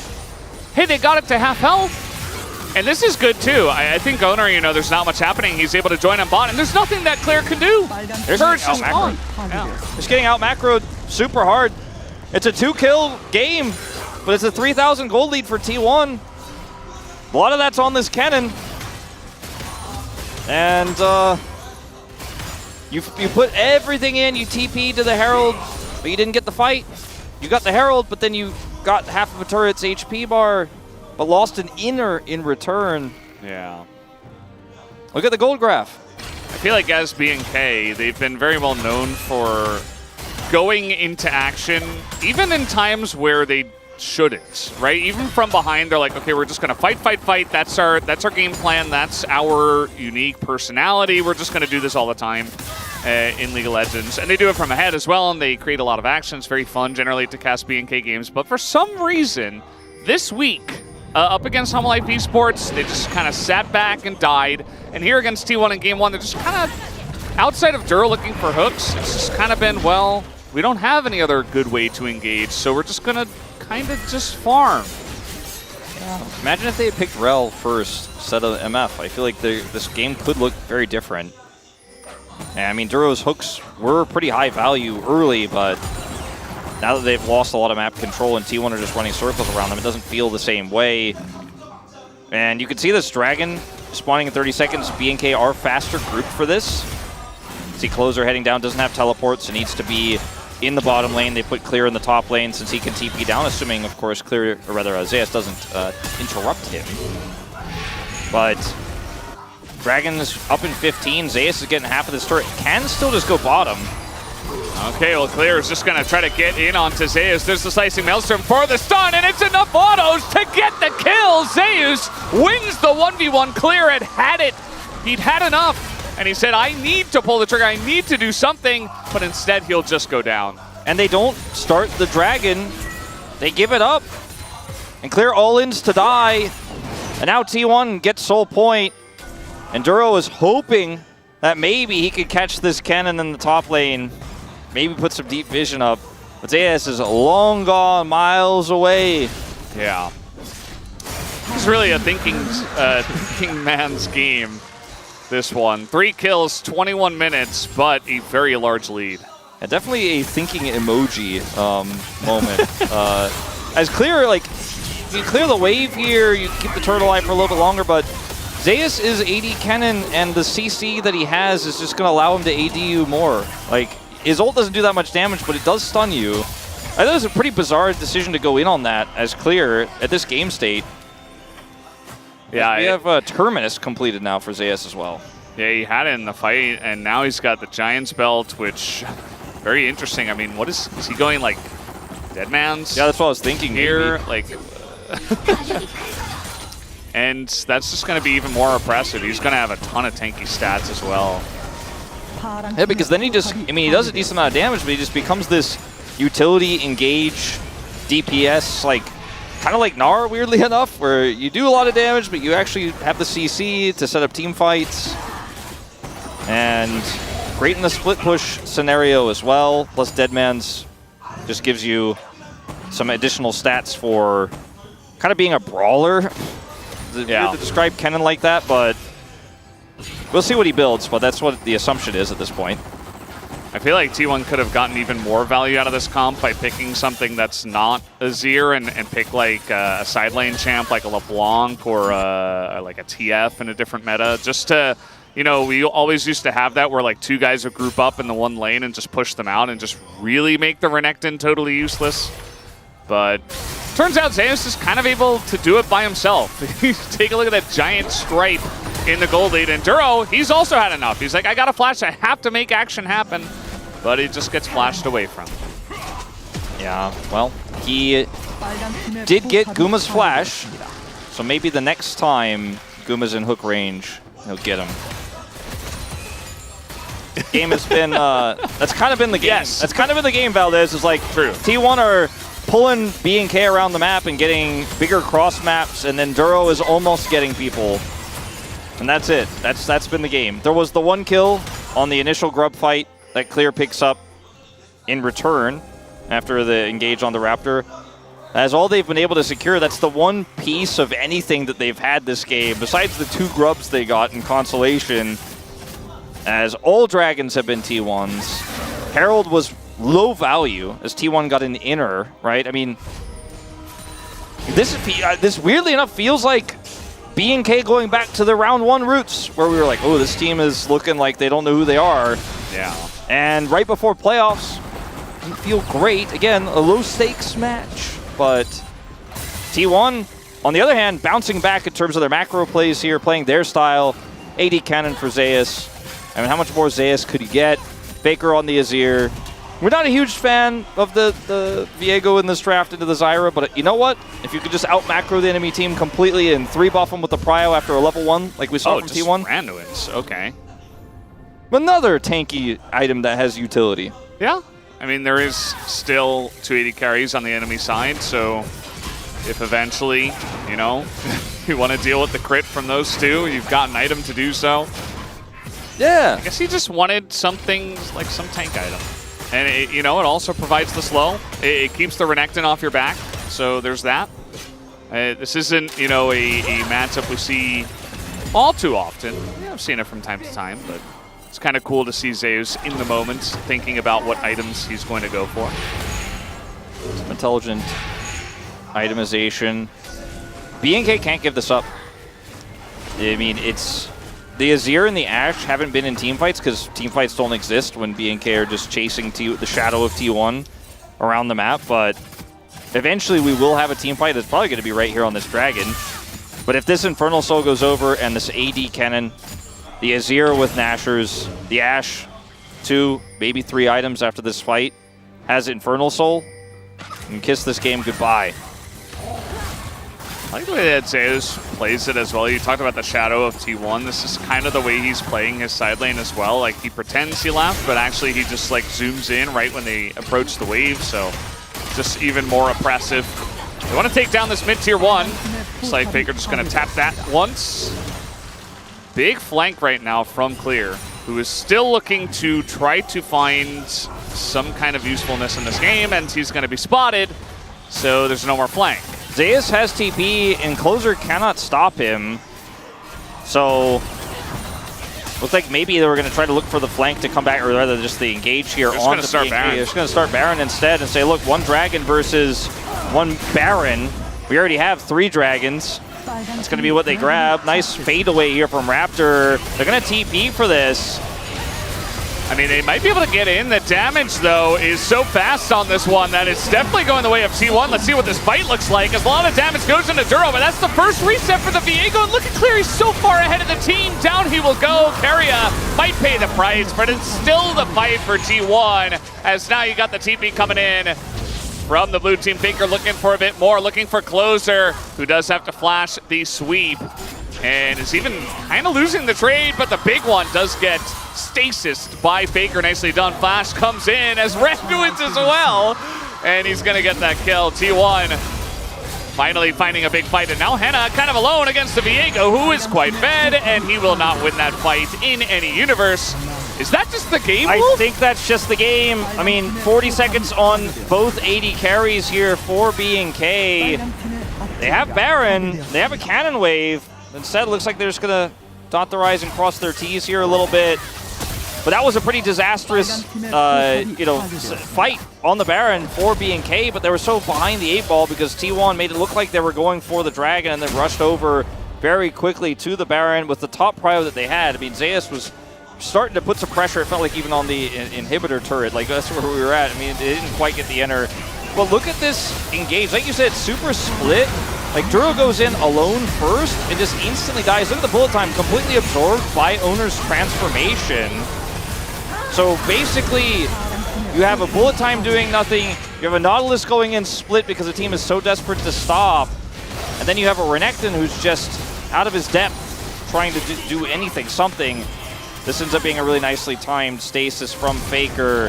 And Zeus goes in, Randuin, autos, Q coming across. And they end up just settling for the inhibitor for now. And now he's got Wit's End. This cannon is just off the wall with how insanely fed he is. Even Faker's got a death cap. I mean, nothing has happened in this game, but it's still a 9,000 gold lead. Yeah, well, I mean, a lot of macro happened. Yeah. Not a lot of killing until that last Baron fight. Now they have the macro and the killing. And that means big items. It's a good combo. And, well, they're going to be looking for bot turret and inhibitor, but 5 members, 4 members and a half. You know, Clear's kind of in mid. He's like, oh god, I gotta go top, but I can't deal with the cannon. I can't deal with this guy alone. Clear already learned that, and that was before the Kennen had 4 items. Yeah, I feel like Zeus just right-clicked on the turret and then like stretched his hands. Yeah, and now once again, look at Duro. He's just like, I gotta hook something. I'm gonna hook a minion. Obviously not on purpose, but just desperation on the side of BNK. Down will go Keria, but the carries here on the side of T1 are now very fed. Zeus getting 1v2'd. He will trade 1-for-1. And Guma is still alive, as well as Owner getting resets in the backline. Faker gonna go in, get stunned. Does go into the stasis, but I'm not sure that he gets out. Oh, he does the sweep into the flash! And that is a beautiful way to end the game. T1 clean. Super clean here in this first one, and will take it down up against BNK to take the lead in the series. Say what you will about Faker's mechanics here in round 2 on a lot of other champions, but you put the man on the Azir, and he's still got the hands for that one. As Zeus also with a very big statement game on the Kennen to come back through, press the attack. 12 out of 12, 12 out of 12, a please. 12er as we often call it. And pretty much, you know, this is the type of game where T1 look on form, no major mistakes, not afraid to flash some of those Duro hooks. The level 1 really gave them such a fantastic edge, allowed Owner so much extra agency in the early game. And the game wasn't about Faker. It wasn't about the Ashe who had to flash Duro's hooks twice. It was about the Kennen in the side lane, and then the enemy team being late to respond to said Kennen, but then T1 got something on the other map, but then they went on this side of the map, then they went to try to punish T1 there, but then the Kennen was pushing another turret. Yeah. This is not B&K's playstyle. You look at this draft and you go, well, they have an MF, but they don't have any setup for it. Not a big AoE setup like a Rel.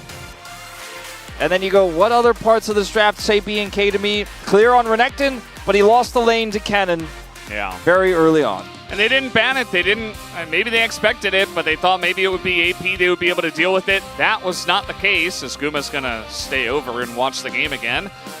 We are done here for game number 1. We will be back after the break. You'll have the space to break it down as well, and we'll see you then.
한 밀렸어 얘네 쇼 싸우자 이거 싸우자 그렇게 밝힌 거야 자이라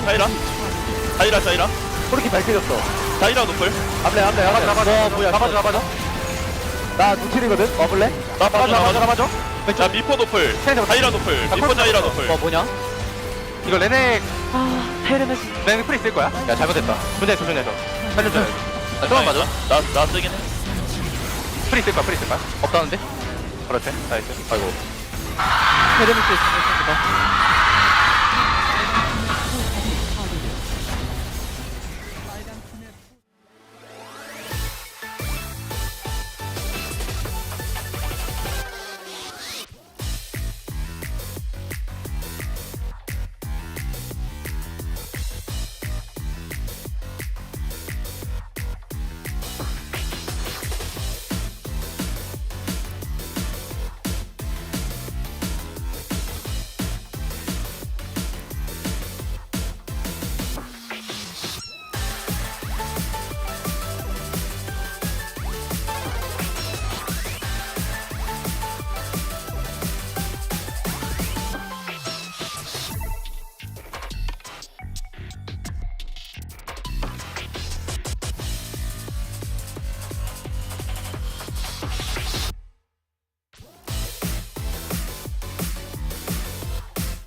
Hello and welcome back to the space. T1 back to their winning ways, and as much as Clear has had all of the accolades here in round 2, Zeus makes this game about himself and that Kennen pick in this victory. Digon alongside Ox and Chronicler.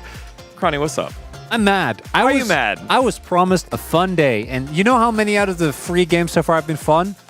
One of the games. The first game of the day, because this game was a blowout. And unfortunately for BNK, I think that T1 have made some market improvements in dealing with specifically BNK's trademark style of aggression.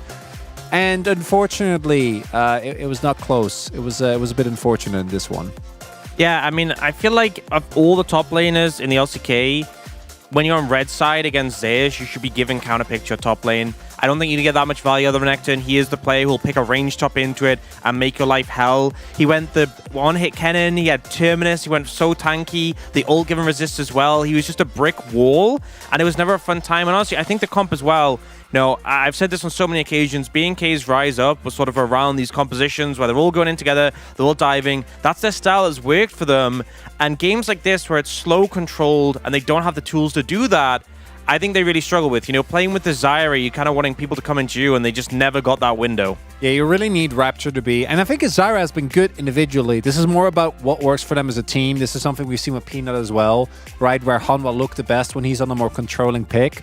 And to me, unless Doro is there, like this composition has a pretty decent trouble setting up. Like mid jungle in particular is really weak because the only CC you have is a Zyra route, which realistically on neither the Viego nor on the Azir you're ever going to hit. So just didn't really play into their strengths. And then whatever they did try to go for, I think was very obviously read by T1. And as Zorks was saying, just to put it in perspective, Zeus was sitting on about 190 armor. That's not with Terminus stacked up and not with his ultimate, which was 60 extra armor NMR. So like he was a tank, but also he was murdering the side lane. And I like that because it's a nice wrinkle to a champion that has risen in priority over the last maybe like 2 weeks, 3 weeks here into a top lane blindable pick. Now it's something else that you have to think about in the back of the mind. The other way you can build this cannon to win these tanky one-on-ones. I feel like it's kind of like the Renekton thing is similar to the Gnar thing, where they're great blinds until they're not, until players are confident enough to bring out these strong counters and have the proficiency on them. And really that's where we can see players end up getting punished. And for so much of the game was just gradual advantages picked up by T1. And this fight, obviously being the soul fight, was finally when things all came to a head. Yeah, it's a classic fork, right? You set up a really big lead in Dragons, so you force them to make a respond. They overinvest, not even that badly. Like, this is two people on the Drake, but that's still too many. Yes, Clear can TP in, but they don't actually have any of their big threats here, and the response comes in. Unfortunately, to like T1 read them like a book. Carria's already ready there for the flank, and even though he's not needed, it's you can hear kind of the defeated tones in our voice because this was the game, and then it was done. Yep, and I think part of it as well, as you said, the timing difference. Nautilus going in first when the team isn't there to follow up, and then they're so far ahead at this point as well. It's the fact they have the Kennen who's just so hard to take out. If you're not getting value from like the Zyra ult, the MF ult, they're just going to run you down. Also, in the context of what this means, like we're already seeing T1 opt into playstyles that I think we're going to see, specifically the Azir, right, when playoff rolls around. Azir's going to get some humongous buffs. There are some nerfs to 80 mids as well. I don't think there'll be enough to take him out of the meta fully, but if you're getting a free armor buff and there's a nerf to Doran's Blade on the same patch, let's not kid ourselves. Azir's going to be back at the forefront of the meta. I think T1, just like we saw with the Skarner previously from Gen G, are kind of already getting into playoff mode. Yeah, and it's clear that the changes coming in on the next patch are intended to push some mages back in the mid. But what I find weird is that Azir's getting the biggest buff, and Azir is like the strongest mage currently on the patch regardless. So we're going to be seeing a lot of him. Wonder how that happened. How convenient. Let's see who the POG is here for game number 1 on T1. It is Zeus. Whoa! Who What a would have shot. thought? Who would have guessed? I do think, and we joke because this was really obvious, Zeus has had, I'd say, the worst split since he debuted. And this is coming from a player that I hold in really high regard. I think that ever since going back to 2022, right, he has been a standout. I think this summer has been really rough for him, but he has now strung together a couple of back-to-back really big individual games. The Chase game before, and now this game against Claire. And that's the kind of momentum that I think you'd want, unless you don't want T1 Gen G in finals, which it feels like we are just slowly setting up for again with KT losing and then T1 looking like this. Honestly, I feel like Zeus' fall-off has kind of been since towards the end of spring playoffs when lane stops started becoming a thing, into them still being a thing at MSI and throughout this season, I think have made things rough. The more we see normal lanes where he can pick things like Kennen and the Renekton and just dominate, the better Zeus will look. Media Pog, VNcast Pog, everyone Pog. Way to go, everybody. We did it. 12 out of 12. This was a clear one here for them. If I'm being the positive guy for both teams here, I like the fact that BNK, now ascending into the playoffs, didn't beat themselves. They, held on. They weren't afraid of playing T1. They didn't do things outside of it. They actually didn't do too much, but they didn't beat themselves. And T1, after a little bit of a slump, did close out a game. They were like, hey, we're in front. We're not going to throw this one. We're going to do things by the book, and we'll win. I just want to see more from BNK Fearax. I want more faith to sort of be inspired, because ultimately they got into playoffs on the back of DRX getting the upset on Quandon Freaks, but you want to feel like you've earned that spot. And I think with T1's form before this series and BNK Fearax's form, they really should be challenging this matchup. You got to get a game win, right? That's I think the big thing. Even if you don't end up, if you get 2 back-to-back losses like this, you are most likely going to be picked by DK, who again are locked in third, are going to probably just pick BNK, and they're going to feel a whole lot better if this is the form that they're currently looking to be in. All right, well, as we go into game number 2, I got to ask the casters, hey guys, is Ta equal Ta? Take it away. Yes, Degon, Ta equals Ta. That is a known equation within our universe. And another known equation is that Zeus 100% deserved 12 out of 12, and I asked for it. We got it. It all made sense. Game number 1 made a lot of sense. It wasn't very action-packed, but it was actually kind of cool to see the 80 cannon just entirely take over the game. Yeah, I mean, mostly just through a pretty strong laning phase into side laning, macro decision making, had some cool kills and stuff in team fights or chase downs, because to say that we had a team fight in that last game would feel a little bit dishonest. It was just T1 running circles around BNK. And when T1's macro is good, and when T1 are snowballing games, whether that's through the bottom lane and good ganks and dives, or if it's just through really good macro reads, strong level 1 there, that's the kind of T1 you want to see before you go into playoffs. BNK didn't get to play their style, and this is one of the big concerns we had for BNK going to playoffs is, what if the enemy teams just outdraft you, don't allow you to play your trademark style? Take away the Maokai, take away the Vi. This Azir ban, I feel like, is a must ban against T1. Like, people are banning Vi against Raptor every game. Why can't they just ban Azir against Faker every game? They will do it this time. Was Faker the main character? No. But maybe if you have a better lane matchup, you could actually punish him and get Closer online.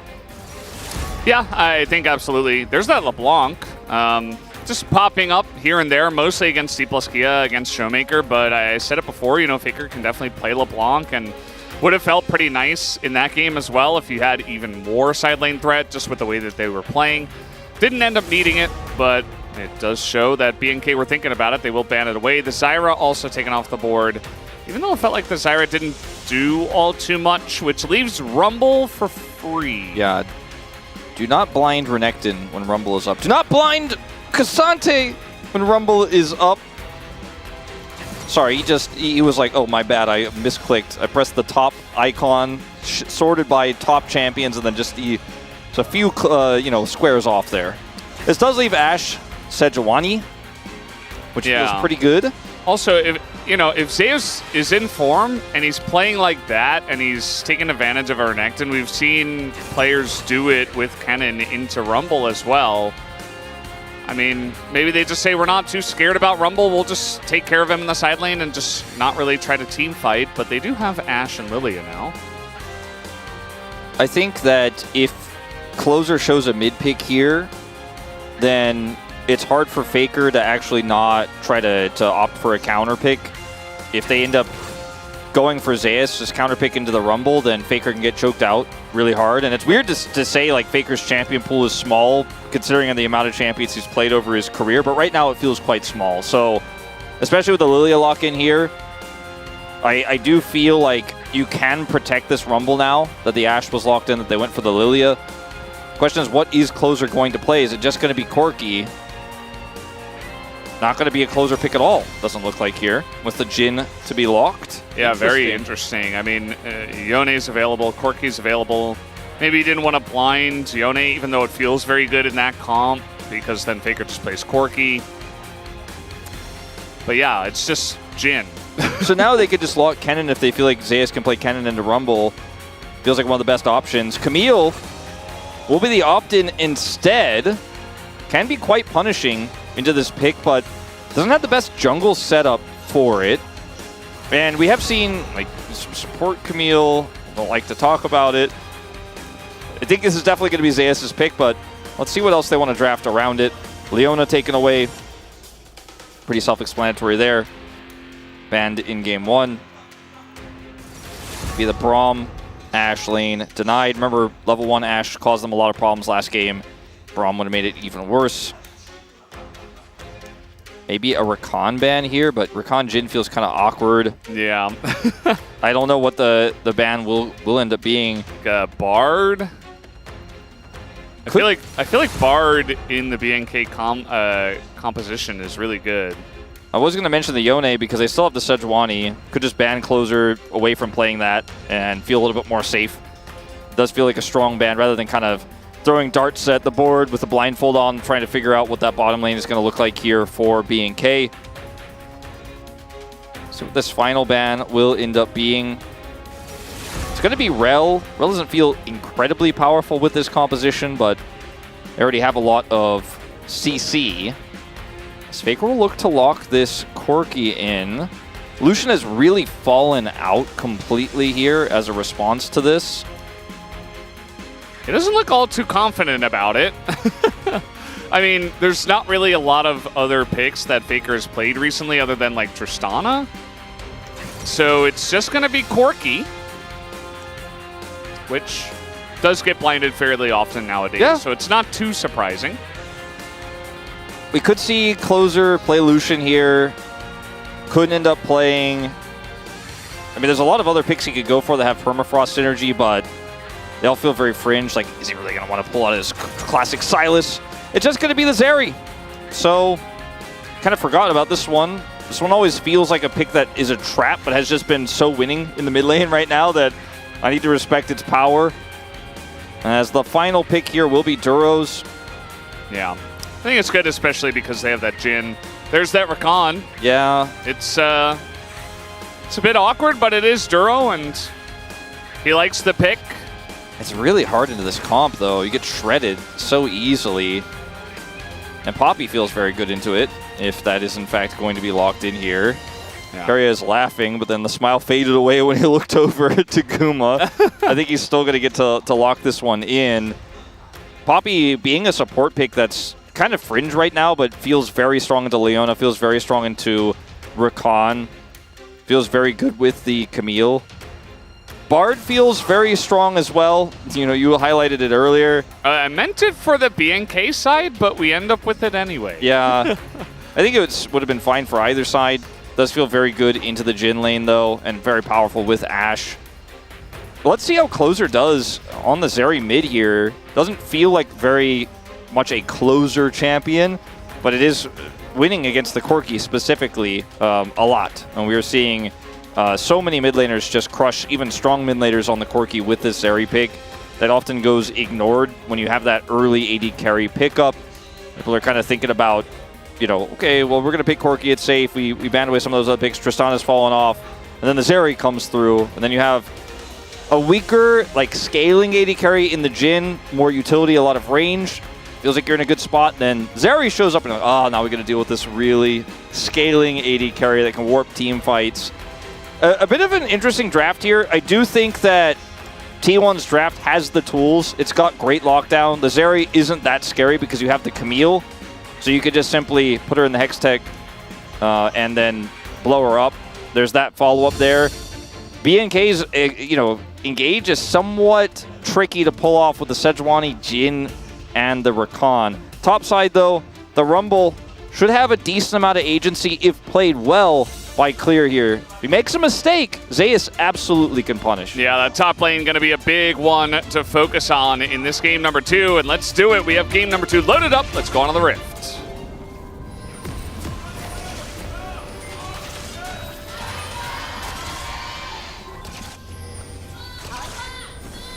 소환사의 협곡에 오신 것을 환영합니다. Off we go to game number 2. As Keria just recently got a skin from Winning Worlds for Bard. True. And I don't think it's available for him to play in this game. I don't think so. But they did Soon. just recently come out like 2 days ago. Yeah. So, maybe you can give homage anyway. Yep, and he's not using his skin. Yeah, I don't think it's available in this patch, even on tournament. So we'll see if he can get anything done here at level 1. Hannah will just put down a ward. Cleared. And zombied. Yeah. Always feels good to get that zombie ward up. And they're going to continue invading Owner on the Lilia. Loves taking Raptors. He does. Loves taking Raptors. Raptors. Yeah. He does enjoy a good Raptor takeaway. He gets his Raptors to go. Because he gets them and then he goes. And let's see how this matchup goes, because both of the Soul lanes I feel like are relatively volatile. And Closer plays well with the Burst Fire. We've seen Zeri solo kill Corki. We've seen all-ins at level 6 come through. And then the top lane matchup, if Clear spaces well with his Harpoons, can kind of keep Zeus at bay. He did go for Grasp. He also has Comet, so can kind of, and Scorch, so can kind of continue to put that pressure on with Harpoons, trade that damage out, so it's difficult for Zeus to kind of hit an all-in. Until he hits level 2, obviously a little bit tougher. See on the minimap, Zeus going in for a hook shot and being very annoying up there. He will stem the bleeding. Baker's 5-5 on this Corki pick. It's been very much a pick he's been hit and miss on. Yeah, and Keria hasn't played a single game of Bard this season. It just feels like, you know, especially in round 1, this was a very heavy engage meta for the support role. And he has played quite a few games of Rel and even some Nautilus games, Leona, a whole bunch, of course, just because they were so meta. But finally, now at the very end of the season, he gets to play Bard. So definitely one of the pro players that's more well known for playing Bard relatively consistently compared to everyone else. Yeah, certainly a iconic pick for him. And for, you know, his counterpart in the 2022 finals, World Finals, Barrel. 2 iconic Bard players. And looking at the mid lane here, so far so even, as going to be a bit of a quieter early game in this one. It's Bard and Ashe, so can put some pressure on, but kill pressure much harder to find with this lane. Hannah did take Cleanse, which is going to be high value into that Ashe. I think this top lane is going to be very important in this game once again. Zeus on a split push pick like the Camille. Here comes Owner invading in onto Duro, but now he's just going to have to flash the wall. Keria just puts down a magical journey kind of into nowhere, but T1 do want to fight this. Just stay straight up 4v4 in the jungle, just fighting it up. There's the flash stun onto 2, and the follow-up comes in. Raptor solo, double knock-up from Duro, but it just doesn't matter. The damage is taken away, and T1 will pick up 2 kills in one of the most random fights I've ever seen. Yep, they just say, I'm going to skirmish with you. You guys want to fight this one out? We have 280 carries. You have kind of 1.5 in the Jhin territory. Not able to really offer too much here, as ended up just getting the flash stun. Guma also flashing, Owner flashing for the play. A lot of flashes utilized, but ultimately 2 kills going over 1 apiece to both of T1's 80 carries in this composition. Clear has, as I mentioned, once you get those first few levels in, has taken control of this matchup and is trying to burn his way to an advantage. It all starts off here when Raptors are respawning, and then Duro ends up trying to make this play here, whiffs it, doesn't have his knockup anymore, and I feel like at this moment for B&K, you're like, oh, I think they can't win this. We're doing a decent amount of damage. But then, slows come through, stun comes through, Henna is Jhin, he hits his big one, his 4th shot, and then he's like, well, I'm reloading. And they'll all be reloading out of the spawn room after Keria makes a fantastic play. They had Prio. Closer's pushed away by the Gatling gun. This was not a fightable situation there for B&K, and T1 just judged the situation way better and have that clutch play from Keria. Yeah, it turns out, you know, when you flash on in, you get a stun right onto the front line. It's very obvious where the damage needs to go, whereas Owner, a very good job to just flash away, not really be scared about using his flash early on. He says, well, I'm out of position. I'm just going to flash and we're going to re-engage. And so B&K never really had an opportunity after that to kind of go forward and target one guy down. Whereas T1 obviously with the carry engage did exactly that. So kind of an awkward one. I guess really they just wanted to, like Owner was pushing in, he wanted to get the Raptors again on respawn. And they got a lot more than just the Raptors, we can say. Speaking of which, going in this time. Owner on the Lilia is here once again. He's level 6. Yeah. Didn't force the cleanse out. Zeus may be in trouble. Ooh. Okay, well, he is burning a bit, but Equalizer is not going to get the kill. Meanwhile, in mid, there's that level 6. Faker not really concerned. He just wants to get the minions, but he might have to pay for it. The slow comes in, as now looking to turn around. Will try to flash the wall, but Closer's got a flash of his own. Meanwhile, they're diving the bot lane. That's not going very well. And they're going to abandon that as the sleep comes in. Duro actually gets stunned up. It will be a kill onto Duro. So they trade one back anyways as Faker disrespects the Zeri level 6. He didn't have his ultimate for that last skirmish, and I think if he had, it would have been a very different fight, but he is able to take Faker out. But in the meanwhile, another big stun to come through. The sleep is decent there from Owner, and they end up just getting that kill there onto Duro. So a trade back here. Ash now with 2. We go to the mid lane fight first. Faker, unfortunately, just in range of the ult here, trying to clear the wave desperately so that he can actually just avoid that all-in entirely, gets slowed here, and then decides to flash because he wants to trade Closer's flash. I don't think Closer had Extendo Beam just yet because he just used it for the slow, so that will force him to flash. If he had it, maybe he could have gone for the snipe there, but either way, used it to get the slow to bring us to that position anyways. And then this dive starts off very rough. Magical Journey gets them on the other side of the turret, then it's just a stun to come down here. Once again, Keria setting these up. Guma knocks him down. This Ashe is significantly far ahead of the Jhin. The Jhin that feels so out of place in this draft, especially if they're going to be skirmishing this heavily early. Well, he found a moment to get this Zeus stat up. He is going to press his R button onto Clear, who does have flash, and there's no more lockdown, so, well, they got the flash out of him, they'll say. Hashtag worth. But now we got a fight in mid once again as Faker's just being run down here by the Zeri. Has this Valkyrie over the wall. It's a big one, though, to the face of Closer as it gets extremely close, and now Duro makes his way in, so Faker has to back away. Still a pretty big win here for Clear, though, or sorry, for Closer, because he's just going to be able to push this wave in. Faker will actually stay for it. Thought he was going to have completed that back as, Clear actually gets pushed out of the bowling ball. That's going to force Zeus to flash once he sees Raptor. And Duro is here once again. More and more action. Yeah, very silly fight as Raptor was there with ult as well. So Zeus actually ends up being the one who has to flash now. Guma's going to get another plate here on the bottom side. Solo. This Ashe is going to become a big problem if left unchecked. And Henna is just, I mean, he's 20 CS down. He is so far behind. And in terms of early game relevance, there are very few champions, or there's very few sets of champions you could have it in the bottom duo where the gap is wide in terms of relevance if you're even. But Jhin, without a lot of setup, isn't going to be very strong in the early game. Ashe is incredibly strong in the early game and now has a significant lead on top of that. So there's a bit of a canyon going on down here as well. So top side winning for BNK. Bottom side, definitely Guma's game. Yeah. Duro finally going to return home.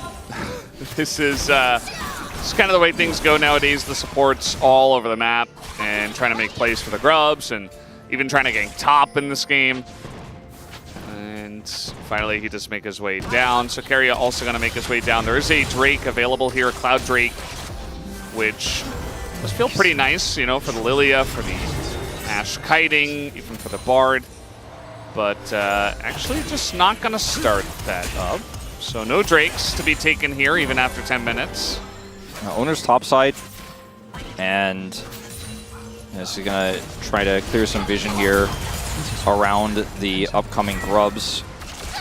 We did not see Closer all-in Faker a second time here with his ultimate. He was pushing up and looking like he was going to threaten it, potentially, but Faker just backs.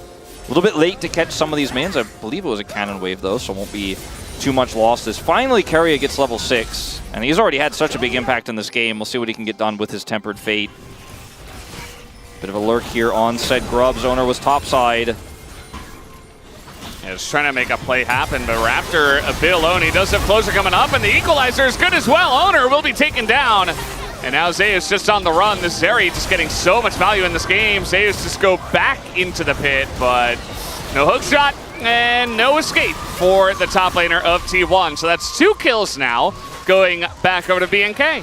That was a really decisive call from Raptor to look for that ultimate to start the fight off. Closer can join in very quickly on the Zeri and ends up getting an insanely high-value team fight. T1 really wanted that top-side control. We're hoping, I think, to win that, then go bottom side and take control of the Grubs, the prio that Guma set up, but we're not expecting such a decisive response from BNK. As Faker's going to take 2 turret shots here, but it wants this plate and will be rewarded with it. I think totally worth. Yeah, Raptor now waiting.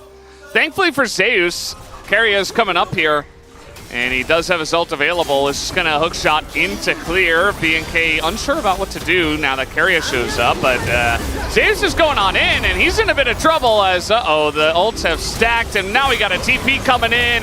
The double stun comes in from Karia. A lot of damage coming out of this Rumble, but there's just too many players coming up to the top side for T1 as Faker's TP does get a lot of value, picks up that kill, but meanwhile, Closer's just getting plates in mid. It feels like there's a lot of, we're winning somewhere else, but there's an exchange of plates on the other side of the map type of game, as Clear was getting plate gold top side before this play gets set up. To go all the way back to this one, and we were talking about like Maokai versus Sejuani earlier. This is the kind of play I'm talking about that the ult does allow for with Sejuani. If you're just so quick on the trigger finger and it looks like you find an angle that the opponent doesn't expect, they don't have the time to react. Flash is still expended from Owner. Azaeus hookshots, unfortunately, into a direction where he's not going to be able to get out of that pit. Doesn't have the flash from the previous play. And then here, Karia showing up means this play is over, and BNK look a little bit lost as to what to do next. Clear decides to all in with his Flame Spitter because he's like, well, we're not getting out of here. It's almost enough damage, but then once Faker TP's through, they end up getting the cleanups here. Duro shows up. Closer was heading up, but then he's like, it's doomed, and I'm just going to get plates in mid instead. So small win here for T1, small win in the mid lane in return. Clear is still massively ahead, but so is Guma in the bottom lane. So we kind of have like this very weak Camille that's not going to be a side lane threat for a very long time, if ever. But we also have this Jhin that wasn't really an AD carry to begin with, but isn't really going to be relevant in this game for a while. All Faker taking a bunch of damage here in mid. And yeah, it really just comes down to where do you want that money. And on the side of BNK, they're looking to really eliminate Zeus from the game. And Hannah's just joined Clear, pushing the top lane. There should be an inner going down already 13 minutes into the game. So not only did they get all the plates in top, they got an extra turret before 14 minutes. I mean, obviously the gold lead is in BNK's favor right now. You know, they end up getting so much money off of those plays topside there, the inner turret stacking up. Guma will be able to get this turret in return, but it's going to be a Herald taken. I look at this game state, though, heavily favored towards BNK because the Fed Rumble versus, you know, Faker's Corki is pretty even, right? You know, even though he got all in and there was some mistakes made, he's not too far behind. And Guma having a ton of money doesn't necessarily matter if they're not able to set up team fights or frontline for him, because the frontline is somewhat predicated on this Camille being somewhat relevant, at least. And when that Camille is just going to get burned down by a Rumble or burst down by Closer in the beginning of a team fight, then suddenly the Ashe just doesn't have a front line to actually utilize that gold. The Jhin being irrelevant doesn't matter as much if the Zeri is just going to be online this early, plus the Fed Rumble. Because if you just get a Sejuani ult into Rumble ult, boom, Glacial Prison, Equalizer, somebody's dead before the fight even starts. That money, I feel, is way more valuable. Not to say that this game is over, but at this moment in time, I have to give a pretty big edge to BNK. Yeah, I would agree. I mean, this Zeri is just pretty massive at this point. Actually, the only one that has a bounty in the game. It really just comes from the insane farm he has alongside of the 2 kills and the assists. So definitely it feels like Closer has a big opportunity to carry this one. There's so many threats on the side of BNK that you have to deal with, and the Jhin doesn't really have to be one of them. He can just kind of enable the rest of the threats to do their job, and he'll still be able to. You see Mikhail's first for Duro. Just, you know, just ready to deal with arrows, ready to deal with sleeps. And so he's going to lose a bit of tankiness, but sometimes he's just going to go in, go out, cast Mikhail's, and that's all he's got to do. Henna just, he doesn't get to play the game. That's still true. Yeah, but likewise, we do see Zeus is kind of playing the game up here on the top side, so that's a good look. The Ashe arrow is going to miss. But the Camille's getting money. Rumble's still getting money, but we're getting one player back into the game, sort of, here for T1 versus just furthering that lead for Clear. I think T1 are playing this very well, putting the pressure on in mid, pushing Henna out of the lane, forcing him to flash, getting him out, trying to grab him with the arrow, and then really, really hold down mid control while they group for that top side play. They stem the bleeding a little bit bottom side, but at least trying to use your power point very well there in the mid lane. Speaking of. Yeah, Henna came back. He doesn't have flash, and there's a Camille on the enemy team, so he's just going to go down. Doesn't get to play the game, as I said. Raptor also getting ganked in his own jungle by the rest of T1, so a couple of big picks here for the set of T1. There's no objective to really roll this into, but they're trying to really push their lead. It's getting out macroed again, and now I'm going to have to flip back to, I don't favor this game state for BNK anymore, as Closer's going to try to get something done.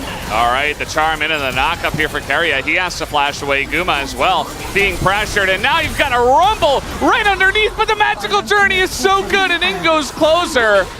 And he is going to pick up that kill. Now the response, the stun comes in, the cleanse there, and the damage is just huge from the Lilia and from the Corki. They're chasing him down, and the chase potential of this squad is just so huge with these champions. So T1 able to strike back. It just takes so long for the turnaround there for BNK to get those kills. They get the kill onto Guma, but Lilia shows up, and the front to back basically begins there. And it's just really easy for them to clean up houses. Well, watch how this starts off here. Henna, the target, just desperately trying to farm, trying to catch waves. Clear is here with the equalizer, but it's very low value. Zeus is forced to flash, but they get away. And then all those minions are still crashing through. Over here, it's just split backs. Raptor is left alone because of the completion of the recall from Duro, who might have been able to help slow this down. So he ends up getting slept here and caught and then killed. And then in the mid lane, BNK are like, okay, well, we're starting to lose a little bit of control. We've got to do something here. Closer sees an all-in angle, has the double ultimate here. The charm comes through for Duro. Looks like at this moment, okay, we've got a small win, but probably don't chase. Clear flashes the wall here. The magical journey gets Keria and Guma out of dodge. They still end up getting Guma, but then the turn comes through, and you've already used all of your initiation. You've already used all your big ultimates. The equalizer used moments before. Yeah, the flashes as well. Yeah, you went way too deep, and T1 are just so good at saying, oh, look, maybe somebody's going to get caught. It's like they dangle themselves out in front of you. You get completely baited and go in, and then the turns are there. And this game was, just like 2-3 minutes ago, felt like, oh man, BNK have a really nice lead. Look at where the gold is. Two big whoopsies, and then T1 are completely in control. Yeah. Really does feel like, Keria he's able to squeeze all the value out of the bar that just not many players are able to. Also, the other part is that BNK just going a bit too far. They do this sometimes, they are trying to return to their base foundation. Okay, we're the team that always fights, always attacks. And they did that, but they got punished. As now, Sleep might be coming in and no steal this time, but they are going to catch Faker, who does have a magical journey, and he's gonna flash into it and get away! And now the three-man Sleep comes in with the bowling ball. Everybody is caught up in this one, and BNK are caught again as the double kill goes over to Owner. It's another bait! It's another one, Valdez! Triple. And a triple kill goes to Owner, and T1 once again look like fantastic targets. It looks like you have the setup. And man, that play from Faker there, absolutely chef's kiss. Well, the play from Keria too. Yeah. I mean, just to lock him down and set up the magical journey. This guy just is, you can't stop him on the bar. But you set up the big ultimate there, the tempered fate, as Faker's just like, all right, come get me. And then he flashes through and they still index into it. And between the two of them, they just knocked BNK out of this game and potentially out of this series. Nice equalizer attempt to maybe steal that one away. Well, so watch this again. Guma's on the cross here, slowing them on the approach. Really appreciate that. Now Faker gets caught here, but then carries over the wall. Tempered Fate comes through. And then Faker's like, all right, flashes through, and they're all like, better chase him. I'm sure it'll be fine. Yeah. No! It's BNK in a nutshell. If weirdly enough, if Faker dies there, maybe they don't chase. Like if it doesn't flash perfectly, they don't chase. It's actually fine for BNK. But all he had to do was escape and then taunt them to chase him. And Keria sets it up with a perfectly timed Tempered Fate, like you say, and I thought we were going to have an interesting series. I thought maybe... We said it. There's no stakes. I did tell you guys all at the lunch table, at the dinner table, in the cafeteria before this series, I said, if I had to guess, it's probably going to be a 2-0 because whoever wins Game 1 gets some momentum. But Game 2 looked like that wasn't going to be the case until it was. Raptor finds an angle.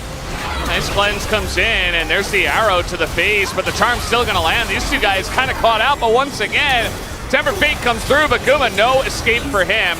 Owner a lot more tanky, and Duro just going to go down to mostly Faker and a bit of damage from the Lilia as, man, Owner is just so incredibly fed at this point. Everything is burning, and Closer maybe gets hit. Nope, it's just going to be the Camille that does get on in. Raptor has to flash clear. There's just nowhere to go.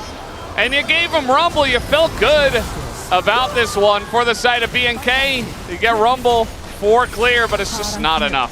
Yeah, suddenly you blink your eyes, or maybe if you took a restroom break, you know, a few minutes ago, you're washing your hands, you went and got a beer out of the fridge, you come back, you're like, how does Zeus have 5 kills? What happened in this one? How did that happen? How did that transpire? Last I was looking, he was massively behind. The Rumble was getting inner turrets.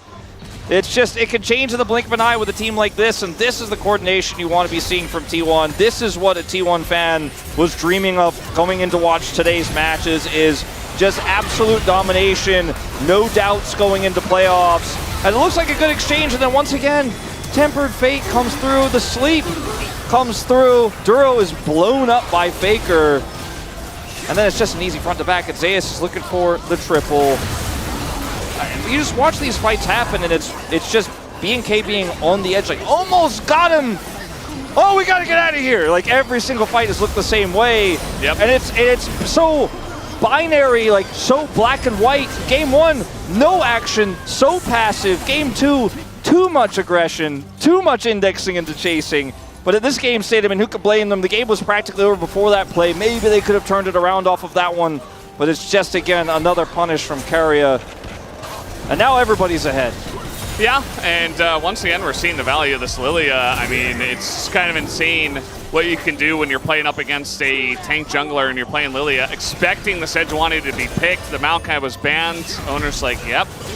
Keria is up 4 levels because Duro's been in the death chamber half the game. And for Owner, he didn't really do much in the early game, but eventually it's just become like a insane amount that this Lilia is able to do. You have so much control when you've got Lilia and Bardis. Now we're going to get the root down onto Faker. Another Temper Fate is going to come forward, but there's only so much they can do. A ton of damage goes into Duro as a bit of ticking down does happen from the Lilia. I think the wallets are just that big at this point in time. Ahead with a late cleanse there, just wanted to see if he could save it.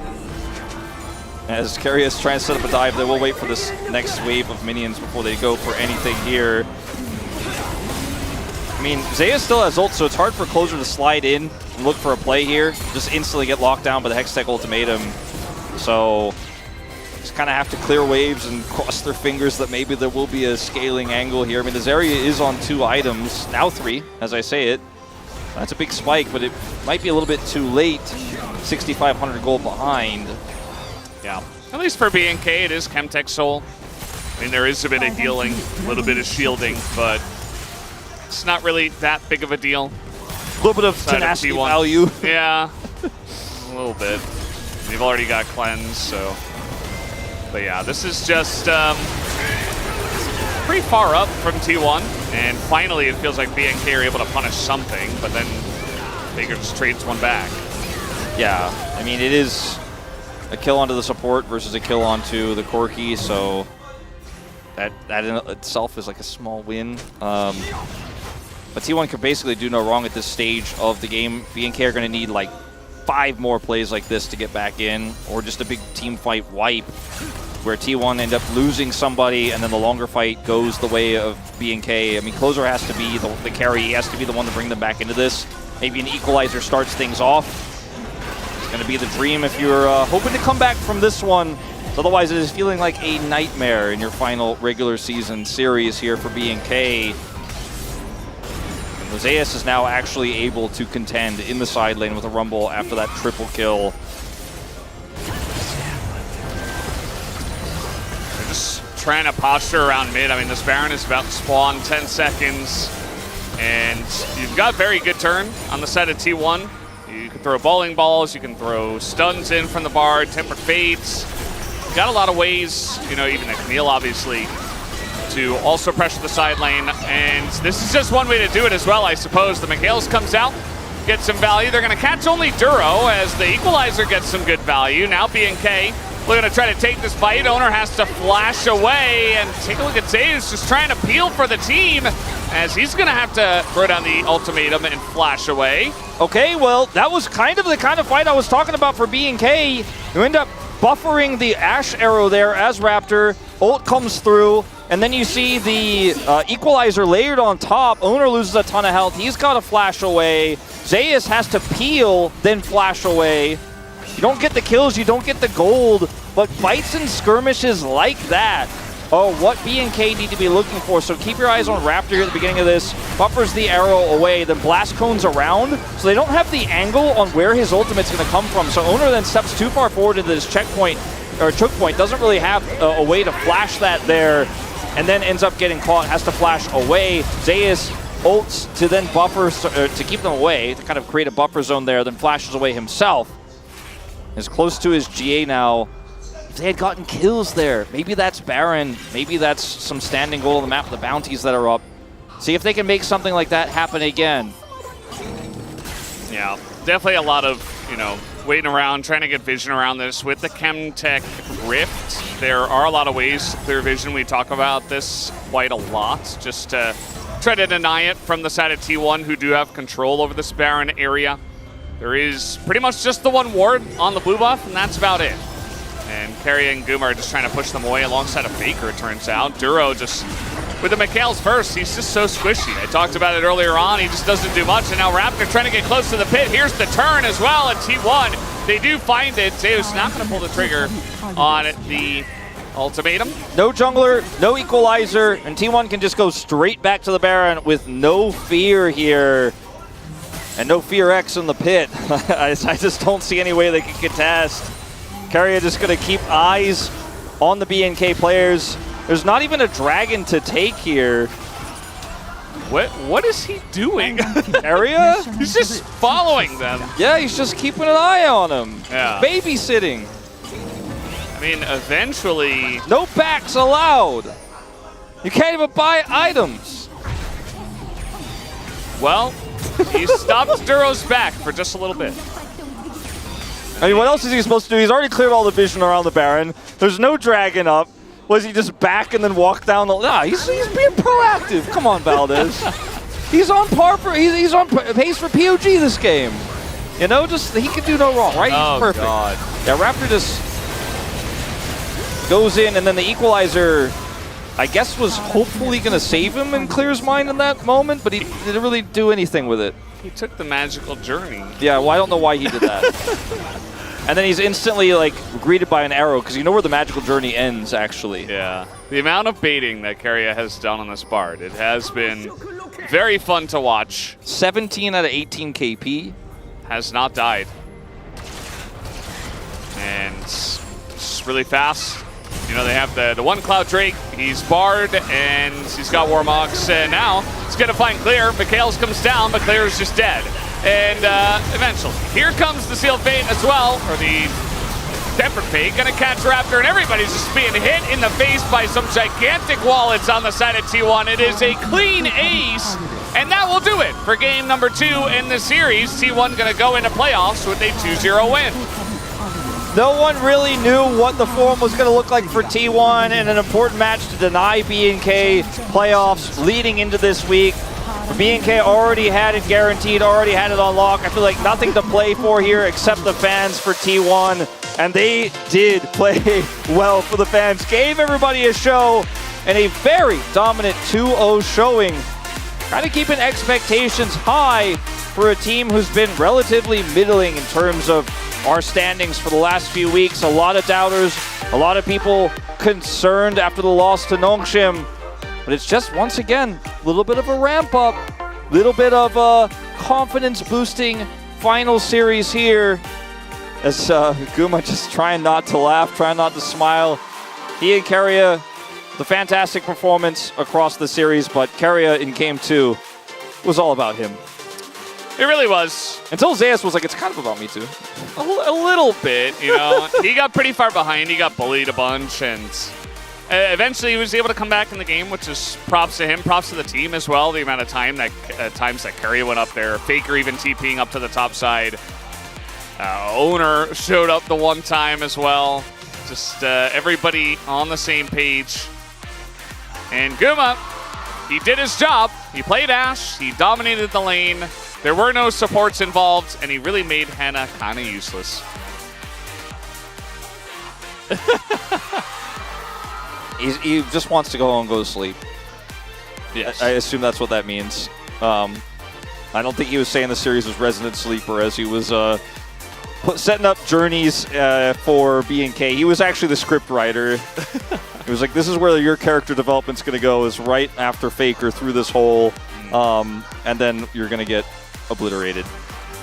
Very, I'd say convincing series for T1. Their Bro series, I feel like, was not that for me. This one definitely feels like they're just playing their own style. They're playing their own game. And they beat a strong team in B&K, made them look like they weren't playoffs worthy. Yeah, so T1, they beat Quantum Freaks, and now they beat BNK in order to finish off their last week of the LCK regular season. Faker some whoopsies in the 1v1, just Zeri things. A good choice into the Corki, and Faker just trying to farm, gets caught out a couple of times. So there were some angles for the side of BNK early on in this game especially, but eventually just something went wrong, and they just kept getting baited into fights over and over and over again. This is the big one. Better go through that hole. Okay. Get him! Hannah also can't reach with his final shot through there. Not that it would have really changed anything. He wasn't a champion in this game. Duro. Sad ending here. He dodged the bowling ball. Oh no. This was just... That was very bizarre. They just, you know, lack of vision. They don't know exactly where T1 is, and he's like, well, let's see what's over here. And then he died. Calling for Rumble. Saying that he equalized. And saying Zeri, as then Zeus ult Zeri. Pretty silent otherwise. As the fans go wild. Yeah. We don't even watch the end. I guess they just didn't have anything else to say. In that moment, I mean, it was as usual. It was just a very done deal at that point, and yeah. So Faker did a lot of damage and has the most in the game. Clear did a lot himself, but unfortunately, just didn't matter. It was a bit of a team diff somewhere halfway through the game. You know, BNK just kind of lost their minds, and T1 just held it together with the help of Carrier's Bard. I think that, you know, we're going to hear from both teams, obviously. For BNK, they still have playoffs, so they'll probably have some words for their looking forward to what's going to happen there. T1, I think, probably have a lot to say, as the whole roster has, you know, kind of come out of what seemed like a very dark place over the last few weeks, and now looking strong going into playoffs. Absolutely. Well, we're done here on the cast. Let's throw it over to the space to break down the series. Thank you very much, guys. Great cast on the day, as it is T1 with a dominant 2-0 and a very much exclamation point as they head into playoffs. T1, Gen-G, T1, Gen-G, T1, Gen-G, T1. It's happening again. You know who's the big loser at this match? Again. Who's the big loser here, Ox? Quantum Freaks. Because they see this and they're like, dude, if we'd just beaten DRX, T1 had our backs, we would have been in, you know? T1 Gen-G again. It's happening. I just know it doesn't matter what happens tomorrow. I can feel it. You know, if T1 would have crumbled here, if they would have gotten 2-0'd by BNK, I still would have believed, but I would have believed a little less. But now the faith is strong. The script is ready. KT is still something that T1's probably going to have to deal with. But after today, there's no way that KT beat T1, right? Easy. Cleanest 2-0 I've seen in a while. Yep, I mean, I'm trusting them. So, all right, let's take a look at the draft and break down this game real quick. Yeah, I find it so interesting that game one was kind of defined by the fact that they blinded the Renekton and Zeus, being Zeus, countered it with the on-hit cannon and crushed it. And then you kind of see the other side of T1 where you blind the Rakan and Carrier picks Bard and kind of crush it. It was less of a lane crush, but he definitely took over the game. And I feel like, you know, there's definitely situations where you can feel comfortable blinding Bard. A lot of teams will punish you for this, but I feel like the two lanes in T1, the side lanes, the top and the bottom, they always love to lean on that counter pick and get a lot of value from it. I also think Jiro made a big error. You know, the Mikhails, you can understand the value, but a reason Rakan has kind of worked in this meta is because rushing Warmogs is so nice on this champion who's normally so squishy. He was just paper the whole time. He was just getting one shot constantly. Yeah, you already mentioned in the previous game the value that Zeus gets from it being normal lanes. I think it also works for Keria. It works the same way, right? We saw back in 2023, it wasn't even necessarily ranged ADs, but it was just bot lane counter pick and support counter pick specifically that ended up being one of the really big reasons why T1 was able to take over the tournament, even though coming out of Swiss, they looked pretty lackluster. And that is kind of what it feels like when they're good, right? When they're on form, and I think now they're ramping into playoffs again, because the fact that Keria not just gets the pick Bard, unfortunately not with his skin justice, because I think that's come out on like Live, so 0.16 will be available for playoffs, though, so that'll be fun. Is really something that BNK weren't really ready for. And I think for BNK, we're starting to see a little bit of what we expected, but it's a perceived lack of depth for this roster, which makes sense, but does feel rough going into playoffs. Right. And we know that BNK found their form based off of an identity, which was dive, and they didn't necessarily get to play that all that easily here, and it gets stymied by just an insane Bard game here by Keria. Let's take a look at the highlights, though, because this one wasn't all T1 right away, as Raptor and Henna got themselves started early on. Oh, not this one. This was just them getting chased down on the bottom side of the map to sleep, and then Keria gets to walk around. Yeah. I mean, I think one of the things is when you have a Bard who's one lane and is able to move about freely, you can just take over the map, and it's similar. Zeus finding an angle to come in mid, gets the jump onto the Jhin, and if you have a Camille on top of you, there's just not much you can really do. And for me, one of the things that made BNK such a solid roster when they were playing well was specifically their ability to kind of get into a mid game and completely take over, right? Through continuous and relentless aggression. Unfortunately, if T1 are playing well, which wasn't really the case for the last couple of weeks, some individual series notwithstanding, like that is also what T1 want to do. So I especially in hindsight, it does make a lot of sense that the matches between these two teams would look like this, where whichever team gets the lead just immediately keeps bashing their skull into the enemy team. As even the emote from BNK, right? It's like it's a Poro with a hat. They kept trying to bash their head into the Bard, and it didn't work. Oh, Keria was ready every time, especially with this play here. Highlight number 2. You saw it multiple times. Get to watch it one more time here. Faker looks like he's caught. Keria helps his buddy out, and then everyone takes the magical portal of doom. I feel like this is one of the situations where you'd be forgiven for just letting it go, but they decide to make the heroic escape, and it plays off so well for them. The ult is unfortunately slightly off timing. Keria moves back in to block the shot. Doesn't need to, but was there in case. The stun comes in, and immediately that triple sleep from Ona just absolutely decimates them. Immediate regret for the magical Genium shit. Anyone who's played against Bard has felt this before, but also respect to Keria for not leaving his mid laner behind. It's so insanely BNK to be like, we're taking the portal, like into not just Bard winning on the other side, but Lilia as well. Like I think Bard Lilia is also one of those combos where if Lilia isn't in the Bard ult, it's so easy for her to set up, which it didn't even need there, but we saw it a couple of times in the rest of the game. Where like you land the Bard ult, then as soon as you get out of the Bard ult, then Lilia presses Q, and then you're back in sleep, and it's just rough, Egon. This was a bit of a blowout. Yeah, BNK did not back down, but that meant they were just losing fight after the early couple of losses. Let's see who the POG is here for game number 2, and it is Keria picking it up on the Bard. This one pretty clear.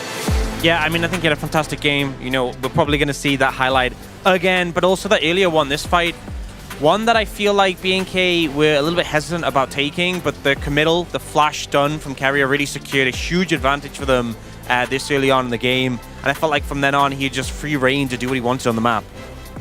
Bard in particular is also one of the champions that I feel like if you are a creative player, if you love enacting shenanigans on the map. It just works so well, and I feel like we saw a lot of that. I think T1, when they're at their best, even though they have played this style, right, if you go back all the way to spring 2022, they're not a front-to-back team fight. They're a team that loves trying to be creative, trying to go for different picks, different styles, as long as it's very aggressive. And I think the Bard fits in that perfectly, which is why we get the 12 out of 12 here. And unfortunately, I think this is part T1 ramping up into the playoffs. I also think it's a bit of a nosedive for BNK, and if coming into today we weren't sure who DK we're going to pick, I feel like we're feeling pretty confident after this. Yeah, I think after seeing this, I'm definitely going to just slam BNK in 6th, that picking 6th seed. I think that's for sure. All right, well, we get to hear from both squads as the regular season is over for both T1 and BNK. So let's send it on over to Jisun for the translations. Thank you very much, guys. This is Jason for the post-match interview translation, and we are going to be joined by the both teams as they had their final match of the regular split. First up, we are here joined by the victorious T1 players after their clean 2-0 victory up against BNK here. Please welcome Zeus owner Faker, Kumayushi, and Keria. First up, Zeus, how do you feel about wrapping up the summer season? This season as well, I was able to get a lot of takeaways, and also I knew what I can improve, so I think I learned so much. So you brought out the AB utility cannon. Sometimes on the Korean side we call it AS cannon, and it worked incredibly well. Tell us about the pick and the build. So we tried this in scrims, and then I feel like Cannon always performs better in scrims, so I was pretty like iffy going for the stage game as well, but I think it definitely worked really well. I feel like with that versatile build potential, I think opponents will feel even more trickier to like kind of deal with Cannon, whether it's going to be AD or whether it's going to be AP, so I think that can also add some more to the mind game. And I also want to know your thoughts on Cannon in general. I mean, it differs so much starting from the AP build to the AD build. And we saw a lot of AP build this season. It's pretty simple. And then AD Cannon is a little more complicated because it's more about the map play and macro. And then you show the great performance with Camille in Game 2 as well. What are your resolutions heading into the playoffs? As far as I know, if we lose one match, we're out. So I don't think it's a double elimination for us. So I just want to make sure that we don't get too nervous about it. I hope we can just showcase our usual performance and everything will be alright. Now, Owner in the jungle, you ended the regular season with a victory. Since T1 lost to BNK in the first round, today's match must have felt even more important. How did you prepare for it?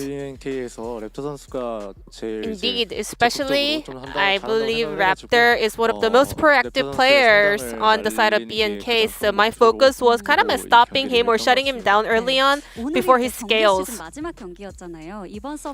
Now that was the final match of the regular season. Looking back at the entire summer, what stands out the most? I feel like time went by so fast, so I can't really pick a specific moment, but we were able to have a lot of great time together as a team. Also, I learned a lot of lessons as well. Now that you're heading into playoffs right next week, what are you expecting from T1 on the big stage? So T1 is a team that becomes even stronger at playoffs. So I'm pretty excited to find out what we have in store. Also, I'm excited to play up against other teams at the playoffs as well. I want to promise that we will prepare as much as we can in order to pull off the best performance we've got. Next up, Faker. How do you feel after securing a clean 2-0 victory in your final match of the regular season? You lost to BNK in the first round robin, so I really wanted to get this win this time around, and I'm happy with the clean performance and game score today. I think T1 overall this summer had a lot of highs and also lows, so how do you feel looking back? I was expecting a little bit of a difficulties this summer, and then I think we finally came back to our kind of form, and now playoff is just ahead of us. I want to focus on preparing for the playoffs as well. Then lastly, any words to your teammates who have worked so hard alongside you? Let's keep working hard together at the playoffs as well.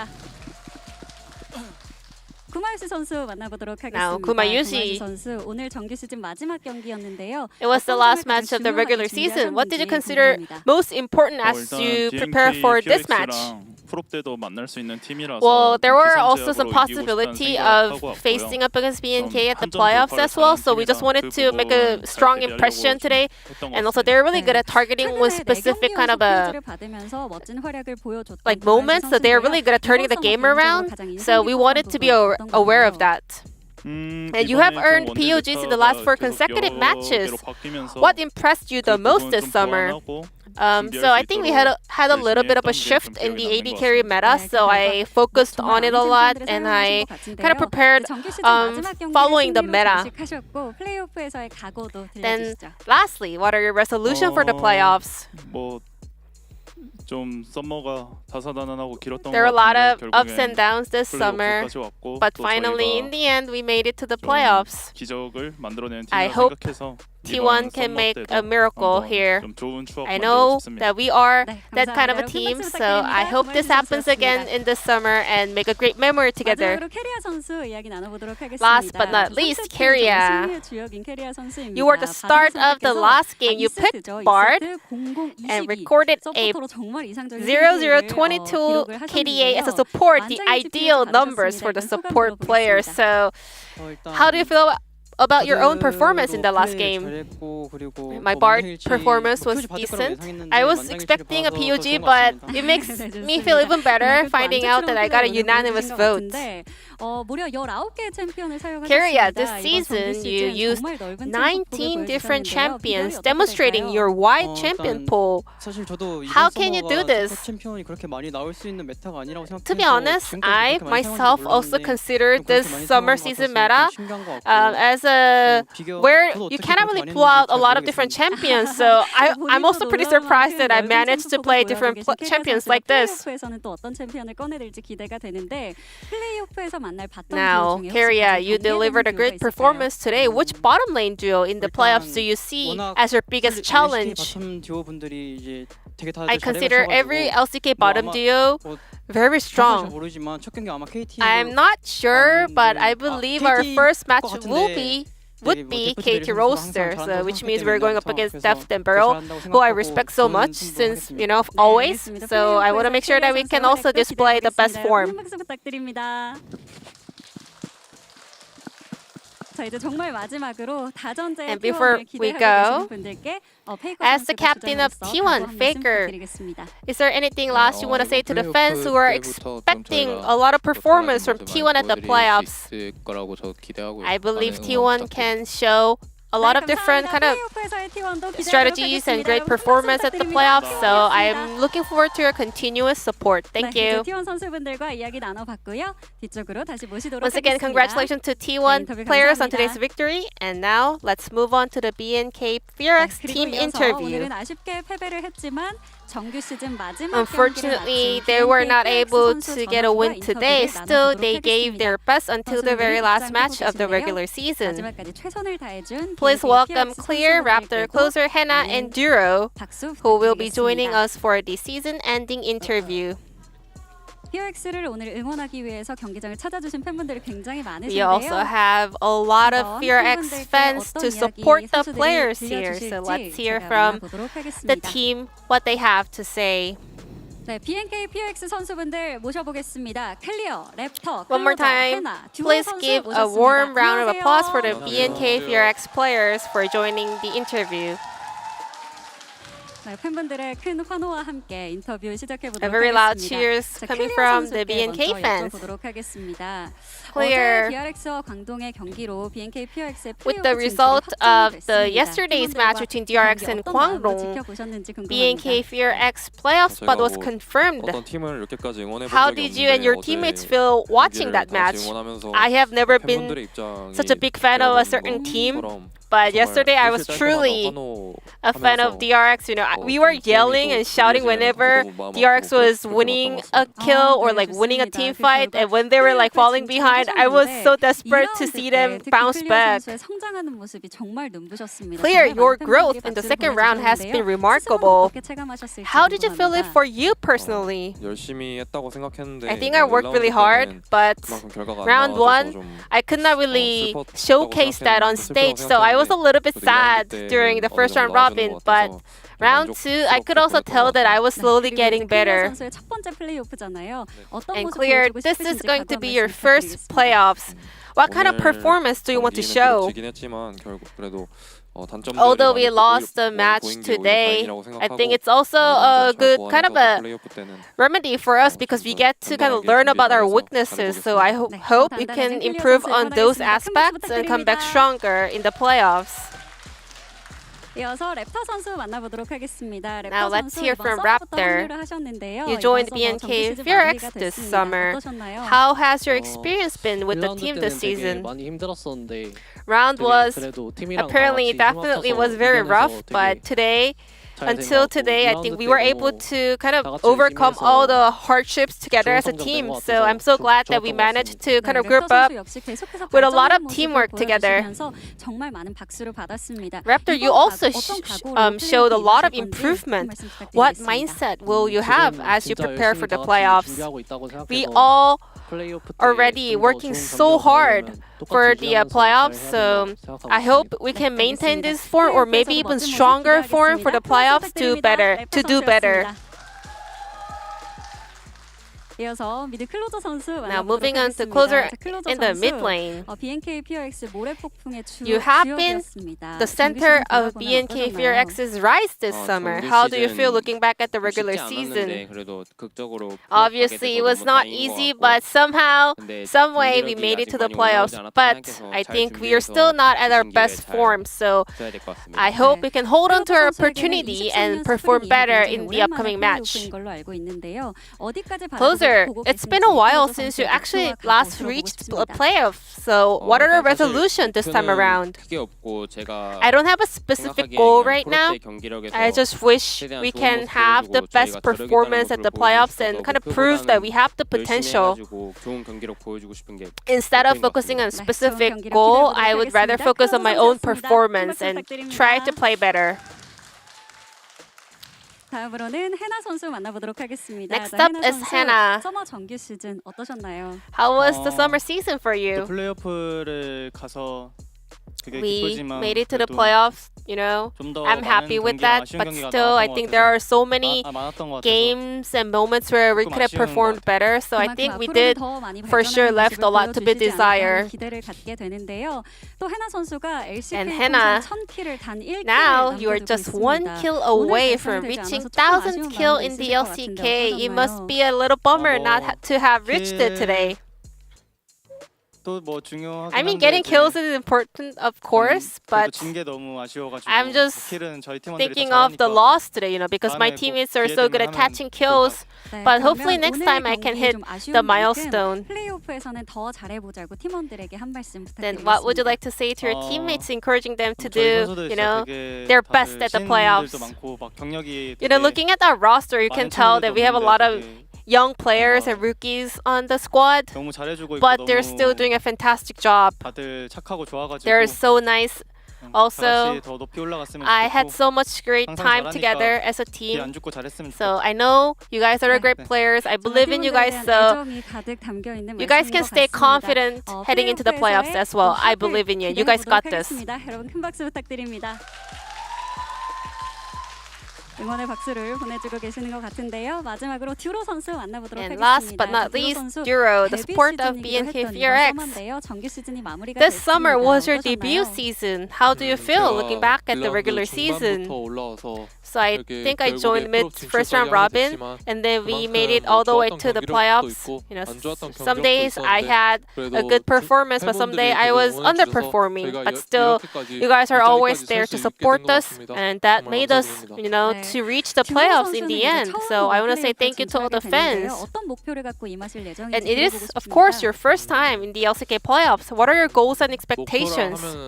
웬만하면 다 goals, 뭐 결승전 well, 진출이라는 듯한 everyone would 말을 say 하게 되는데 reaching to the 저는 finals, 너무 뻔한 but I think 목표인 that's 것 kind of 같고 too lame and boring. 저의 개인적 Everyone can say that, but 팀원 my 간의 personal goal or the goal 목표는 of BNK Furx as a team 올라가면 좋겠지만 would be, 지금 오늘 I mean, it would be nice to reach finals, but for now, I think we are pretty sure that we cannot make finals with this current form. I am very, disappointed in how we performed today, which means we have to make an upset like we did last time throughout the regular season, but we only got lucky there. Today, we also learned about, our weaknesses again. I hope we can get rid of those as we prepare for the playoffs, and I hope we can reach to the bigger stage with a better form. 다시 한번 큰 박수 부탁드립니다. 듀로 선수였습니다. Everyone, please give a big round of applause to Duro and the BNK Furx players. And before we go, Hannah, as the captain of BNK Furx, anything you want to say to the fans? Too bad that we were not able to pick up a win today, but we will work even harder for the playoffs. I promise we will come back stronger in the playoffs. Thank you so much, everyone. One more time, please give it up for the BNK Furx players. And this will be the end of the post-match interview with the players, and back to the space. Thank you. Thank you very much, Ji-sun, for those translations. It was great to hear from T1 on their aspirations and the bounce back there, and still how close BNK Furx feel after the loss and how they're heading into the rest of playoffs. And this is almost your final standings, but these will be the final places that we have here, 1 through 6. Yeah, and obviously BNK Furx, kind of lucky that DRX took down Quantum Freaks, so they have that spot secured. But as they said, a lot of things to reflect on after this loss to T1. There's the expectation is DK will be picking in BNK Furx. When they last played against each other, it was pretty close, but they need a real return of form if they're going to be able to take that matchup. So we don't know yet, but if I remember correctly, usually they have until the end of the day, and then eventually we're going to find out. It has, in my recent memory, basically always been the lowest seed. So expectation is going to be DK versus BNK. And then the telecom war with no protection. Whoever loses that is out. And I got to say, guys, if T1 ends up making it, and then I imagine that regardless of who they face, eventually they'll make it to lower bracket. And then eventually it's just going to be all the same. In Gyeongju, which is really cool. If you've not been there, actually been there with you, Digon. That was last year at Worlds. We have pictures. Yeah, it was a great time. Oh my god, what a final day! The two Titans going head to head, and then we have Honolife and Genji later. That's right, the Super Brawl. Man, I'm calling it. Can you believe how lucky I am? I get to cast not one, but both Nongshim Brion series. Man, I love it. Blessed. Yeah! Well, the final day has been finished of the final positions, but we still got some matches and some scores to settle. Nongshim and the Bros going head-to-head, and then we'll close out the season with Genji versus Honolife Esports. Y'all, thank you so much for watching and spending your Saturday with us. We'll see you tomorrow to close out the Summer Split.